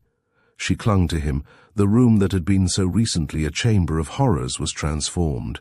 As she held him, as her lips were pressed to his, she thought suddenly of the words of the demon, that heaven and hell were always the same place. They had taken on a new meaning, those words. She drew away from Nick and turned her tear-bright eyes tenderly on his. "Honey," she murmured, "I don't want you to leave me. I don't want you to go. Nor do I want to, Pat, but I must. You mustn't. You're to stay, and we'll fight it out together, be married, or any way that permits us to fight it through together." "Pat, do you think I'd consent to that?" "Nick," she said. "Nick, darling, it's worth it to me. I'm realizing it now. I thought it wasn't, but it is. I can't lose you, Nick, anything. Even that other is better than losing you. You're sweet, Pat. You know I'd trade my very soul for that, but no. I can't do it. And don't, honey, torture me by suggesting it again." "But I will, Nick." She was speaking softly, earnestly. "You're worth anything to me. If he should kill me, you'd still be worth it." She gazed tenderly at him. "I'd want to die anyway without you." "No more than I without you," he muttered brokenly. "But I won't do it, Pat. I won't do that to you." "I love you, Nick," she said in a low voice. "I don't want to live without you. Do you understand me, dear? I don't want to live without you." He stared at her somberly. "I've thought of that too," he said. "Pat, if I only believed that we'd be together after, together anywhere, I'd say yes, if only I believed there were an afterwards. Doesn't he prove that by his very existence? Your doctor would deny that. Dr. Carl never saw him, Nick. And anyway, even oblivion together would be better than being separated, and far better than this." He gazed at her silently. She spoke again. "That doesn't frighten me, Nick. It's only losing you that frightens me, especially the fear of losing you too." He continued his silent gaze. Suddenly, he drew her close to him, held her in a tight, tender embrace. Chapter 28. Lunar Omen. After a considerable interval, during which Nick held the girl tightly and silently in his arms, he released her, sat with his head resting on his cupped palms in an attitude of deep study. Pat, beside him, fell mechanically to repinning the throat of her frock, which had opened during the moments of the embrace. He rose to his feet, pacing nervously before her. "It isn't a thing to do on the impulse of a moment, Pat," he muttered, pausing at her side. "You must see that. It isn't the impulse of a moment. But one doesn't abandon everything, the whole world, so easily, honey. One doesn't cast away a last hope, however forlorn a hope it may be."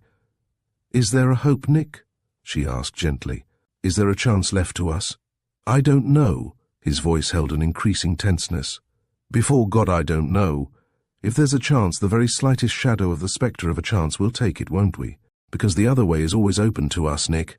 "Yes, it's always open. But we won't take that chance," she continued defiantly, "if it involves my losing you, honey. I meant what I said, Nick. I don't want to live without you."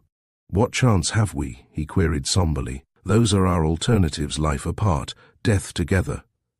"Then you know my choice," she cried desperately. "Nick, honey, don't let's draw it out in futile talking. I can't stand it." He moved his hand in a gesture of bewilderment and frustration, and turned away, striding nervously toward the window whose blind she had raised. He leaned his hands on the table, peering dejectedly out upon the street below. "What time?" he asked irrelevantly in a queer voice. "Did the doctor say the moon rose? Do you remember?" "No," she said tensely.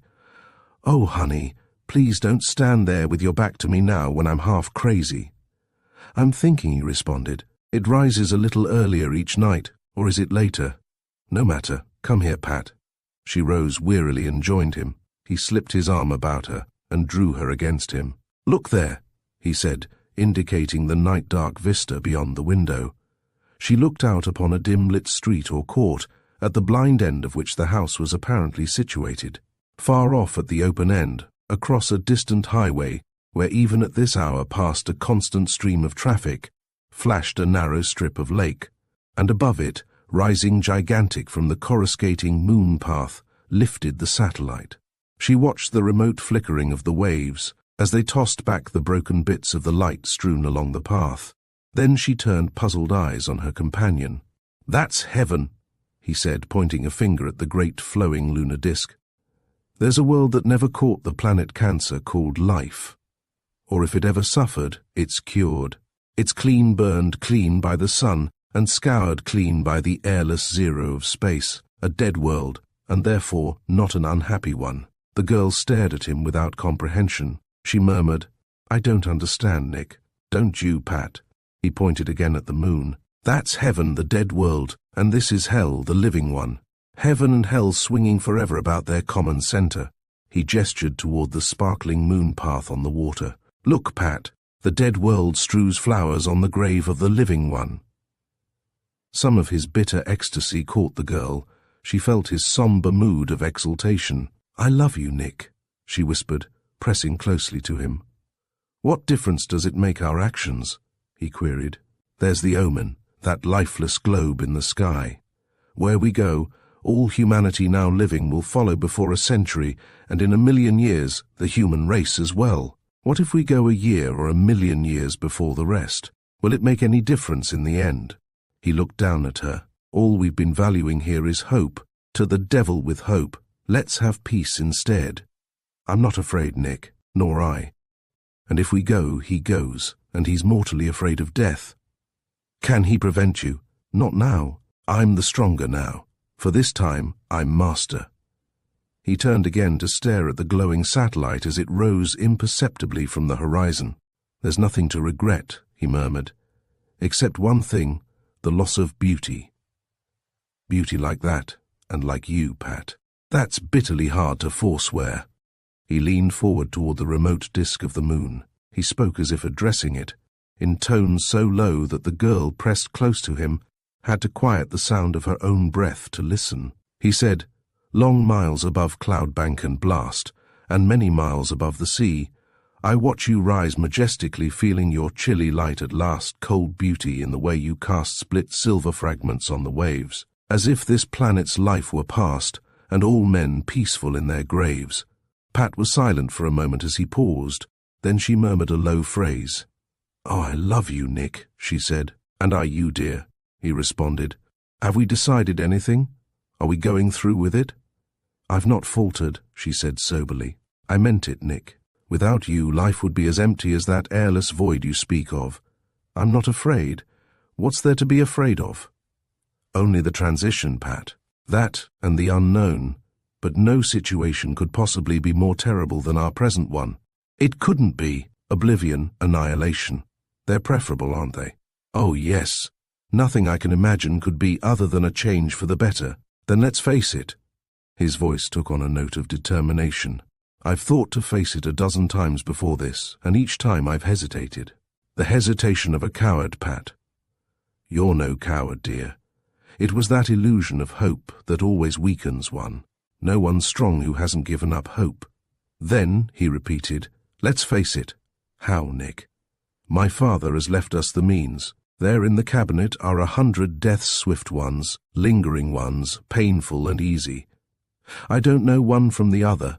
Our choice must be blind. He strode over to the case, sending slivers of glass from the shattered front, glistening along the floor. I'd choose an easy one, dear, if I knew, for your sake. Euthanasia. He stared hesitantly at the files of mysterious drugs with their incomprehensible labels. Suddenly the scene appeared humorous to the girl, queerly funny, in some unnatural, horrible fashion.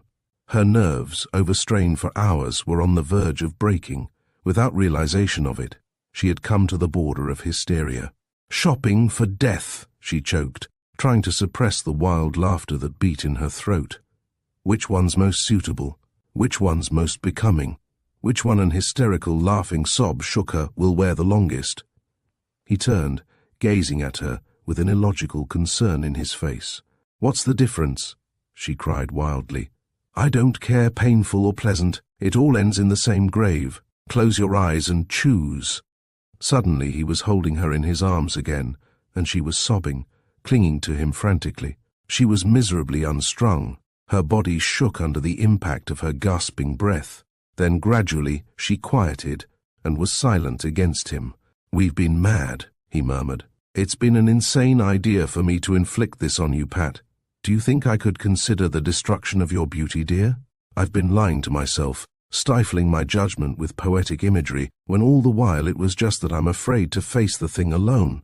No, she murmured, burying her face against his shoulder. I'm the coward, Nick. I'm the one that's frightened, and I'm the one that broke down. It's just been too much this evening. I'm all right now, but we'll not go through with this, Pat. But we will. It's better than life without you, dear. We've argued, and at last forgotten the one truth, the one thing I'll never retract. I can't face living without you, Nick. I can't. He brushed his hand wearily before his eyes. Back at the starting point, he muttered. All right, honey. So be it. He strode again to the cabinet. Corrosive sublimate, he murmured. Cyanide of potassium. They're both deadly, but I think the second is rapid and therefore less painful. Cyanide, let it be. He extracted 2 small beakers from the glassware on the shelf. He filled them with water from a carafe on the table, and, while the girl watched him with fascinated eyes, he deliberately tilted a spoonful or so of white crystals into each of them. The mixture swirled a moment, then settled clear and colorless, and the crystals began to shrink as they passed swiftly into solution. There it is, he announced grimly. There's peace, oblivion, forgetfulness, and annihilation for you, for me, and for him. Beyond all doubt, the logical course for us, isn't it? Do we take it? Please, she said faintly. Kiss me first, honey. Isn't that the proper course for lovers in this situation? She felt a faint touch of astonishment at her own irony. The circumstances had ceased to have any reality to her, and had become merely a dramatic sequence like the happenings in a play. He gathered her again into his arms and pressed his lips to hers.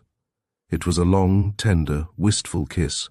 When at last it ended, Pat found her eyes again filled with tears, but not this time the tears of hysteria. Nick, she murmured. Nick, darling. He gave her a deep, somber but very tender smile and reached for one of the deadly beakers. To another meeting, he said, as his fingers closed on it. Suddenly, amazingly, the strident ring of a doorbell sounded, the more surprising since they had all but forgotten the existence of a world about them. Interruption.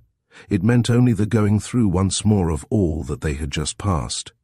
Drink it, exclaimed Pat impulsively, seizing the remaining beaker. Chapter 29. Scopolamine for Satan. The glass was struck from Pat's hand, and the water-clear contents streamed into pools and darkening blots over the table and its litter of papers. She stared unseeingly at the mess without realizing that it was Nick who had dashed the draught from her very lips. She felt neither anger nor relief, but only a numbness and a sense of anticlimax. Somewhere below the bell was ringing again, and a door was resounding to violent blows, but she only continued her bewildered, questioning gaze. I can't let you, Pat, he muttered, answering her unspoken query. But Nick, why? There's somebody at the door, isn't there? Mustn't we find out who? What difference can it make? She asked wearily. I don't know. I want to find out. It's that illusion of hope again, she murmured. That's all it is, Nick. And it means now that it's all to do over again. The whole thing from the beginning, and we were so near the end. I know, he said miserably. I know all that, but... He paused as the insistent racket below was redoubled. I'm going to answer that bell, he ended. He moved away from her, vanishing through the room's single door. She watched his disappearance without moving, but no sooner had he passed from sight than a curious feeling of fear oppressed her. She cast off the numbness and languor and darted after him into the darkness of the hall. Nick, she called. Somewhere ahead, a light flashed on. She saw the well of a staircase and heard his footsteps descending. She followed in frantic haste, gaining the top step just as the pounding below ceased. She heard the click of the door and paused suddenly at the sound of a familiar voice. "Where's Pat?" The words drifted up in low, rumbling, ominous tones. "Dr. Carl!" she shrieked. She ran swiftly down the stairs to Nick's side, where he stood facing the great figure of the doctor. "Dr. Carl, how'd you find me?" The newcomer gave her a long, narrow-eyed, speculative survey. "I spent nearly the whole night doing it," he growled at last. "It took me hours to locate Mueller and get this address from him." He stepped forward, taking the girl's arm. "Come on," he said gruffly, without a glance at Nick standing silently beside her. "I'm taking you home." She held back. "But why?" "Why? Because I don't like the company you keep. Is that reason enough?" She still resisted his insistent tug. "Nick hasn't done anything," she said defiantly, with a side glance at the youth's flushed, unhappy features. "He hasn't? Look at yourself, girl. Look at your clothes and your forehead. What's more, I saw enough from my window. I saw him bundle you into that car." His eyes were flashing angrily, and his grip on her arm tightened, while his free hand clenched into an enormous fist. "That wasn't Nick." "No, it was your devil, I suppose," said Hawker sarcastically. "Anyway, Pat, you're coming with me before I do violence to what remains of your devil." Nick spoke for the first time since the doctor's entrance. "Please do, Pat," he said softly. "Please go with him." "I won't," she snapped. The sudden shifts of situation during the long hours of that terrible evening were irritating her. She had alternated so rapidly between horror and hope and despair that her frayed nerves had seized now at the same reality of anger. Her mind, so long overstrained, was now deliberately forgetting her swing from the pit of terror to the verge of death. "You come up like a hero to the rescue," she taunted the doctor. "Hairbreadth Hawker." "You little fool," growled the doctor. "A fine reception after losing a night's sleep. I'll drag you home if I have to." He moved ponderously toward the door. She gave a violent wrench and freed her arm from his grasp. "If you can, you mean?" she jeered. She looked at his exasperated face, and suddenly, with one of her abrupt changes of mood, she softened. "Dr. Carl, honey," she said in apologetic tones. "I'm sorry. You're very sweet, and I'm really grateful, but I can't leave Nick now." Her eyes turned troubled. "Not now." "Why, Pat?" Mollified by the change in her mien, his voice rumbled in sympathetic notes. "I can't," she repeated. It's getting worse." "Bah! So it's bah," she flared. "Well, if you're so contemptuous of the thing, why don't you cure it? What good did your psychoanalysis do? You don't even know what it is." "What do you expect?" roared the doctor. "Can I diagnose it by absent treatment? I haven't had a chance to see the condition active yet." "All right," said Pat, her strained nerves driving her to impatience. "You're here, and Nick's here. Go on with your diagnosis, get it over with, and let's see what you can do. You ought at least to be able to name the condition, the outstanding authority in the Middle West on neural and mental pathology." Her tone was sardonic. "Listen, Pat," said Hawker with exaggerated patience, in the manner of one addressing a stupid child. "I've explained before that I can't get at the root of a mental aberration when the subject's as unstrung as your young man. Here seems to be psychoanalysis just won't work unless the subject is calm, composed, and not in a nervous state. Can you comprehend that?" "Just dimly," she snapped. "You ought to know another way, the outstanding authority." "Be still," he interrupted gruffly. "Of course I know another way. If I wanted to drag all of us back to my office, where I have the equipment, which I won't do tonight," he finished grimly, "then do it here. I haven't what I need." "There's everything upstairs," said Pat. "It's all there, all Nick's father's equipment. Not tonight, that's final." The girl's manner changed again. She turned troubled, imploring eyes on Hawker. "Dr. Carl," she said plaintively, "I can't leave Nick now." She seized the arm of the silent, dejected youth who had been standing passively by. "I can't leave him, really. I'd not be sure of seeing him again, ever. Please, Dr. Carl." "If these frenzies of yours," rumbled Hawker, "are so violent and malicious, you ought to be confined. Do you know that, young man?" "Yes, sir," mumbled Nick wretchedly. "And I've thought of it," continued the doctor. "I've thought of it." "Please," cried Pat imploringly, "won't you try, Dr. Carl?" "The devil," he growled. "All right then." He followed the girl up the stairs, while Nick trailed disconsolately behind. She led him back into the chamber they had quitted, where a curious odor of peach pits seemed to scent the air. Hawker sniffed suspiciously, then seized the remaining beaker, raising it cautiously to his nostrils. "Damnation," he exploded. "Prussic acid or cyanide? What in—" He caught sight of Pat's tragic eyes and suddenly replaced the container. "Pat," he groaned. "Pat, honey." He drew her into the circle of his great arm. "I'll help you, dear. All I can, with all my heart, since it means that much to you." He groaned again under his breath. "Oh my God." He held her a moment, patting her tousled black head with his massive, delicate-fingered hand. Then he released her, turning to Nick. "This the stuff?" he asked brusquely, indicating the cabinet of bottles with its splintered front. Nick nodded. Pat sank to the chair beside the table and watched Hawker as he scanned the array of containers. He pulled out a tiny wooden case and snapped it open to reveal a number of steel needles that glinted brightly in the yellow light. He grunted in satisfaction and continued his inspection. "Atropine," he muttered, reading the labeled boxes. "Cocaine, daturine, hyoscine, hyoscyamine won't do." "What do you need?" the girl queried faintly. "A mild hypnotic," said the doctor abstractedly, still searching. "Pretty good substitutes for psychoanalysis certain drugs.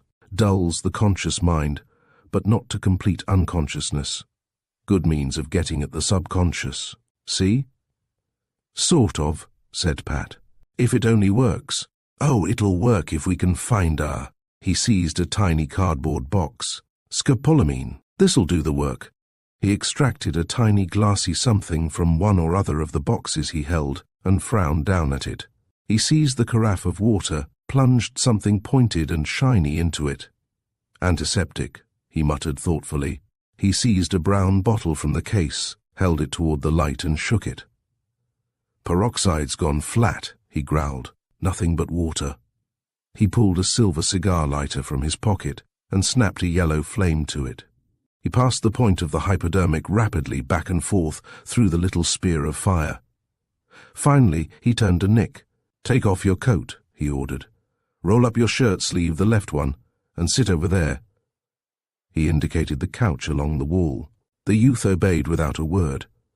The only indication of emotion was a long, miserable, wistful look at Pat as he seated himself impassively on the spot that the girl had so recently occupied. "Now," said the doctor briskly, approaching the youth. "This will make you drowsy, sleepy. That's all it'll do. Don't fight the effect. Just relax. Let the thing take its course, and I'll see what I can get out of you." Pat gasped, and Nick winced as he drove the needle into the bared arm. "So," he said. "Now relax, lean back and close your eyes." He stepped to the door, dragged in a battered chair from the hall, and occupied it. He sat beside Pat, watching the pale features of the youth, who sat quietly with closed eyes, breathing slowly, heavily. "Long enough," muttered Hawker. He raised his voice. "Can you hear me?"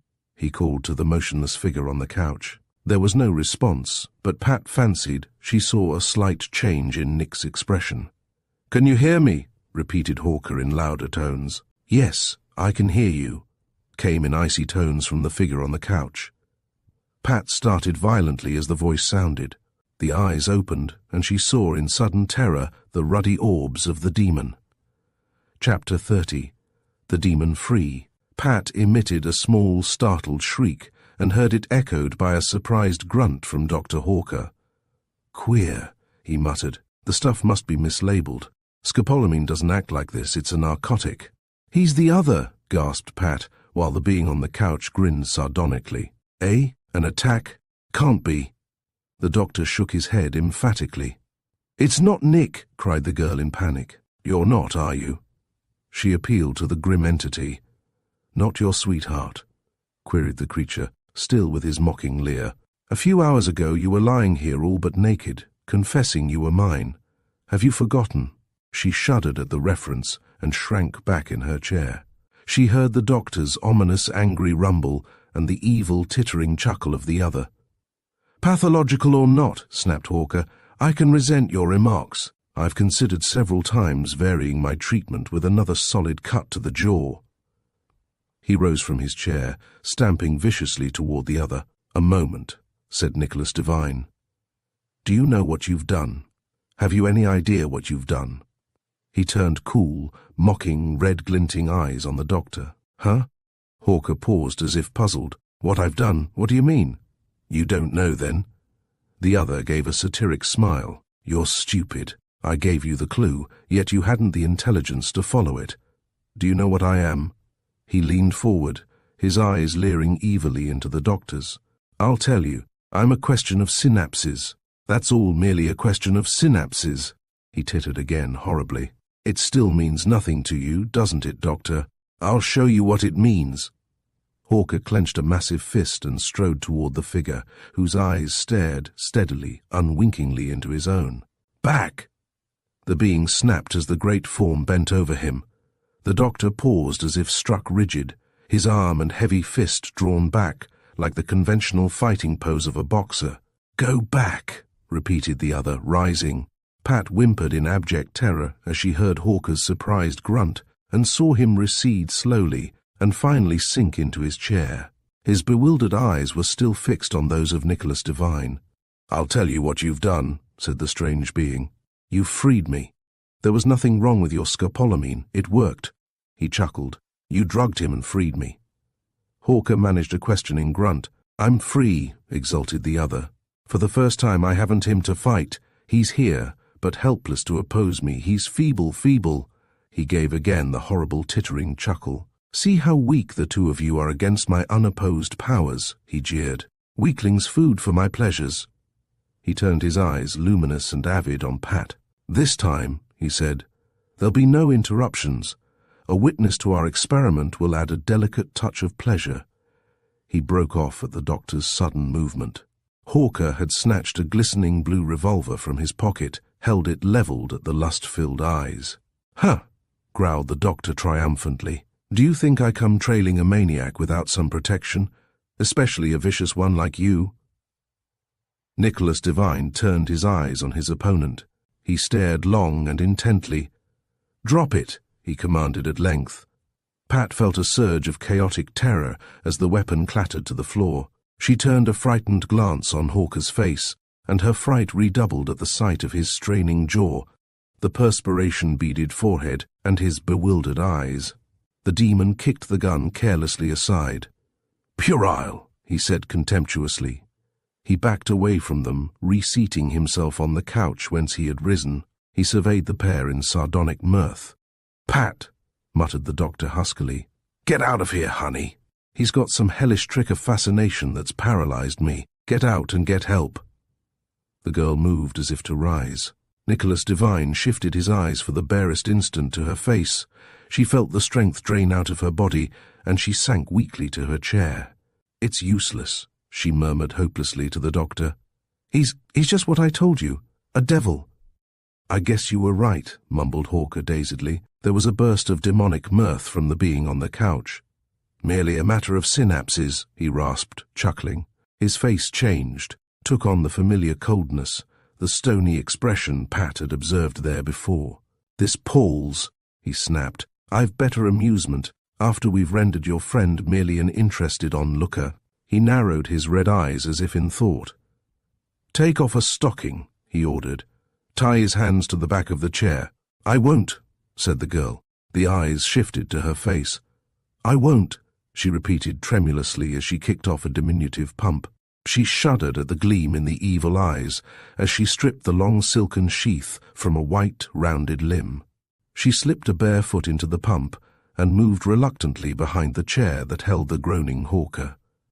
She took one of the clenched, straining hands and drew it back, fumbling with shaking fingers as she twisted the strip of thin chiffon.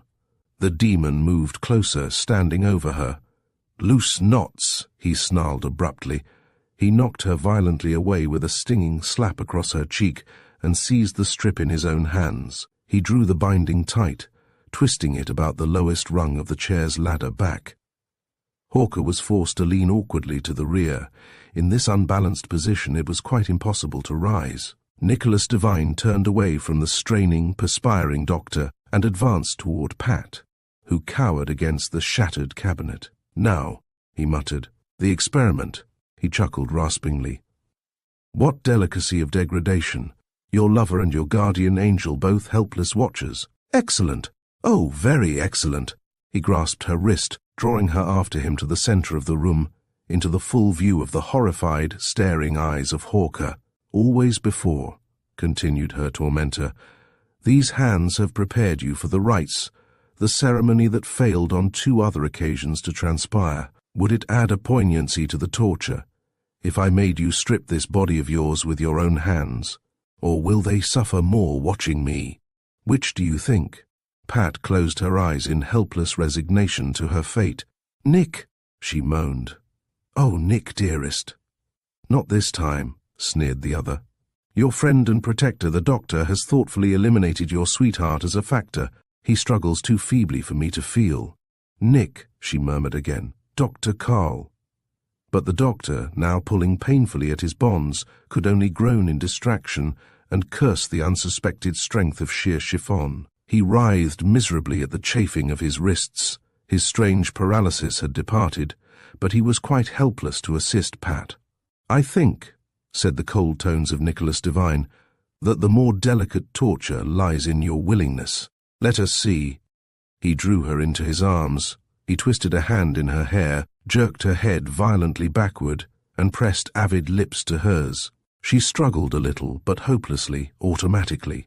At last she lay quite passive, quite motionless, supported by his arms, and making not the slightest response to his kiss. "Are you mine?" he queried fiercely, releasing her lips. "Are you mine now?" She shook her head without opening her eyes. "No," she said dully. "Not now, or ever." Again he crushed her, while the doctor looked on in helpless, bewildered, voiceless anger. This time his kiss was painful, burning, searing. Again that unholy fascination and unnatural delight in her own pain stirred her, and it took what little effort she was able to make to keep from responding. After a long interval, his lips again withdrew. "Are you mine?" he repeated. She made no answer. She was gasping, and tears glistened under her closed eyelids from the pain of her crushed lips. Again he kissed her, and again the wild abandonment to evil suffused her. She was suddenly responding to his agonizing caress. She was clinging fiercely to his torturing lips, feeling an unholy exultation in the pain of his tearing fingers in the flesh of her back. "Yours," she murmured in response to his query. She heard her voice repeat madly, "Yours, yours, yours." "Do you yield willingly?" came the icy tones of the demon. "Yes, yes, yes, willingly." "Take off your clothes," sounded the terrible, overpowering voice. He thrust her from him so that she staggered dizzily backward. She stood swaying. The voice repeated its command. The girl's eyes widened wildly. She had the appearance of one in an ecstasy, a religious fervor. She raised her hand with a jerky, impulsive gesture to the neck of her frock, still pinned together in the makeshift repairs of the evening. There came a strange interruption. The doctor, helpless onlooker, had at length evolved an idea out of the bewilderment in his mind. He opened his mouth and emitted a tremendous, deep, ear-shattering bellow. Nicholas Devine sent the girl spinning to the floor with a vicious shove and turned his blazing eyes on Hawker, who was drawing in his breath for a repetition of his roar. "Quiet," he rasped, his red orbs boring down at the other. "Quiet, or I'll muffle you." Closing his eyes, the doctor repeated his mighty shout. The demon snatched the blanket from the couch, tossing it over the figure of the doctor, where it became a billowing, writhing heap of brown wool. He turned his gaze on Pat, who was just struggling to her feet, and moved as if to advance toward her. He paused. She had retrieved the doctor's revolver from the floor, and now faced him with the madness gone out of her eyes, supporting the weapon with both hands, the muzzle wavering toward his face. "Drop it," he commanded. She felt a recurrence of fascination and an impulse to obey. Out of the corner of her eye, she saw the doctor's head emerging from the blanket as he shook it off. "Drop it," repeated Nicholas Devine. She closed her eyes, shutting out the vision of his dominant visage. With a surge of terror, She squeezed the trigger, staggering back to the couch at the roar and the recoil. She opened her eyes. Nicholas Devine lay in the center of the room on his face. A crimson spot was matting the hair on the back of his head. She saw the doctor raise a free hand. He was working clear of his bonds. "Pat," he said softly. He looked at her pale, sickened features. "Honey," he said, "sit down till I get free." "Sit down, Pat, you look faint." "Never faint," murmured the girl, and pitched backward to the couch, with one clad and one bare leg hanging in curious limpness over the edge. Chapter 31. Not humanly possible. Pat opened weary eyes and gazed at a blank, uninformative ceiling. It was some moments before she realized that she was lying on the couch in the room of Nicholas Devine. Somebody had placed her there, presumably, since she was quite unaware of the circumstances of her awakening. Then recollection began to form Dr. Carl, the other, the roar of a shot. After that, nothing save a turmoil ending in blankness. A sound of movement beside her drew her attention. She turned her head and perceived Dr. Hawker kneeling over a form on the floor, fingering a white bandage about the head of the figure. Her recollections took instant form. She remembered the catastrophes of the evening last night, rather, since dawn glowed dully in the window. She had shot Nick. She gave a little moan and pushed herself to a sitting position. The doctor glanced at her with a sick, shaky smile. "Hello," he said. "Come to, have you? Sorry I couldn't give you any attention." He gave the bandage a final touch. "Here's a job I had no heart for," he muttered. "Better for everyone to let things happen without interference." The girl, returning to full awareness, noticed now that the bandage consisted of strips of the doctor's shirt. She glanced fearfully at the still features of Nicholas Devine. She saw pale cheeks and closed eyes, but indubitably not the grim mien of the demon. "Dr. Carl," she whispered. He isn't. Not yet. But will he? I don't know. That's a bad spot, a wound in the base of the brain. You'd best know it now, Pat, but also realize that nothing can happen to you. I'll see to that." "To me," she said dully. "What difference does that make? It's Nick I want saved." "I'll do my best for you, honey," said Hawker, with almost a hint of reluctance. "I phoned Briggs General for an ambulance. Your faint lasted a full quarter-hour," he added. "What can we tell them?" asked the girl. "What can we say?" "Don't you say anything, Pat. I'm not on the board for nothing." He rose from his knees, glancing out of the window into the cool dawn. "Queer neighborhood," he said. "All that yelling and a shot, and still no sign of interest from the neighbors. That's Chicago, though," he mused. "Lucky for us, Pat. We can handle the thing quietly now." But the girl was staring dully at the still figure on the floor. "Oh, God," she said huskily. "Help him, Dr. Carl." "I'll do my best," responded Hawker gloomily. "I was a good surgeon before I specialized in psychiatry. Brain surgery, too. It led right into my present field." Pat said nothing, but dropped her head on her hands and stared vacantly before her. "Better for you, and for him too, if I fail," muttered the doctor. His words brought a reply. "You won't fail," she said tensely. "You won't." "Not voluntarily, I'm afraid," he growled morosely. "I've still a little respect for medical ethics, but if ever a case—" His voice trailed into silence as from somewhere in the dawn sounded the wail of a siren. "There's the ambulance," he finished. Pat sat unmoving as the sounds from outdoors detailed the stopping of the vehicle before the house. She heard the doctor descending the steps and the creak of the door, though it took place before her eyes. She scarcely saw the white-coated youths as they lifted the form of Nicholas Devine and bore it from the room on a stretcher, treading with carefully broken steps to prevent the swaying of the support. Dr. Hawker's order to follow made no impression on her. She sat dully on the couch as the chamber emptied. Why, she wondered, had the thought of Nick's death disturbed her so? Wasn't it but a short time since they had both contemplated it? What had occurred to alter that determination? Nick was dying, she thought mournfully. All that remained was for her to follow. There on the floor lay the revolver, and on the table, glistening in the wan light, reposed the untouched lethal draft. That was the preferable way, she mused, staring fixedly at its glowing contour. But suppose Nick weren't to die, she'd have abandoned him to his terrible doom. left him to face a situation far more ominous than any unknown terrors beyond death. She shook her head distractedly and looked up to meet the eyes of Dr. Hawker, who was watching her gravely in the doorway. "Come on, Pat," he said gently. She rose, followed him down the stairs and out into the morning light. The driver of the ambulance stared curiously at her disheveled, bedraggled figure, but she was so weary and forlorn that even the effort of brushing away the black strands of hair that clouded her smoke-dark eyes was beyond her. She slumped into the seat of the doctor's car and sighed in utter exhaustion. "Rush it!" Hawker called to the driver ahead. "I'll follow you." The car swept into motion, and the swift, cool morning air beating against her face from the open window restored some clarity to her mind. She fixed her eyes on the rear of the speeding vehicle they followed. "Is there any hope at all?" she queried despondently. "I don't know, Pat.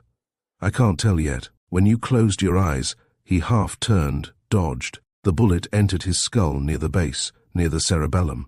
If it had pierced the cerebellum, his heart and breathing must have stopped instantly. They didn't, however, and that's a mildly hopeful sign. Very mildly hopeful, though. Do you know now what the attack was?" "No, Pat," Hawker admitted. "I don't. Call it a devil if you like. I can't name it any better." His voice changed to a tone of wonder. "Pat, I can't understand the paralyzing fascination the thing exerted.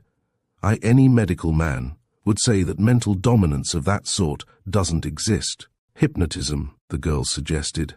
"Bah!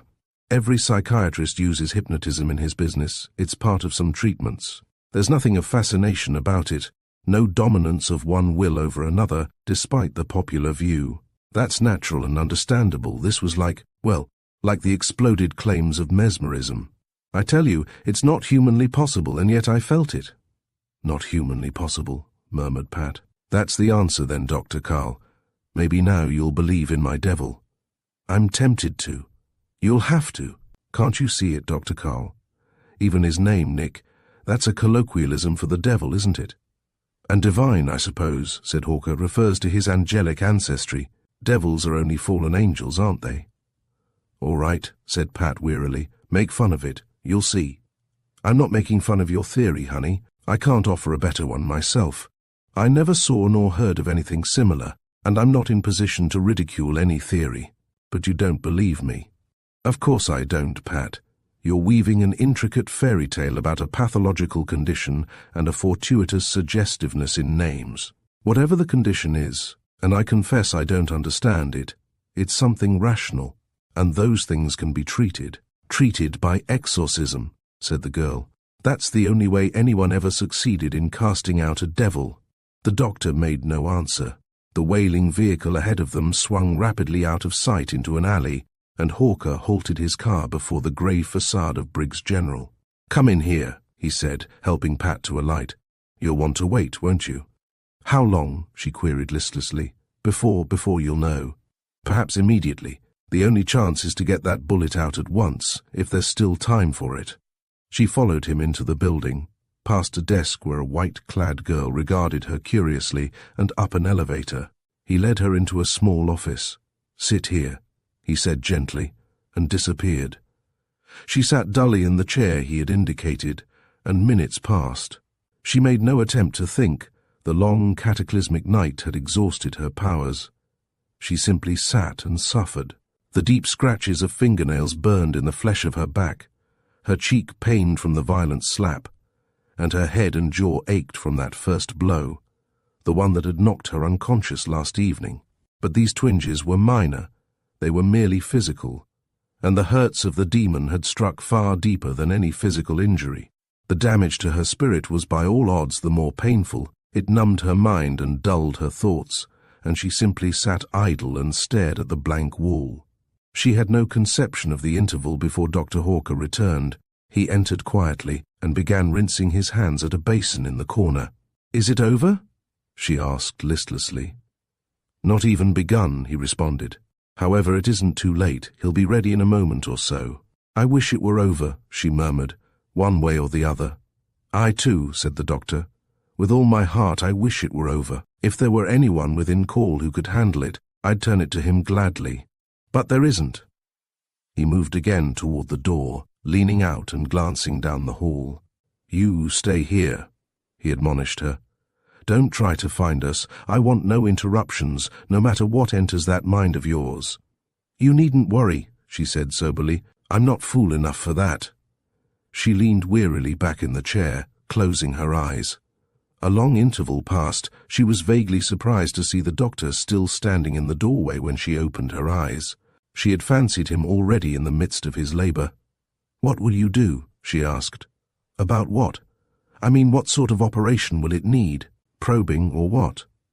Oh, he said, I'll have to trephine him. Must get that bullet. What's that trephine? He glanced down the hall. They're ready, he said, and turned to go. At the door, he paused. Trephining is to open a little door in the skull. If your devil is in his head, we'll have it out along with a bullet. His footsteps receded down the hall. Chapter 32. Revelation. Is it over now? Queried Pat tremulously as the doctor finally reappeared. The interminable waiting had left her even more worn, and her pallid features bore the marks of strain. 20 minutes ago, said Hawker. His face, too, bore evidence of tension. Moreover, there was a puzzled, dubious expression in his eyes that frightened Pat. She was too apprehensive to risk a question as to the outcome, and simply stared at him with wide, fearful, questioning eyes. I called up your home, he said irrelevantly. I told them you left with me early this morning. Your mother's still in bed, although it's after 10. He paused. Slip in without anyone seeing you, will you, honey, and rumple up your bed. If I haven't lost my key, she said, still with the question in her eyes. It's in the mailbox. Magda found it on the porch this morning. I talked to her. She could bear the uncertainty no longer. Tell me, she demanded. It's all right, I think. You mean he'll live? The doctor nodded. I think so. He turned his puzzled eyes on her. Oh, breathed Pat. Thank God. You wanted him back, honey, didn't you? Hawker's tone was gentle. Oh, yes. Devil and all. Yes, devil and all, she echoed. Suddenly she sensed something strange in the other's manner. She perceived the uncertainty in his visage and felt a rising trepidation.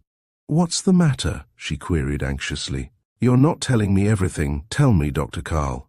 There's something else, he said. I'm not sure, Pat, but I hope you've got him back without the devil. He's cured? Her voice was incredulous. She did not dare accept the doctor's meaning. I hope so. At least I located the cause. What was it? She demanded, an unexpected vigor livening her tired body. What was that devil? Tell me, I want to know, Dr. Carl. I think the best name for it is a tumor, he said slowly. I told them in there it was a tumor. I wish I knew myself. A tumor? I don't understand. I don't either, Pat, not fully. It's something on or beyond the border of medical knowledge. I don't think any living authority could classify it definitely. But tell me, she cried fiercely. Tell me. Well, honey, I'll try. He paused thoughtfully. Cancers and tumors, sarcomas are curious things, dear. Doctors aren't at all sure just what they are. And one of their peculiarities is that they sometimes seem to be trying to develop into separate entities, trying to become human by feeding like parasites on their hosts. Do you understand? No, said the girl. I'm sorry, Dr. Carl, but I don't. I mean, he continued, that sometimes these growths seem to be trying to develop into organisms. I've seen them, for instance, every surgeon has, with bones developing. I've seen one with a rather perfect jawbone and little teeth and hair. As if, he added, it were making a sort of attempt to become human, in a primitive, disorganized fashion. Now do you see what I mean? Yes, said the girl with a violent shudder. Dr. Carl, that's horrible. Life sometimes is, he agreed. Well, he continued slowly. I opened up our patient's skull at the point where the fluoroscope indicated the bullet. I trephined it, and there, pierced by the shot, was this, he hesitated, this tumor. Did you remove it? Of course, but it wasn't a natural sort of brain tumor, honey. It was a little cerebrum, apparently joined to a Y-shaped branch of the spinal cord. A little brain. Pat, no larger than your small fist, but deeply convoluted, and with the pre-Rolandic area highly developed. What's pre-Rolandic, Dr. Carl? Asked Pat, shivering. The seat of the motor nerves, the home, you might say, of the will. This brain was practically all will, and I wonder, he said musingly, if that explains the ungodly, evil fascination the creature could command. A brain that was nothing but pure willpower, relieved by its parasitic nature of all the distractions of a directing body. I wonder. He fell silent. "Tell me the rest," she said frantically. "That's all, honey. I removed it, and I guess I'm the only surgeon in the world who ever removed a brain from a human skull without killing the patient. Luckily, he had 2 of them." "Oh, God," murmured the girl faintly. She turned to Hawker. "But he will live?" "I think so. Your shot killed the devil, it seems." He frowned. "I said it was a tumor. I told them it was a tumor, but I'm not sure. Perhaps, just as some people are born with 6 fingers or toes on each member, he was born with 2 brains. It's possible. One developed normally, humanly, and the other into that creature we faced last night. I don't know." "It's what I said," asserted Pat. "It's a devil, and what you've just told me about tumors proves it. They're devils, that's all. And someday some student is going to cut one loose and raise it to maturity outside a human body, and you'll see what a devil is really like, and go ahead and laugh." "I'm not laughing, Pat. I'd be the last one to laugh at your theory after facing that thing last night. It had satanic powers, all right, that paralyzing fascination. You felt it too. It wasn't just a mental lapse on my part, was it?" "I felt it, Dr. Carl. I'd felt it before that. I was always helpless in the presence of it." "Could it," he asked, "have imposed its will actively on yours? I mean, could it have made you actually do what it asked there at the end, just before I recovered enough sense to let out that bellow? To take off my dress?" She shivered. "I don't know, Dr. Carl. I'm afraid so." She looked at him appealingly. "Why did I yield to it so?" she cried. "What made me find such a fierce pleasure in its kisses, in its blows and scratches, and the pain it inflicted on me? Why was that, Dr. Carl?" "Why," he countered, "do gangsters' girls and Apache women enjoy the cruelties perpetrated on them by their men? There's a little masochism in most women, and that creature was sadistic, perverted, abnormal, and somehow dominating. It took an unfair advantage of you, Pat. Don't blame yourself." "It was utterly evil," she muttered. "It was the ultimate in everything unholy." "It was an aberrant brain," said Hawker. "You can't judge it by human standards since it wasn't actually human. It was, I suppose, just what you said, a devil. I didn't even keep it," he added grimly. "I destroyed it." "Do you know what it meant by saying it was a question of synapses?" she asked. "That was queer." The doctor's voice was puzzled. "That remark implies that the thing itself knew what it was." "How?" "It must have possessed knowledge that the normal brain lacked." "Was it a question of synapses?" "In a sense it was. The nerves from the 2 rival brains must have met in a synaptic juncture. The oftener the aberrant brain gained control, the easier it became for it to repeat the process, as the synapse, so to speak, wore thin. That's why the attacks intensified so horribly toward the end. The habit was being formed. Last night was the very worst. Of course, as the thing itself pointed out, I made the mistake of drugging the normal brain and giving the other complete control of the body. At other times, there'd always been the rivalry to weaken whichever was dominant." "Does that mean," asked Pat anxiously, "that Nick's character will be changed now?" "I think so. I think you'll find him less meek, less gentle than heretofore. More spirited, perhaps, since his energies won't be drained so constantly by the struggle." "I don't care," she said. "I'd like that, and anyway, it doesn't make a bit of difference to me as long as he's just my Nick." The doctor gave her a tender smile. "Let's go home," he said, pinching her cheek in his great hand. "Can you leave him?" "I'll run back after a while, honey. I think he'll do." He took her hand, drawing her after him. "Don't forget to slip in unseen, Pat, and rumple up your bed." "Rumple it." She gave him a weary smile. "I'll be in it." "Good idea. You look a bit worn out, honey, and we can't have you getting sick now, or even pull a temporary faint like that one last night." "I didn't faint." "Maybe not," grinned Hawker. "Perhaps the proceedings grew a little boring, and you just lay down on the couch for a nap. It was a dull evening." As the story of The Dark Other draws to a close, we are left with a chilling reminder of how little we truly know about the universe. Kendrick's encounter with the mysterious alien presence highlights the limits of human understanding and the terrifying potential of the unknown. What's real and what's an illusion? This haunting tale forces us to reckon with the shadows that lurk beyond our comprehension. Thank you for joining us today on Storytime Haven. Until next time, keep questioning the boundaries of reality.